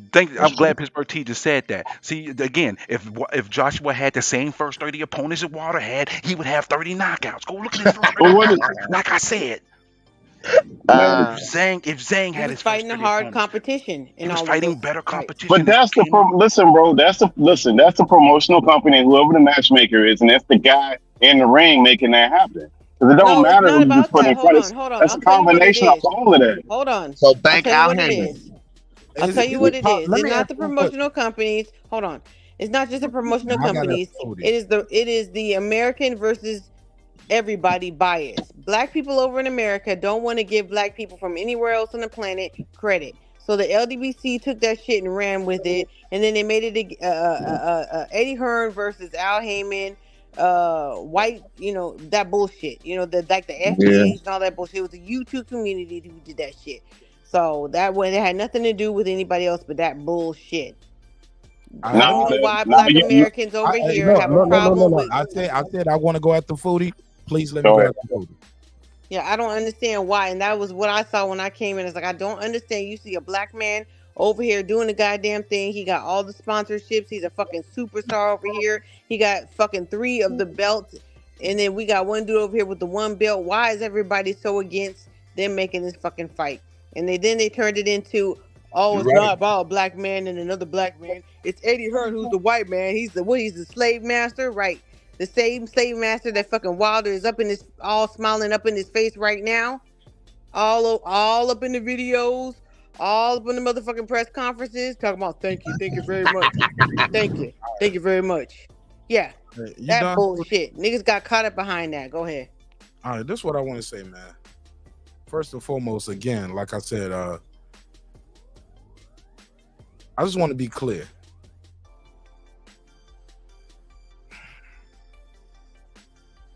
The issue that's going on here is Brim said if you put any of these fighters in their top 30 fights, they would have knocked them out too. Like, it's so easy to do. Like, guys don't go, like most guys don't go. Like I said, Wilder was not a top 5 fighter when he beat those first 30 guys. It's a process. Also, the cachet that AJ got coming into the pro ranks, getting the championship fight early on like that, he deserved it. He earned it. He was a gold medalist. He's a cash cow early. He's coming in, and the heavyweight division is paper thin. Like, in a perfect world, these guys should have all fought each other by now, several times. You get what I'm saying? Hopefully, we're still gonna get it, where these guys are still gonna all mix it up, and I think they all understand, like, wow, we are part of something major right now, and the people want to see it. So I still have hope that all these guys are going to mix it up. But all that LDBC shit, like, man, I think in the grand scheme of things, no disrespect to them brothers, but they don't move the needle on what AJ and Wilder are doing with their career. And I think it's totally irrelevant to the conversation. But I wish them nothing but the best. But I ain't even here for that. You know what I'm saying? You're absolutely right. Like, those guys are marketable. You know what I mean? They were marketable. Some people would have felt like they were, you know what I mean? They had the it factor. You know what I mean? Wilder has been a little charismatic in some of the things that he said and done. Joshua was always the baby face, you know what I mean, coming into the game. So it's like, I can see where these guys could be marketed and pushed, you know what I mean, a certain way, whereas these other guys, a little more rugged work ethics and styles, not as easy on the eyes, I guess, or have that baby face appeal, you know what I'm saying, and not as charismatic behind the microphone. Bro, Anthony Joshua look like an action figure, bro. I think you guys are missing something. Medalist. Like, people, he came in with an Olympic pedigree. He was a highly touted Olympic pedigree boxer. Yeah. Look, I mean, Wilder got similar stories. Wilder won the bronze, he won the gold. Like, yeah, but you got to understand, a lot of people over there in the UK don't give him respect for that gold medal over there. They ain't gotta get a lot. Look, he won't beat the man he was if people didn't. No, that's trolls on YouTube, but his bank account and his backing says different. Right, but to the point that Brim was saying about the first 30 on big business in the UK get behind AJ. That's big business. Yeah, I know that. We all know that. We know I'm that. just saying these are conversations when you're talking about conversations like the LGBT them niggas, versus man, and what they saying. That shit ain't okay. fact. All right, that's how you feel. I got you. You know that shit ain't real, Foodie. Yeah. That nigga's a star. I got you. I mean, I feel how I feel, and I don't give a fuck how anyone else feels about it. Yeah, I got you. Yeah, I don't care about what LGBT. But what about all the Eddie Hearns and the money stuff? We forgetting about that when they was trying to negotiate the fight. Like that stuff had to play in it. Beyond all the other stuff, like that whole saga. Whatever people go ahead. Okay. It's Bertie. Say it again, but whatever. Unmute your mic. Unmute your mic. You muted too quick. No, I was trying to say like that whole saga with Eddie Hearns with the proof that the funds are there and all that. That whole negotiation was ugly. It was brutal. People picked a side and they had their opinion on it, however they felt about it. That created that dissension with black people with them picking a person. They were forced to pick. A lot of people who follow boxing, They they didn't, were need to forced pick, to pick. they didn't need to pick because none of them was making no fucking money off of it. But that They needed created an issue for people to No, they pick, right created or an wrong. issue. They created an Move your mic back a little bit. I'm sorry, I don't mean to cut you off. Just move. And it back. that's where I was having a problem with it, because if you're claiming to be a pro-black channel and not anybody in man, particular. like I said, we still on that shit, man. I don't give a fuck about what other niggas doing on their channel. I ain't Yeah, gonna that's what I'm saying. No, that's what I'm saying. You can be I wish niggas nothing but the best. But yeah, like, you can be a fan of, but you can be a fan of one fighter without bashing and downing and shitting on the other one. and And that's and, another conversation we can have, right? and what I'm saying no, is, I mean, they did the same thing with Bud Crawford. And That's what I'm but saying. My point was, I wasn't going to speak to that. I was just speaking to Brim's point. I agree with Brim. Like you said, like you said, if you put the same 30, even fucking 40 first fighters that Deontay Wilder fought, most people in the heavyweight division at that time would have beat them very easily. Dillian White would have beat them. Fucking shit. What's his name? The one that's about to fight on the card. What's his name? The one that got beat by Zane. The one that got beat by oh no, you talking about Daniel Dubois? Daniel Dubois would have fucking beat the shit. Even the Juggernaut would have beat most of the motherfuckers on the resume. They were all coming in at the same time. We don't know that, Foodie. We can always. No, we will never know that. But I'm saying Right. that his resume is extremely fucking weak. There were a bunch of cans. You know what I'm saying? Spilka? Come Hey, on look, now. well, for some reason, people he's still marketable. The guy in the chat said, what's it? Shout out to King KO. He said Wilder is not marketable. Did 77,000 pay-per-view buys against Hellenius. For some reason, they got him at the top of that marquee building, though, right beside. No, that's the end of his career. I don't even consider that. That's the end. That was after the trilogy with Fury and all that kind of shit. That's different. Like you can't even. and how say do you that. market a guy who's no longer a champion? Besides him, But look where he's at, though. He's top billing, co-main event beside Anthony Joshua. Well, you ain't I top get billing that. if you're co-main. No title. That's I an get oxymoron. You're that. not co. He's You're not still top a billing if you're marquee co-main. name. I'm He's not still mad a at marquee that. name in the division. I get that. I agree. Why is he a marquee? But You know how many- since losing that belt, respectfully, he don't have his name. Don't hold as much. It's not as illustrious as it once was when he had that WBC title. You can have that. That ain't even what we talking about, though. I'm just saying. But you came talking about that Y'all the think heavyweight game was paper thin. nobody care about Wilder. That. Am I wrong? That seems Huh? like the angle you guys are attacking. Yeah, Wilder. no one gives a fuck about no goddamn Wilder. And I'll tell you that's what, not I'm the just angle saying. I'm attacking. That's not what I'm saying. I'm not saying nobody cared about Wilder. I didn't say Not that. marketable. I'm paraphrasing. Fill in the blank with a different adjective. Well, no, I'm just responding to what you said, Mark, So earlier. my So that's point what I'm saying. is, if that's the case, okay, drop him down in the building. Then put Frank Sanchez up there. Put who you want? Jared Anderson. Put him up there. Joe Joyce. They came later. We're talking about I mean, Walter got like 2 or 3 fights left in his career. He's like 38 years old. So I mean, But- we're okay, talking about but- at that well, time when he was if being not built up. Wilder co-maining beside AJ, Who's bigger than Wilder that you guys will co-main? I'm against speaking AJ? to when he was being built I'm up asking as the a different American question. heavyweight But champion maybe I'm that asking a everybody different loved. question because he's I past mean, that. those are the three biggest names. The three biggest heavyweight names No, are right. Wilder, Joshua, and Fury off top. That's You my said point. That Just is so why yeah, hands down. Wilder than who? yeah. Well, Like we want to see now that AJ and him fight. I get Yeah. what you're saying. That's why I can't give you no Okay. pushback with that. So to speak to your title, I don't really give a fuck about Wilder fighting Ngannou. I want to see Wilder fight AJ. No, right. Before he move on. After that, I don't care what he does. He could fight fucking anybody. They're in talks, and I'm sure this will be definitely after the AJ fight. Well, then I won't be. I don't give a fuck. Oh, after the AJ fight, yeah. After that, then no. And just another point, But you he guys needs to realize not look. that He don't need. He needs to not look past his opponent right now. I'm coming up. I'm sure they got something in the works with the Saudis. You know what I'm saying? Right, but I don't have nothing official. He better not look past Parker because he might get embarrassed and upset. So I hate when fighters start talking about 2 and 3 fights after the fight that's coming up. You need to focus on that. To be fair, he hasn't said anything. This is a report that the CEO of PFL put out, and I think the CEO of PFL knows what he's talking about. He said, "Yeah, but what does Shelly Stinkle got to say about it? Because he's the one who beat." I don't think Shelly Finkel overrides the CEO of PFL because we the one that's gonna pay the check to Shelly and everybody. No. Wilder pays the checks to Shelly. Where did he get the check from? That nigga is rich as fuck. What you talking about? He about to fight Parker over there in Saudi Arabia. Somebody pays his check. And Shelly, who negotiated the deal? He don't negotiate his own deal. His manager. Shelly Finkel does. Exactly.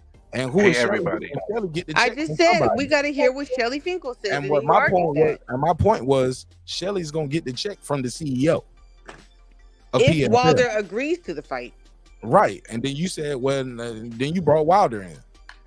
No, you brought Wilder in. I said we need to hear what Shelly Finkel said. You talking about the And got to see the CEO of PFL say, well, I got to hear what Shelly Finkel got to say about it. Hey everybody. He said no. Deontay is gonna get his Shelly his check. Hey y'all, I'm gonna join fight night. I'm gonna be Mark. I'm gonna tap in. I'm gonna be at work tonight, later on tonight. But it was good chatting up with y'all, man. I'm getting the win though. All right, Cliff. Thanks. Be blessed, Cliff. And just to note, Anthony Joshua's professional career started 5 years after Wilder's. Yes, it did. So you want to penalize Wilder for that, bro? Like who's wrong with that? You want to penalize the guy for that? 5 years. What they got? Like I call him. But that's an irrelevant fact, though. I mean, what they got to do with anything? It's very relevant. What makes it irrelevant? Pittsburgh Chief. So what's that mean? He started 5 years later. Why? What's the relevance? Well, that means that Wilder could have fought better competition before AJ got in there. That's what that means. There were fights that Wilder could have had before. Way more opportunities. He could have way first 30 fights. There was some opportunities. Bro, but we just listen. That whole competition shit. We just did this with Bud and Spence. We were arguing about. No, but wait, hold on. Bud was winning championships and taking from people. I get it. Like you can say it's irrelevant. You can say like people were They're not arguing. even comparable, is what we're saying. Nah, but that's not what I'm saying. When fighting, okay, but y'all not hearing my point out. What I'm saying is that if you believe that the guy fought, what your belief of is his record is different than Cam's and his mine's. People were arguing those guys' resumes for years. That's the whole thing we did. And when we got in the ring, the people we did that thing. I was part of that foolishness. I'm not doing that again because I don't know what these guys will do in the ring. It's hard to do that. That's my point. It's not hard to do that because the people who were arguing Spence versus Crawford's resume just simply don't fucking follow boxing. They don't even. They're race baiters. They weren't even looking at boxing because if you did, you couldn't possibly say that Wilder that Spence was better when fucking than Crawford. Then because Crawford, look at what the fuck Crawford accomplished before he fought Spence versus what Spence accomplished before he fought Crawford. It's just that plain and simple. Just the same as look at what AJ accomplished to get to the 3 belts, to unify, and Wilder didn't even unify in fucking 5 years of holding that fucking WBC belt. He didn't unify not one time. He never unified. We did that with Loma Haney too. We did it with Loma Haney. We did a Cambosa Haney. Like we've been doing this for a while, and that shit don't be proven to be a good track record of doing that. Well, I Problem is, said you're what I saying said. we in regards to what? See, the thing is, we The have an boxing actual community doing this triangle theory that Cam was pointing to of what people's history was. We've been doing this. This isn't a triangle theory. It's a simple fact of the matter is that Walter was You're brought up saying the guy very, would have very. knocked them Hold on, out, not one, but knock them out. All 30 fights, he would have knocked whoever we putting in there. Fighter X would have knocked the guy on his back. Is that what we doing, or we just saying the guy would win? I'm saying that in Wilder's first 30 fights, his competition was so low that if you took the top 3 to 5 other heavyweights and they had the same first 30 fights as Wilder, there's a high probability they would have a very, very high knockout ratio that is comparable to Wilder's because of the competition that he fought. He fought he fought people that was probably paramedics and fought boxing as a part-time job in his 20-something fight. Again, his first 30 fights, there was no competition for him. Okay, so is that exclusive to Wilder, or is Wilder? Let's say you're correct. Let me just run down this road with you. Let's say you absolutely correct. Now we start looking at the top guys. Is that the only guy that he gets built up that way this day and age? Is that the only guy that's happening to? No, it's but not we're the just only having guy, but we're talking about heavyweights. The name on the name, the top That's of what they. subject. That's Yeah, but the thing though, Pittsburgh, you got to stay on subject. We're talking about Wilder. We're not talking about nobody else. what I'm saying is that's the environment that we in. You guys are acting like you're talking about an environment that's based off of non-factual evidence. We have factual evidence that everybody. Is Wilder the only fighter that's happening to? The only top guy that's happening to? No, but what I will tell you is that it does have a lot of the PBC fighters. So Fury fought somebody. Okay, so Fury fought somebody then. Fury's top 30 fights were just phenomenal. Is that what we doing? I'm just saying it's a running thing with the PBC fighters. Okay, so Fury fought his first 30 fights. So we're doing a PBC, we're doing a promotional company. Fury's first 30 fights were phenomenal. He fought world leaders. I didn't say all 30, but at some point, but within his first 30 fights, he fought like who? Well, didn't he become undisputed? No, he didn't become undisputed. He did unify though. His 24 fight was against Vladimir Klitschko, bro. You're breaking up. His 24 fight was versus Vladimir Klitschko. 24 fight. You're breaking up. We can barely understand you. You sound like a robot. Maybe you might have to beam out and beam back in. Fury did unify though. Fury's first, but when Fury won the belts, it was his 24th fight. So I'm not going to sit here and pretend like he had this phenomenal resume. But again, Wilder was handled with kid gloves in his first 30 fights. They made sure to put him in there with a competition that he could easily knock out. Right. To build his name up. Right. You got that. And then I picked that up and then I say Wilder had the WBC strap for so long and he never even unified. Fury did though before he retired after the Klitschko fight. No, he got them all in one swoop though. Oh yeah, he didn't. Because Klitschko had all the Klitschko had the other 3 belts. He got them in one swoop. That is true. That's true. But AJ, he had to pick them up one by one. Yeah, you're right. And then lose them all, but then he got them back. Yeah. And in 2011, Fury fought Derek Chisora when Derek Chisora was undefeated. They were both 14-0. Fury was only 22 years old when he fought Chisora. So Chisora was an undefeated fighter at the age of 27 when Fury fought him the first time and he was only 22. So don't tell me about this Wilder shit when we got evidence that other heavyweights, that his contemporaries fought tougher competition earlier in their career. Right. That's evidence. We can't see. The thing is, Bud was a victim of politics, but Bud beat champions. That's why that argument, when you use Bud as an argument to combat this, it doesn't hold that weight. Because if we look at Fury, if we look at Joshua, and we look at Wilder's careers, the early part of their careers, Fury and Joshua had a step up fight way earlier than Wilder, and there's a reason why. Because they wanted to build Wilder up because they knew his deficiencies. They called him a baby champ when they win.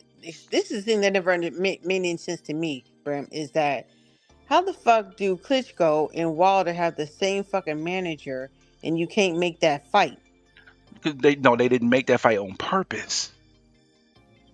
He wasn't ready for that fight. They called him a baby champ. But what AJ did, he fought him. AJ only had what 16 fights at the time when he fought Klitschko. That was the 16th fight. So how That's you the gonna whole tell point. me That's that the whole Wilder point I'm wasn't making. ready? Huh? That's the whole point I'm making. You're exactly talking about what I'm Right. pointing out. Fury fought Stephen Cunningham in 2013. That was 10 years ago. Who was Wilder fighting in 2013? If y'all want to know, I can tell you. He turned pro in what 2008, right? Yes. That's crazy, man. He was fighting Nikolai Ferta, who was 21-10. Right. And Sahari Likowatz. And Alderley Harrison. That's who he fought in 2013. And Matt Greer. Those are the 3-4 people he fought because he I don't fought even 4 know who none times. of them people are. No, he fought 1, 2, 3, 4. He fought 5 times in 2013. Wilder did, and that's everybody he named. One was a 21-10, one was 25-5, one was 31-6, and one was 15-8. These are all come latelys. These what we would call club fighters. Right. His first, matter of fact, Wilder's first 3-star rated fighter on BoxRec was Malik Scott in 2014. But my point is, like, yeah, exactly. And that we all that was some fucking bullshit. But my thing is, like I said, like, you know, the PBC and all of them want to say sign across the street, you're on the wrong side of the street, but fucking Wilder and Klitschko were on the same side of the fucking street, and they didn't fight. So where did that fucking narrative come from? And we can't act like you have to be signed to one promotional company for all the fights to be made, because we just saw Shakur Stevenson fight De Los Santos, and they're on different sides of the street. Wilder and fucking Fury were on different sides of the street. So when they want to, they can make those fights. You know what's funny? Foodie, somebody 93 Octane said it. Munguia resume is very similar to Wilder's minus title defenses. Word. Right. But I don't know what they're gonna do with Munguia. Like, is he really that good of a fighter? We'll have to see. No, Munguia is exciting because he's not afraid to get punched, and he's not afraid to punch. So he's exciting in that aspect, but he has a lot of deficiencies in his game, and I don't think he can be any top fighter. He's probably like a high-end gatekeeper that may be able to get a hands on another title for a little bit. He's one step above, to me, Berlanga. I was about to say that. I was just about to say that name. Like, it kills me that he's getting mentioned in conversations of fighting Canelo when he ain't even fought fucking Berlanga. Like, let's see who's the best of them. If we want to see who's the best of Andrade versus Benavidez, in order for it to be considered a so-called title eliminator, even though there ain't no real real Somebody title. asked this title. I guess title defenses don't mean nothing. Okay, so Wilder had 10 straight title defenses. Let's name those title defenses. Let's go for it. Let's have at it, right? So after he beat Bermain Stavern, he fought Eric Molina, right? Okay. Then he fought Johan Dupajas, right? Then he fought Arthur Spilka, right? Arthur Spilka was decent. He was decent. Chris Areola, who was already on the backside of his career, but you know, I'll got give him knocked credit out for by that. every fucking body. But anyway, go ahead. Gerald Washington was a respectable fighter. I'll give him that. That was a respectable win. Then he beat Stavern again, and he knocked him down the second time. Then he fought Luis Ortiz, a fake boogeyman that never existed, because he never beat anybody to be a real boogeyman, especially when PBC screwed him over, because Ortiz had a chance to fight Joshua and he didn't even know about it. But that's another conversation. Yeah, I remember that. Mm-hmm. And then he lost to Tyson Fury. Then he had to draw with Tyson Fury. Then he knocks out Dominique Brazil, which he could have fought Dominique Brazil and had 2 fights with Joshua, making a whole lot more money than he did with fighting Fury. Instead, he fought Brazil and then They're fights on the same side of the Ortiz street. again. Right. Then he fights Ortiz again, and then he loses to Fury 2 more times. Again, he gets credit for the title defenses, but what's so spectacular about it? Nothing. What's so Because spectacular? nobody even wanted to see that second Ortiz fight. No one wanted to see that shit. Yeah. I don't understand how they even made him out to be this big man. Ortiz, the boogeyman of the division. Like, where? How? I mean, I want to see. I want to go into. I wish I could. I want to see with Luis Ortiz who he beat going into that fight. Exactly. Luis Ortiz, that fake boogeyman, was to help build up Wilder. Right. So that's the criticism that the PBC gets for a lot of these fights that we see, because when they finally step up in competition and beat somebody who's got some real skill, they don't do well. So that shows that their resumes have been, very well matched. And I can't in the name of being well matched, like everybody goes to that. Everybody does that in the industry. You know what I'm saying? But some people like, Joshua, like Crawford, like they stand out. They show up and they show out until, AJ didn't, obviously. Like that's why it's important not to overlook your opponent. So, because that's what he did with Ruiz. I can say to a certain extent. So. Yeah, I personally believe Wilder is just, he's a benefit. He benefited from the fact that there was no other great American heavyweight, so everybody had to ride him because, and it has nothing to do with no LDBC. I didn't mention LDBC at all because it's about America, period. We needed to have a heavyweight champion that we could ride with, somebody that was at least decent enough that we could put our hat on his head and say, hey, wear the hat. Wear the hat as a champion. Right. He was the only one. Do we have any other American that we could have named that could have even got there? That was We even still close? don't. Shit. We still don't. Well, I think we got one potential because, unfortunately, I'm out on Big Baby. I'm out on that. Nah. But I think Torres might be the goods. Torres might be the goods. I don't know who that is. Torres. Richard Who? Torres. Richard Torres. Go look him up. Oh no, I don't know who that is. Go look him up. He's pretty nasty. Pretty nasty. I think he has a chance to do something. Who's he signed with? I think he's with Top Rank. Yeah, he's with Top Rank. And so is Big Baby, right? Yep. If Big Baby keep acting up, they'll probably put them two in the ring, and I that'll was be about the to say they sink or need to swim put him fight. out. Yeah. It might happen. Listen, Top Rank will do that quick. They'll put you in a sink or swim fight ASAP. Yep. Especially if you're on that's the reason. One of the reasons why Berlanga's wouldn't with him no more, because they wanted him to fight better competition, and he didn't want to fight the people they wanted him to fight. So he's like, okay, mutually, y'all, you can go ahead and go pick who you want to go with, and we're done. See you later. Especially after those 3 fights when he went from F and D class to a low C class fighter, high D class fighter. The knockouts stopped, and he literally didn't look good in those fights. That's where whole fight longer. But most people, most real, boxing pugilists, whatever, realized that it was probably a hype. He was those first 15 fights were a hype, anyway. You know what I'm saying? Like he wasn't fighting no real competition, and he couldn't have finished on that streak of just knocking people out in the first round forever. Like we knew it was gonna come to a stop eventually. So. Somebody said Ortiz signed with Matchroom only to get put on ice. Well, last time I checked, he fought against Malik Scott a month after he signed.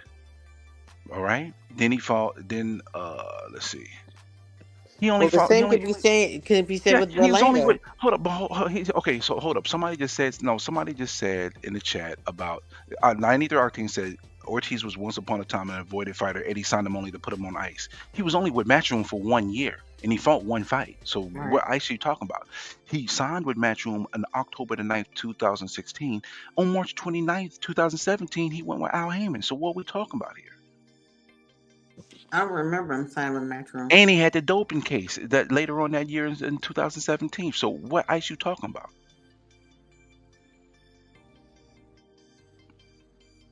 Yeah.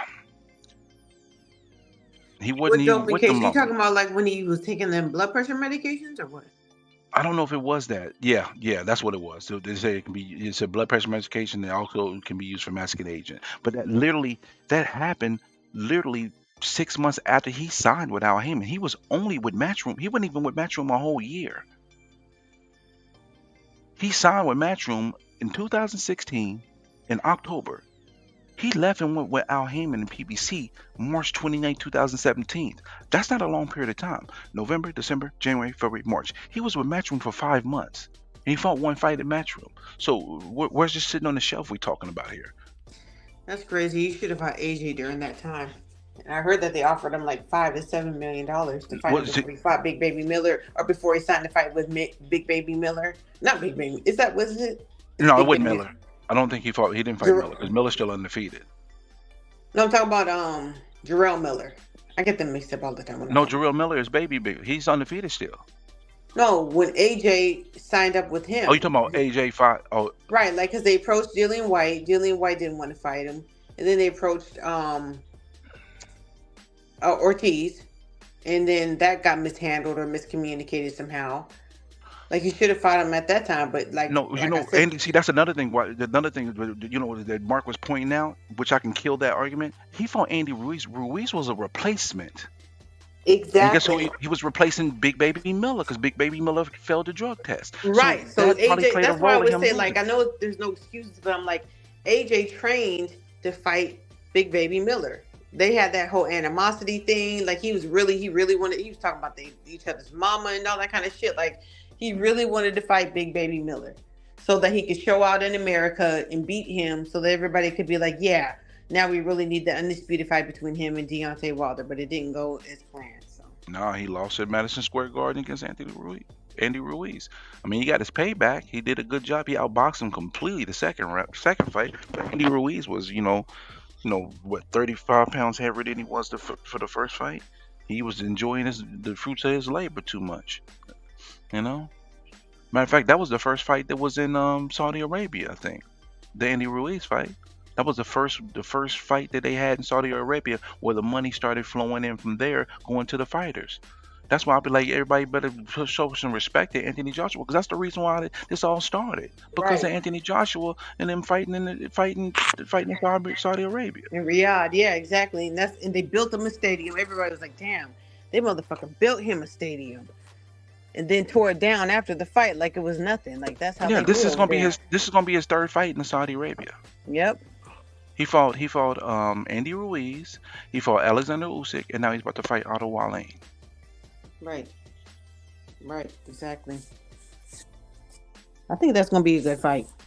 You know who I want to see do good? I hope Jermaine Franklin has a good career. I hope he's able to do some stuff because that's a guy right there that was part-time fighting, but in a long time. Still fighting good. Now, Jermaine Franklin's the guy that got cheated out the win against Dillian White and didn't lost to Anthony Joshua. That was the fight that was a. Oh, that's right. I forgot. Yeah, that's what that was. Yeah. That was one of the free fights that DAZN gave us because that they knew that wasn't a pay-per-view fight. Well, no, all of AJ's fights on DAZN are free. They're not pay-per-view. All of AJ's fights on DAZN are free. Not all of them. I haven't paid for one fight on DAZN for AJ. Wait, hold. Not pay-per-view. Yeah, but wasn't AJ Usyk? and yeah. Nope. Oh, it was free for us in the United States. It was pay-per-view for them in the UK. I guess. I don't know. That's what kills me. That's why I keep on talking about with all of these pay-per-view fights. Like AJ is a fucking cash cow, and over there on DAZN, every fight ain't on pay-per-view. Yeah. Right. So why when Canelo was on there with the Golden Boy, why did we have to pay for any pay-per? At first we didn't. Then all because of a I sudden, think they lost. They probably lost a little bit of money on one of the pay-per-views. Probably, I mean, and his guarantee, I think it was automatic. And the thing is, with Joshua, when he got those gigantic guarantees, those came from Saudi Arabia. The guarantees that Canelo get is just as large, and you don't got Saudi Arabia money involved, so that could be a reason why too.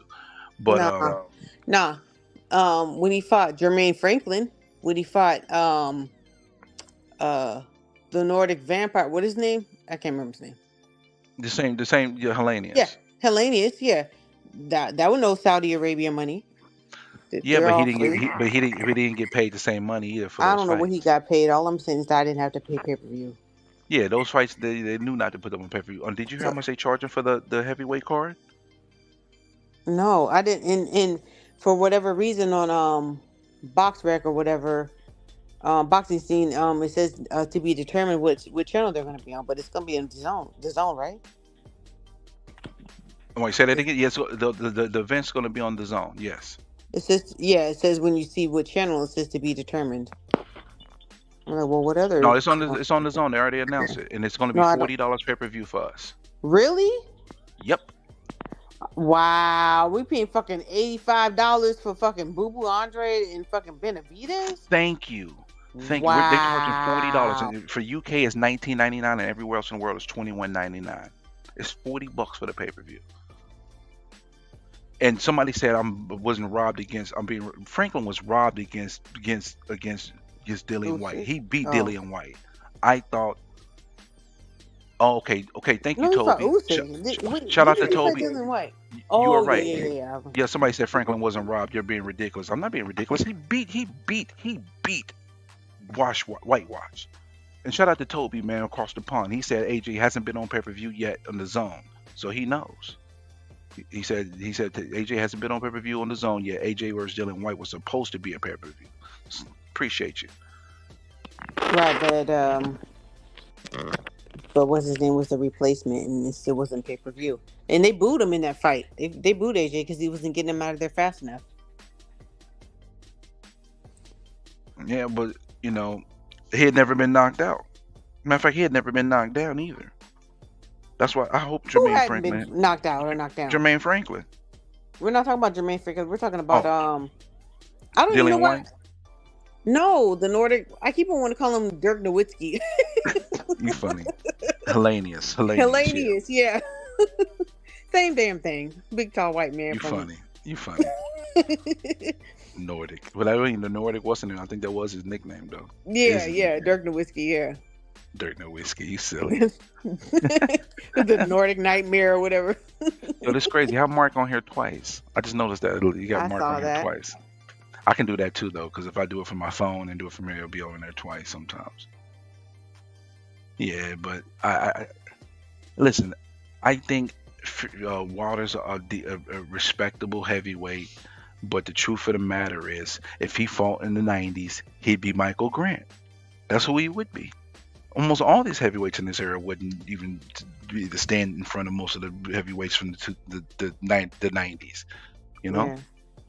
I just think that people looking at him, watching him, were concerned about his lack of fundamentals, and that eventually you can't throw your support all the way behind him because you knew eventually he was going to get clipped or somebody with some more skill was going to come up there and they were going to beat him. Who that was going to be, you couldn't tell at the time. But you can't throw your whole support behind him when you see somebody lacking such fundamentals in such a big way as he did. No, I don't have an issue with people throwing the support on Wilder like that because there was no other American heavyweight that they could get behind to be a champion. I don't have an issue with that. But I'm just saying, being realistic, knowing the dynamics, Wilder is okay. Mm-hmm. All he got is a powerful right hand. If you can neutralize that, you win the fight. That's it. Mm-hmm. Mm-hmm. There's no other Bills and whistles with Wilder. Wilder will box for one round and then right back to doing what he normally does. Mm-hmm. Exactly. Well, I'm crazy though for saying that I think Wilder's way overrated in comparison to what he really is. And I said that's American. That's just America standing behind their fighter. And the thing is, some of the fans in the UK was like that with Fury, but now they're not doing that anymore either. A lot of people got tired of Fury because now they see. The truth of the matter is, Wilder and Fury are both overrated boxers. I agree. Hey, so where you rated him then? Is he top 5, top 10, or what? Who? Wilder. You talking about right now? Just period. Anytime that you're talking about that you're trying to discredit, because what I'm trying to say is, he's doing it so easy. Why them other 30 guys couldn't beat him? Because they were trash. Okay, well, if he trash too, why they couldn't beat him? They all trash. Trash fighting trash. But he's the only one that's still undefeated, knocking everybody out. I didn't say he was trash. No, she said he was trash. I'm trying to reply to both of y'all at the same time. But I asked you, she responded. I'm replying to her. Then you say you didn't say that. Like, what we doing here? Wilder is overrated. He has good power right hand, and that's it. He's a very limited fighter, but he does have power. He can hit. He can thump. But now at this point in his career, I don't know if he can take the power that he dishes out anymore. We don't know if he has the chin anymore after those, them Fury beatings. We'll never know until you get into a fight, though, right?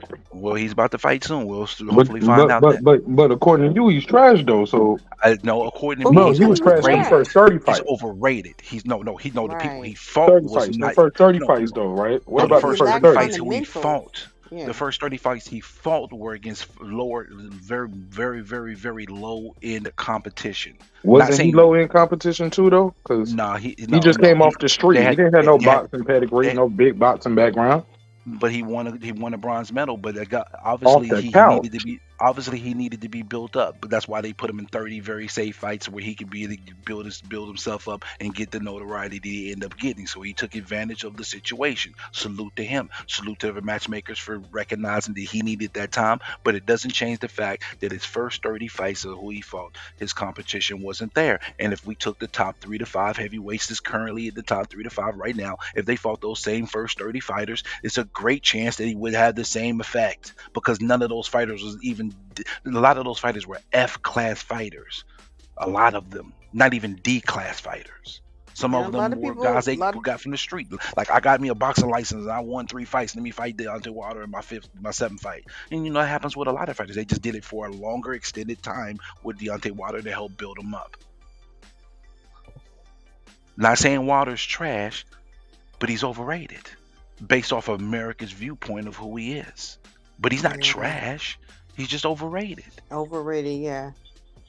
Overrated, lacks fundamentals that I wanted to see him build up over those fights that I just didn't see.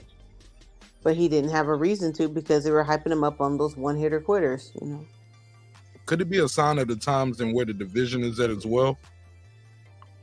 That does play a role, but also the thing is though, because Wilder started much earlier than like Anthony Joshua, you gotta remember there was some heavyweights at that time when Joshua was in his 20s in the early 30s, like his first, like between the 25th and 30th fight, there was some opportunities for him to fight higher in the competition, but they chose not to go that direction to be safe, to help navigate what they wanted to accomplish with Wilder. So they didn't take any real risk.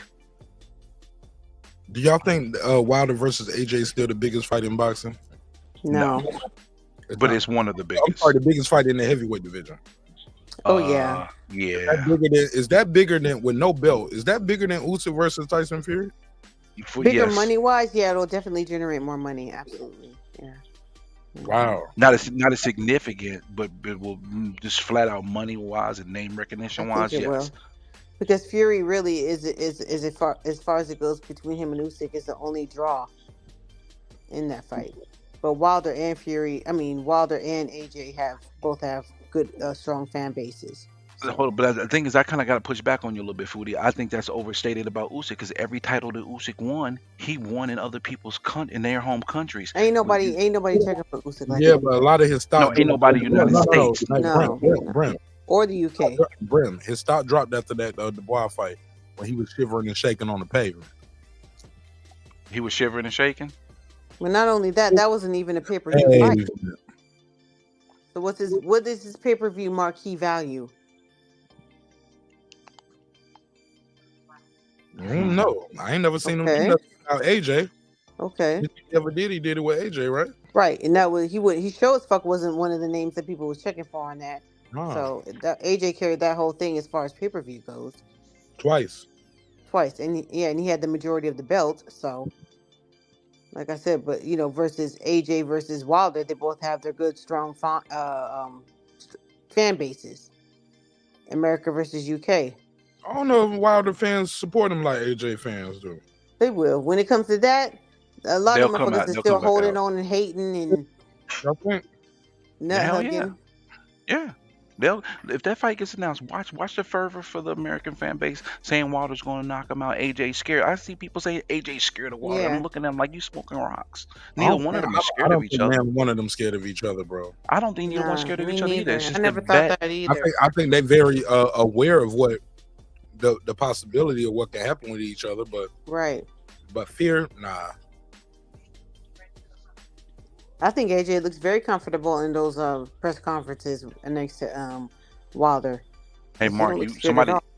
Hey Mark, somebody asked you a question, and I don't know how you feel about this, but I'm gonna go ahead and ask it just to get your viewpoint, because I don't know if this is true, but I'm just gonna ask.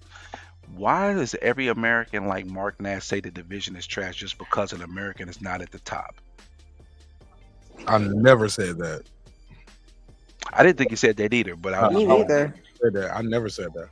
I didn't Yeah, think he well, said if you that look at either. the other if you look at the other comments that person made, he's a goofy. So Yeah, I never said that. nah, he's a goofy. I wouldn't say he's a goofy. Just I his, would. just, his- I think that nigga online snorting cocaine on Q the God show. Yeah, I Hmm? did. I That was said snorting it. cocaine online. Oh wow, I don't know nothing about none of that. Oh, Shout out to Q to God though. Shout out to Q to I God. don't know who that is, Um, and I don't really care to. But yeah. So as far as the recap goes, we'll be recapping. Mark, we rate. Oh, she he said, "What we said, recapping? yeah, but he said Current current events." events.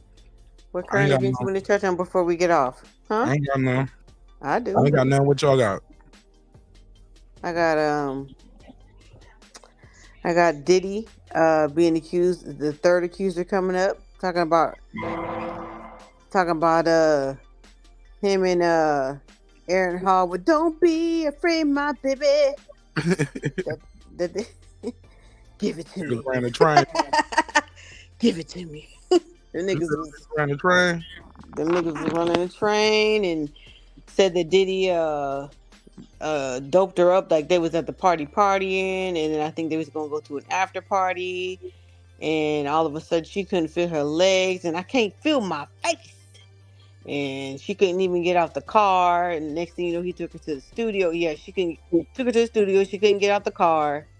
She's feeling weird, and then I guess I don't know. They went to a hotel room or some shit like that, and then I missed a couple parts of that. Like her and Diddy went to a hotel room and was, I don't know, I guess it was messing around or whatever, but they didn't have sex. Next thing you know, she say Mr. Aaron Hall came in there with his big old Donkey Kong that he likes to talk about on Vlad TV, and he raped her. He raped her.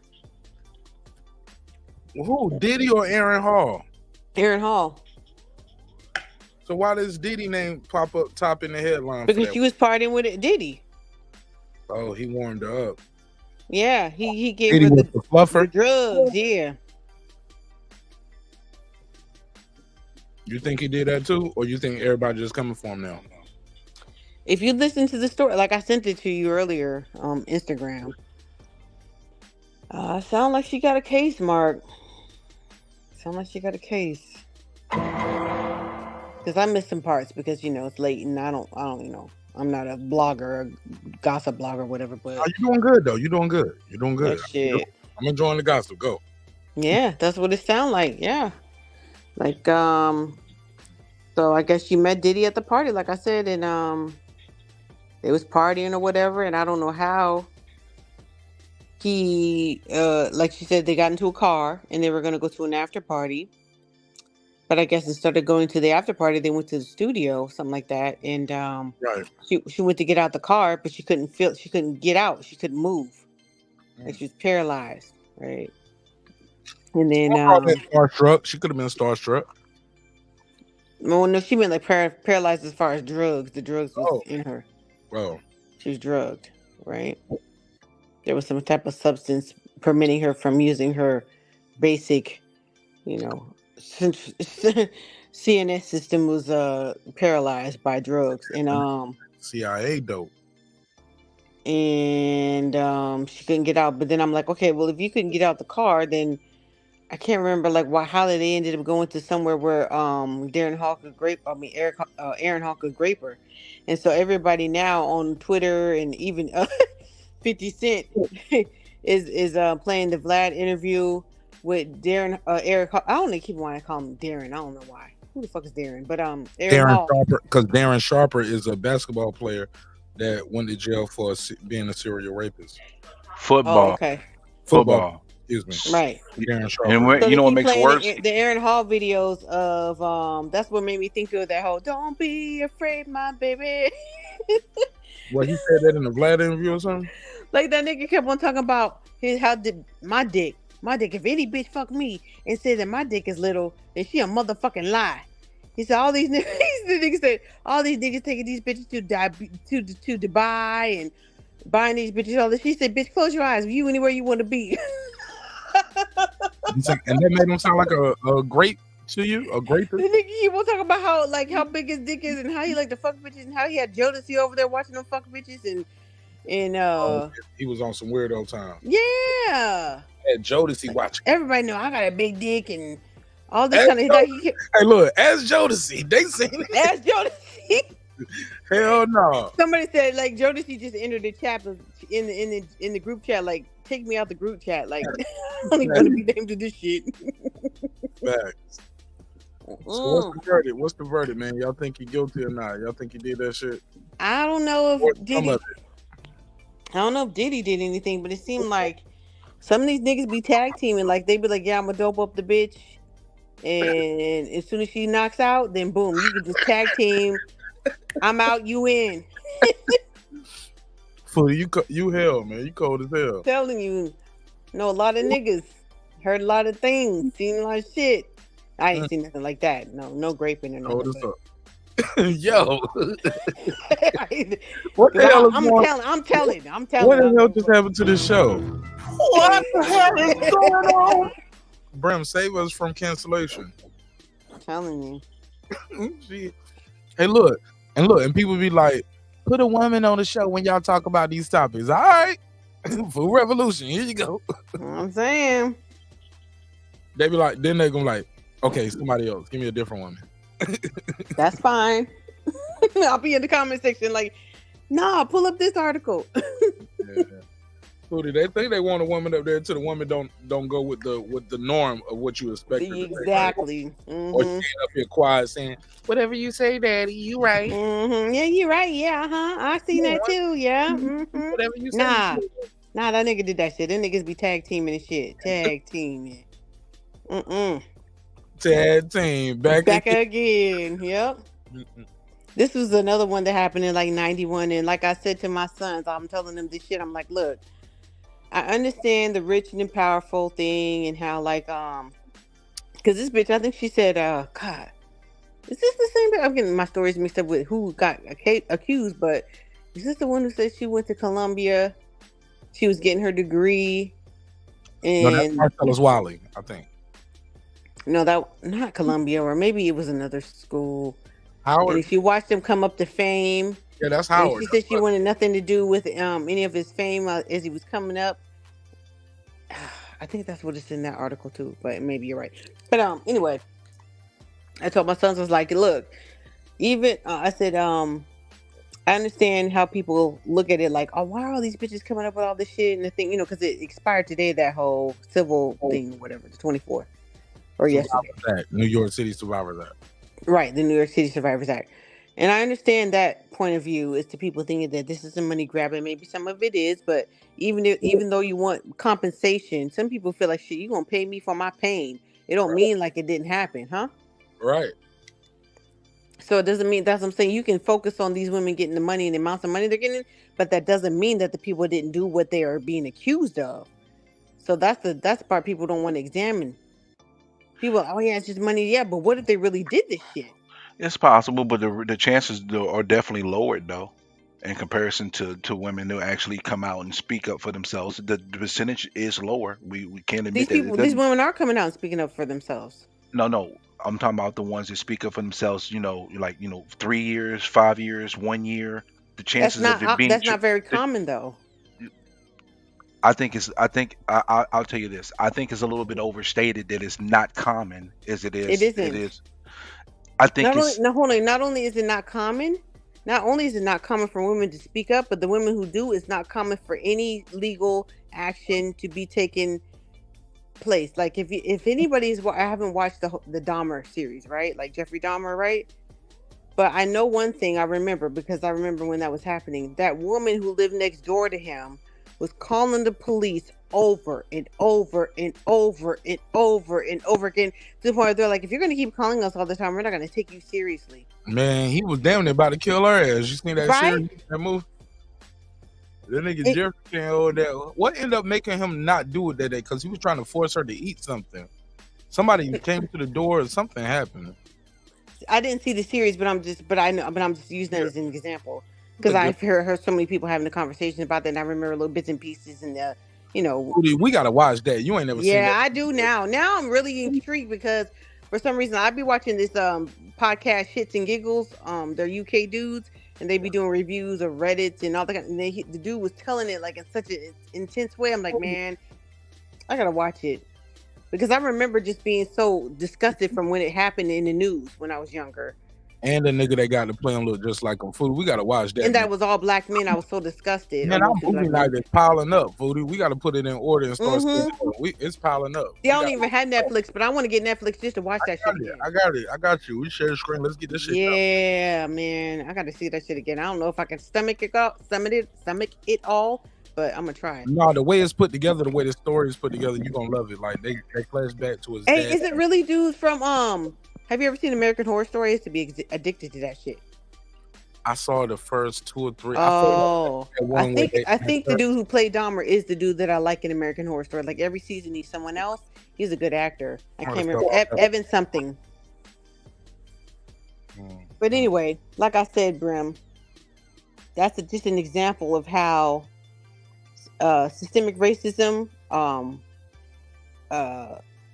people not valuing women in society, people not wanting to hear it, people just simply ignoring it because they don't want to be bothered. They don't want to be bothered to look into it. And just sometimes believing that the women who got these things done to them deserved it.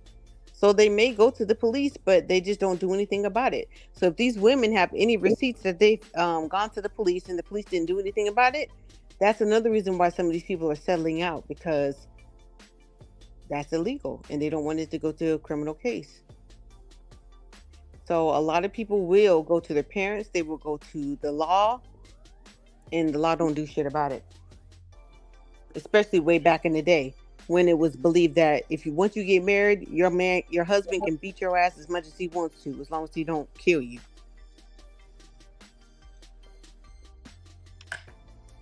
And that his woman and his children were his property. So. All right, go ahead, bro. Mm-hmm. Oh no, I know rebuttal to that. She shut it down on that. Boo! Nah, I'm not gonna fight a battle that she made clear, and I understand it, and I don't disagree with it. Yeah. So what do you mean, boo? What am I supposed to do? Put up a fight for no reason? No. And that's what everybody else do. Hey, look. So how did we get on Jeffrey Dahmer though? I'm trying to remember.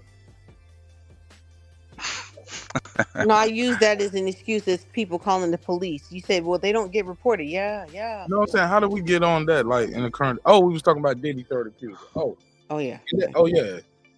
With that said, in kind of loose retaliation, not retaliation, connection.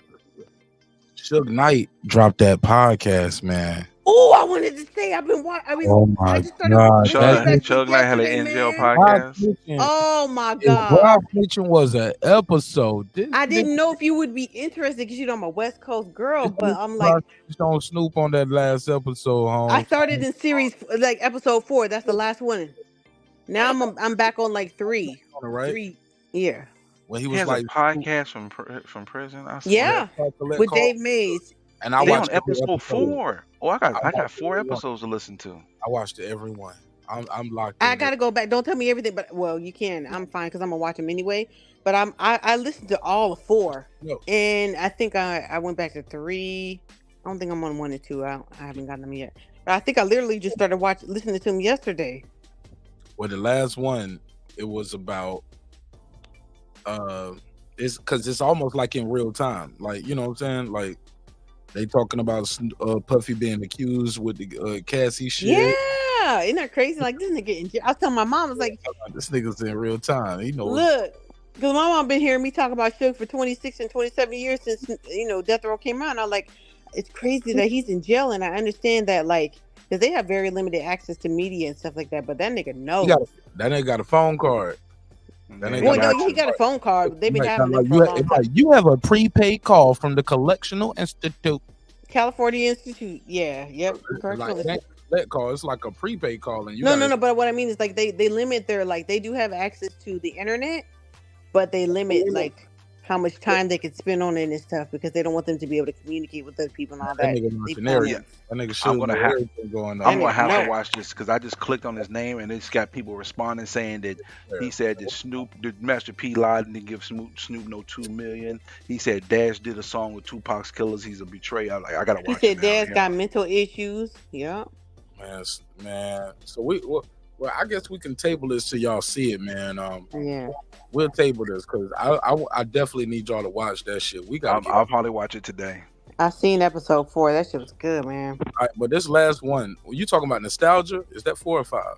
The one right here where he accused Snoop, like he kept saying Snoop got some questions to answer. Right. He was About like, the Tupac he was murder. like Snoop told people, Snoop told niggas not to show, told his crew like y'all gonna mess things up, and He like, said he told them not to go to Vegas because it was gonna be nothing but bloods there. So he was talking about Warren G. Warren G was telling the story. He's like, man, they were gonna go out there with a Tyson fight, but he's like, no, man. And then they cut to a clip of Corrupt saying about us not going and all of that. That's like how they Corrupt, yeah. Yeah, I like that. I like that podcast, man. Collect calls from shit, man. Y'all check that shit out. That shit's good, man. They stole my name a little bit though, but the channel is called Breakbeat. Breakbeat. That's true. Media. Not breaking. You know, my shit is called Breakbeat. It's just break beats, yeah. And I was like, oh, nigga, they look. Even the font they got was like one of my old fonts. I was like, oh man, that's that. They got a lot of subscribers. Man, I mean, they got collect calls from Suge every week. What you think gonna happen? Oh, And it runs continuous. Like there's, huh? Man, that Suge Knight though, man. They blowing up instantly, bro. And they only started 2 years ago. Hey, did you hear the one when he's talking about Akon and the little girls? It's the Source, man. The guy who runs the Source run that channel. That's what he do. Okay, hold on. This is where I'm confused. That is Dave Mays that from the Source with Benzino, right? Right. But I didn't know he was a white man. I thought he was black. Oh, you ain't know Dave was what? Oh, I've been he was white.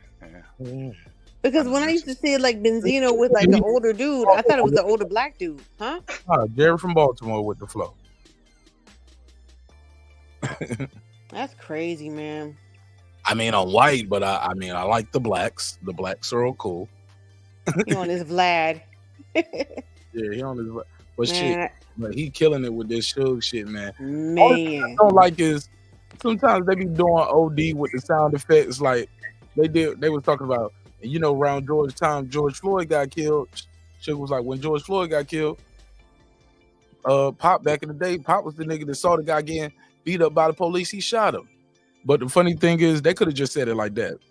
When you listen to it, he was like, when George Floyd got killed, you can. They put some choke. I'm like, yo, my man.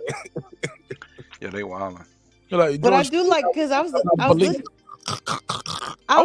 to it on the way to work, right? But I like watching it though. I like the little cartoon graphic type of thing. Yeah, man, the graphics are dope. And yeah, if you look real close, it looked like they got the AI and it looked like it's going with words. Yeah, the way they're moving their lips and stuff, yeah. It's going with the words. I was like, oh, they did good with this AI. It ain't just the words are going. The words look like it's going with his mouth. Pause.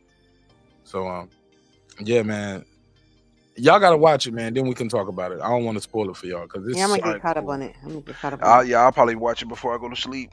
That's holding me over. Spoiler alert! Spoiler alert! He dry snitching on Snoop though. I ain't even gonna. Yeah, I figured that because I saw him talking about he's the catalyst of why Snoop beat his case. I'm like, okay, yeah, he's finna go with because he paid $2 million bail. Oh, I thought it was $1 million, but yeah. And that clip they played $1 million bond. When they talk about it, I thought he was out on $2 million bond. But what killed me was that he said Snoop Dogg never went to the hotel. I mean, to the hospital. Yeah. And that's Snoop Dogg the same stories, though. Yeah. But let the other dude tell it. Who got an interview out on Art of Dialogue? He was like, none of those death row people came to the hospital. Napoleon? No, it's a white dude.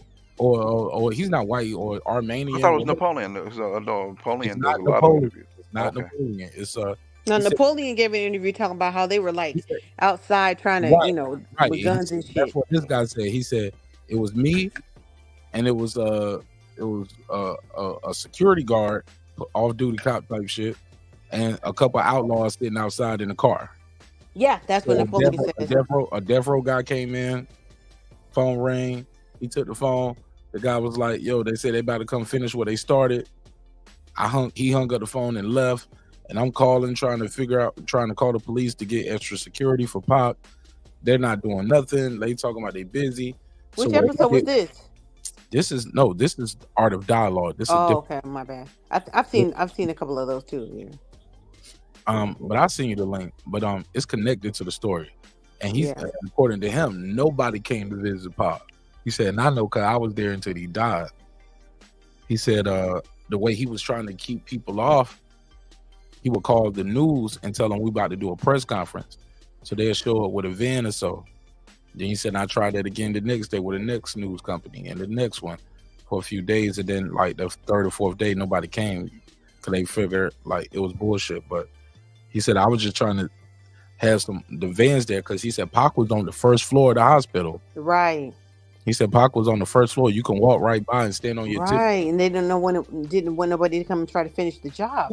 But what kills me is like, have you ever seen on Hulu? I think he said I parked a U-Haul with their equipment and stuff because he was the video guy to block the room. I was like, damn, they got him on the first floor. You can walk in, pop him, and run back out. Like he was a regular ass nigga, or just paid one of the fucking nurses or somebody or something like that. That shit crazy. Go ahead. What was you about to say? Have you ever seen the Tupac doc? I don't know what's a documentary. It's like a 4-part series on is it Hulu? I never watched it. I did, man. That shit brought back the feels. But like his family, when they're talking about they were driving across. They were in Atlanta. Their mama. Huh? Yeah, dear mama. So like I think Pac had just told them to come back out west because they were in Atlanta. You know, he had a house in Atlanta. Like that's where he went to recuperate after he got shot at Quad Studios and all that kind of shit. Jasmine Guy and all that kind of stuff. But anyway, so he had like, you know, a house with acres and all that kind of stuff. So he told them for whatever reason, I can't remember, but like to drive back out there, to the West Coast.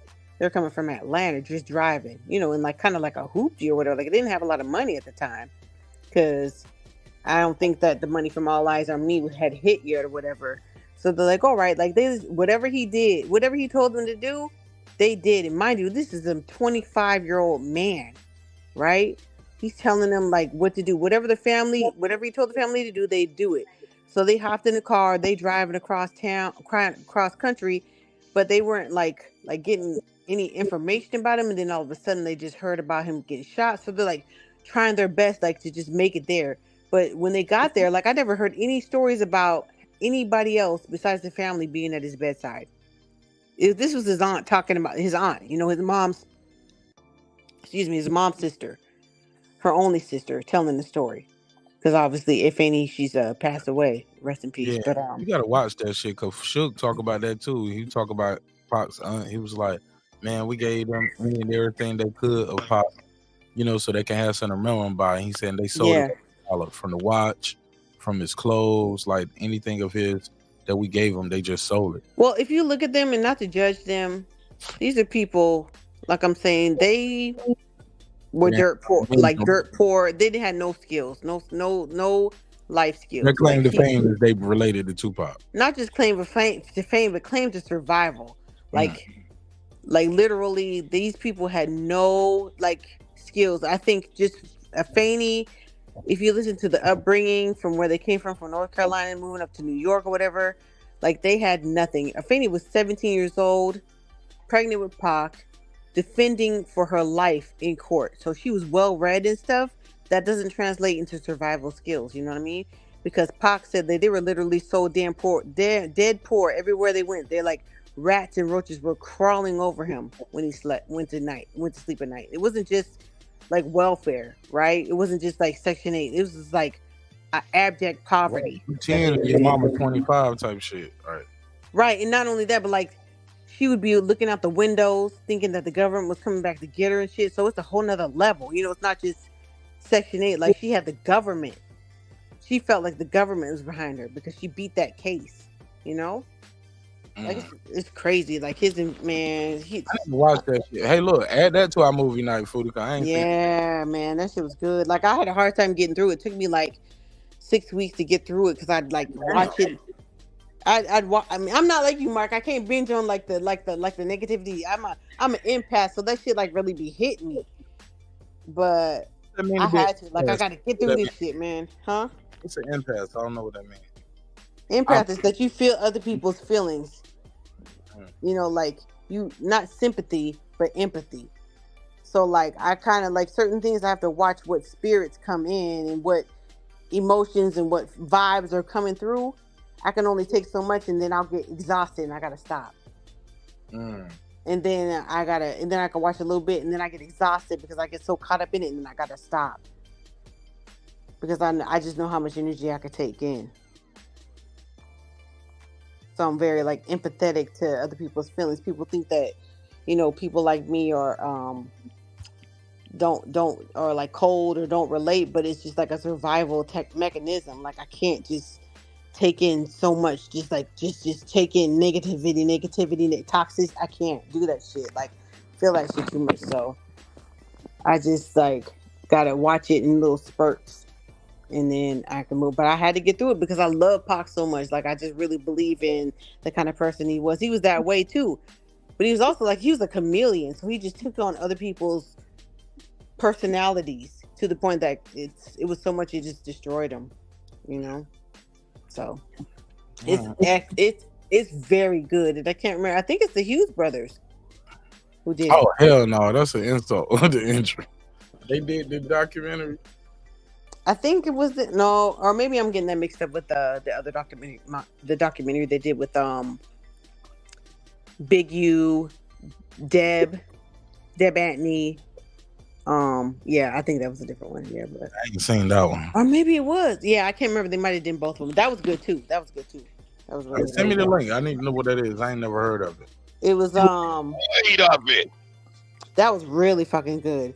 That was Big U, Deb Antony. Who's Deb Antony's brother? The little light skinned one with the freckles, the red hair one. Oh, I know what you're talking about. Light skin. Yeah. You got an interview. Yeah. I can't remember. He was with Jam Master Jay and all of them and all that. Yeah. That dude, and then the dude from Detroit. You call him Deb Antony's brother. Yeah, Deb Antony's brother. Then one time, well, y'all fuck Bobby Brown's sister. Yeah. Yo, wow. What's your claim, my G? No, he was with Jam Master. He was literally on the stage with Jam Master Jay. And then, like, hold his head on that. But I fucked Bobby Brown's sister, nigga. I remember seeing, like, you know, you didn't pay no attention to him. I was young, but I remember seeing him on stage with Run DMC. That shit crazy.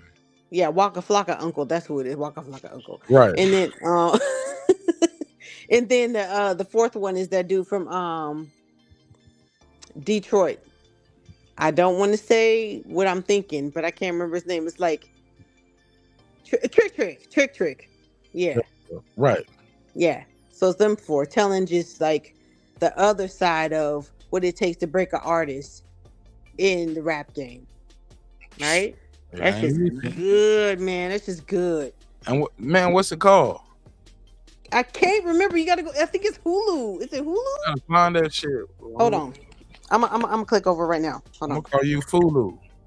You gotta find that shit. Shoot me the link and let me know. Or put it in the comments when we end this one. Let me get our final thoughts. I gotta slide, yo. I'm fading to black over here, man. I'm tired as a motherfucker, and I gotta get up early in the morning. And I'm working. Remember, I told you I volunteered to get this extra paper this weekend, so I gotta go to work early in the morning. But definitely gonna be around tomorrow for the pay-per-view. Definitely gonna have the pay-per-view. Watching that shit. So fuck with me on that. Brim, Foodie, I send y'all the link. You heard? Hip Hop Uncovered, I think is what it's called, Mark. Oh yeah. I saw the title of it. I never clicked on it though. I ain't know that story is in that. It's like a 4 to 6 part story series. Yeah, that's why I always skipped it. I was like, damn, it's too much. Good. It's good, man. It'll All right. hook you in on the first one. It's good. I'm gonna give it a chance. Just growing up like Deb, I know you fading, but Deb Anthony growing up, just poor, and the daddy was like a heroin addict. I mean, a heroin seller, right? Did you hear the story about her with the baby powder? No, what happened? So she said when she was little, like there was like 9 of them or whatever, like mom, dad, and 9 of them. Daddy was selling dope, like heroin or whatever, and they used to hide it in like the baby powder, boxes or whatever, the Johnson & Johnson type of shit, right? So I can't remember why she did this shit, but she ended up going upstairs and dumping like, a bunch of baby powder on herself, right? Ended up in the hospital from OD from heroin. And then she got her ass beat because she was messing around in the daddy's dope. She didn't know that shit. She was a little girl. How? Damn, she tell this story on the show? Yeah. I also saw that on Thanks for spoiling it for me on the first episode. No. It's a lot of other good shit. But like Nori, what's it called? The Noriega shit. The Nori and that show that they have. Nori. Dream Champ. Yeah. So you gotta watch it. Man, I'm watching that shit. You hooked me. I'm sold. I'm gonna watch the first episode tomorrow. Okay. It's on Hulu, right? I think it's Hulu. Only thing I don't like about Hulu, I get commercials. Ooh, I'm spoiled. I don't like commercials. Well, you can get the one without commercials, but it's like, yeah, I got you. It's cheaper without. Right, I get Hulu. But they're like 2-minute commercials, so. Yeah, fair enough. Yeah. I can listen to it while I'm on the road. What y'all got, man? Final thoughts? Anything else? God bless until tonight. Hell yeah, man. Yeah, man. Same here, man. I'm gonna work. I might still be on the road, be out there moving and shaking when that the zone fight come on, but I'm definitely gonna tap in with y'all on that pay-per-view, man. If you don't cop the pay-per-view, you fuck with me. You know how to reach me, man. You know what I'm saying? I'm gonna send you out the link. You know who you are. But for the most part, shit, the rest of y'all, we'll be doing that live commentary. Make sure y'all got 2 devices. If I send you the link, so you can watch it on one and you can talk shit on the panel with me throughout the whole fight, because we're gonna be talking shit all the way through this pay-per-view. But I'm gonna record it on the other one though. You know what I'm saying? So ducky. Showtime don't let us rewind, but I might want to see some of this shit, especially if it's a fight that's a robbery somewhere. You know that hurt their pay-per-view numbers too, that not being able to do that. A lot of people didn't buy fights just because of that. I agree with you on that, bro. At first, me too. That's why I like the zone for what they do. Yeah. Oh man, the zone, you click the round.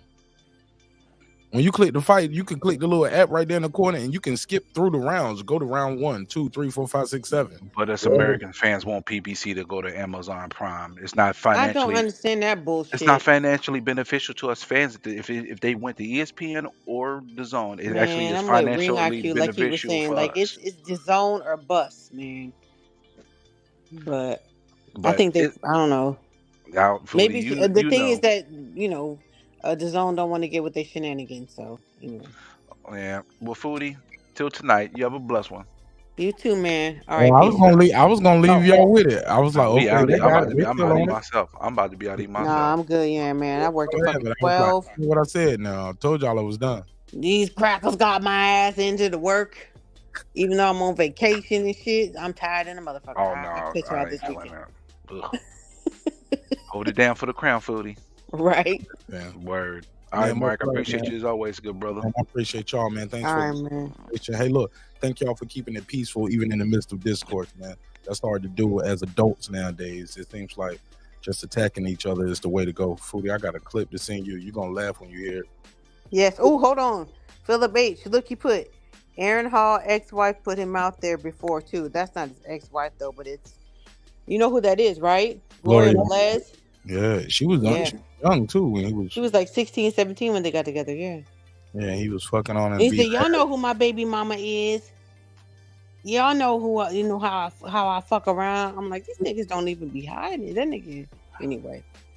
All right, we'll catch up though. I got a video I'm gonna drop about that too. What Charleston White was talking about. He was like, "Yeah, they call it Kobe Bryant in the bitch. You LeBron the bitch. You know what I'm saying? Got it straight out of high school to the league." I know a bitch that fuck with Kobe when she's a model. She said he like it. He like the what in the.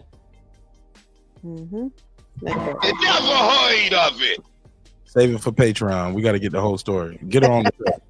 I Yeah, won't believe you got to get her on the show. Put it on Patreon. yeah, Naka Doyle. Yeah, yep.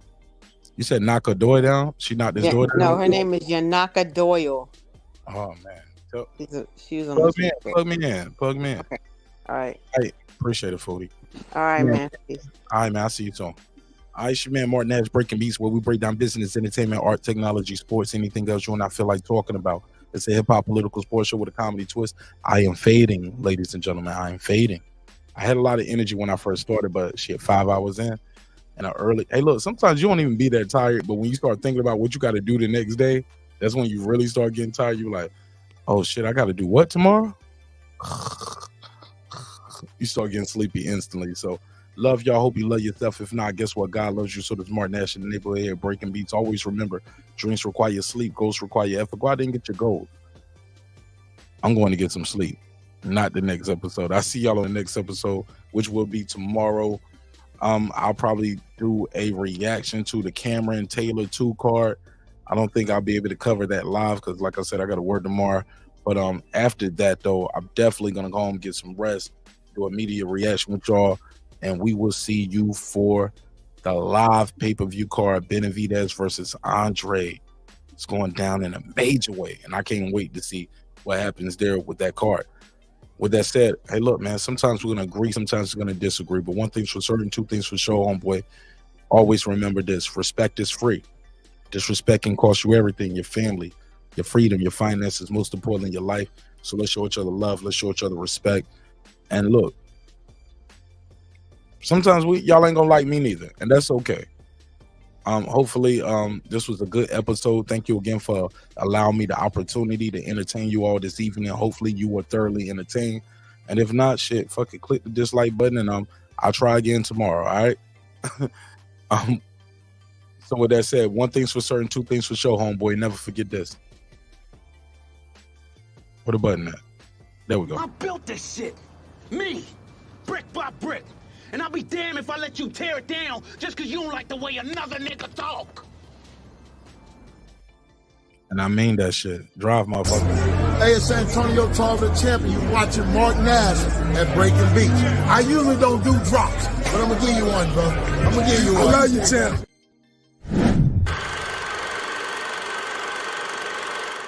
This that squad sound.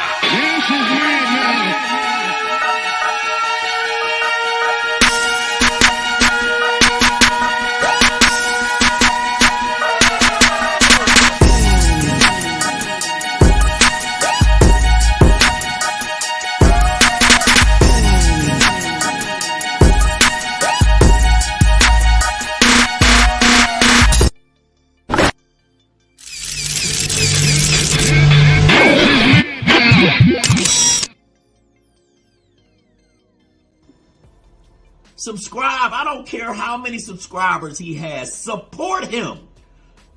So he made all this possible. He made this possible. Nah, Dr. Mark, God made this possible, and so did viewers like you. I see y'all on the next one. Peace.